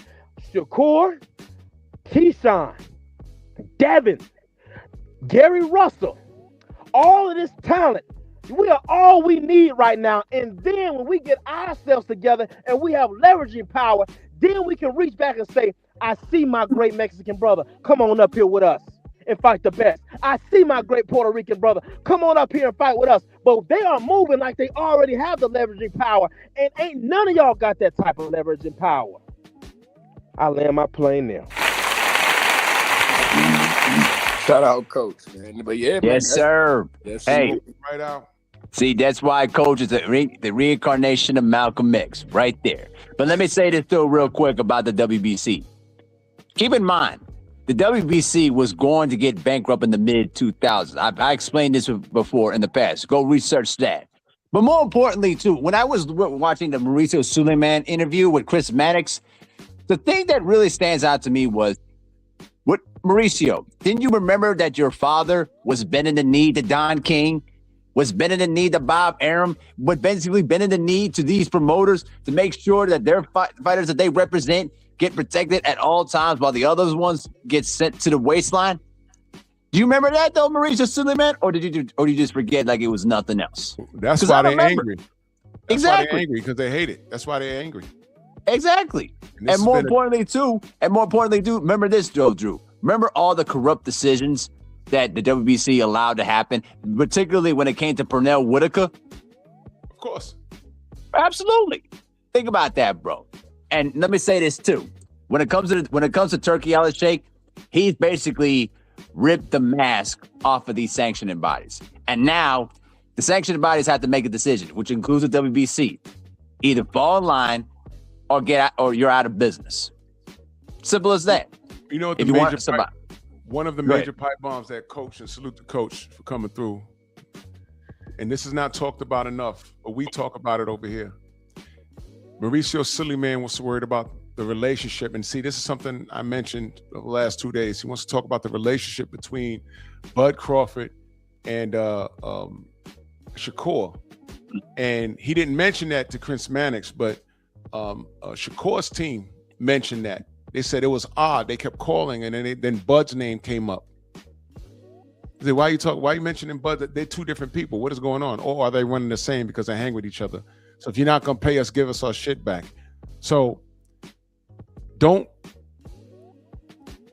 talk to me about the relationship between Bud Crawford and Shakur unless you're ready to talk about the relationship between boxing and Daniel Kinahan. I'm talking about the WBO, the WBC, all you guys, Rick Glasser, you motherfuckers went down there, and this guy's still at large. Nobody in American media talks about it. And I just jumped in Mike Coppinger's shit yesterday. When someone was asking about Fury's gloves, he typed in, they were checked. And I went right at him. I said, how do you know? Was you there? And I went in on him. And he hasn't responded. I've been checking my gram. He hasn't responded. I want that smoke. I want that Coppinger smoke in reference to the Fury conversation. Because he's still on the side of things that Deontay was making excuses. Motherfucker, man up. And I'm going to tell y'all a story. Wilder Fury 3, we was in Vegas. Me, Tay Jones, Champ Side pulled up, Focus Ball was there. And Carolina Rada, and he had his fam with him. And who comes up into the MGM at the food court and sat down? Mike Coppinger. And Blue Blood was there. Blue Blood was there. Now, here's the funny part. we look, and you can ask Blue. This is a true story. I look over, and I said to myself, "Oh shit," because I already knew. And I look, and I kept looking over there. Champ side look, and then Tay Jones says he looks where I'm looking, and I said, "Fuck, that's Mike Coppinger." Yo, Blue turned red, and Harlem came out. Motherfucker this, mother bitch nigga that. Tay Jones jumped up and flipped him the bird. Shit got rowdy. He picked up his tray and walked off with that fat white bitch he was with, because he knew. He knew, because it was at that point he was lying. This was before Turkey Out of Sheet came to prominence. All right, he knew. He picked up his shit and he left because he was already lying. So for him to get on that post and say what he said, I went straight at him. Now he hasn't responded, but I went in his DMs before and I questioned his integrity as a journalist, and we went back and forth before. I didn't make like a big deal out of it. But after that, I am, because I'm with the shits. You see, I'm not going to debate another YouTuber, because you're entitled to your opinion. But if your opinion is not based off the facts, don't talk to me. But you see, I'll bring facts to Mike Coppinger that I know he knows. But how he chooses to handle certain things, that's something else. These motherfuckers. But yo, I got to get out of here. I got to get my day started. Yes, Man, sir. I appreciate y'all. Yo, Toledo, put your name in the comment section so I can rent you up, bro. Word, for sure. Appreciation. I just want to say before I go, I want to say shout out to my guy, Andre Nino McCallum, you feel me, who's going to be fighting in the finals of the International Open in USA Boxing here today. You feel me? So hopefully he bring that home to the city, Toledo, Ohio. We need that. Nino, go ahead and put hands and hooves on them guys, bro. But appreciate the platform, gang. No doubt, man. No doubt. Hey, hey, man, appreciate you, doing this though, bro. And to keep it and just make it very, very brief. Margarito did cheat against Miguel Cotto. We know that. I was looking for smoke though. You know what I was gonna do. Oh yeah, I know. You know what I was gonna do. But yeah. I that's why I ain't reveal anything, and I still might not do it. When this video uploads, I'm sure there's gonna be some people talking after the fact, and I'm just gonna say, you need me to do a show again? You need me to do a show? I'll do it again, and we can have this conversation. You know, we had the brother up here, and you saw how it went. So of course Margarito cheated, but did he? You see what I mean? Did he? And you know what I was gonna do? Y'all, if y'all know, I was gonna dog walk a lot of people, but nobody shows up. And one more thing, and one more thing before you go, bro. I don't think. Listen, let's be real about something here. People like Mike Coppinger, they're not gonna say anything. They're not gonna pull up because they know a lot of the information, but they're very selective of what they'll put out. So they assimilated. They on a payroll. I'm not. And that's why exactly. They won't pull up. So, but anyway, man, I'm gonna go ahead and continue on with my day though, bro. But if you ever want to do it again sometime though, bro, we can pull up about it. No doubt, brother. Yes, sir. Thomas, let them know how they can find you, good brother. Yo, I appreciate it, man. I changed my avatar to show everybody that look, I'm with Xander, like I'm a Xander fan, right? That's me and Xander there. But when it comes to boxing, I cover boxing, I go to the events. I'm very neutral. I'm not biased. I have a slightly bias in who I cheer for, but I'll call it like it is. And I just don't agree with what Xander did, even though I'm a Xander supporter. You know what I'm saying? And I think that what we got to stop doing is that we got to be more consistent and stop discrediting these fighters.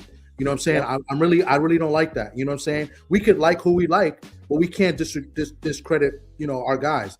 Like my favorite fighter of all time is Sweet Pea Whitaker, right? And he got discredited a lot. He was a runner, you know what I'm saying, and all of this. And I had to deal with that, as a young teenager, you know what I'm saying? So listen, I'm all for, supporting all the fighters and giving everybody their credit. And yeah, we're gonna talk shit, you know what I'm saying? But I just don't like the discredit. I'm very against that. And and I try to keep it very consistent. I'm on YouTube, I interview fighters. Coppinger and Steve Kim, those are goofballs. Kim, I had the opportunity to interview Kim. You call Kung Fu Kim. Kung Fu Kim. I won't do it. I won't do it because I don't like him and the way his views and stuff like that.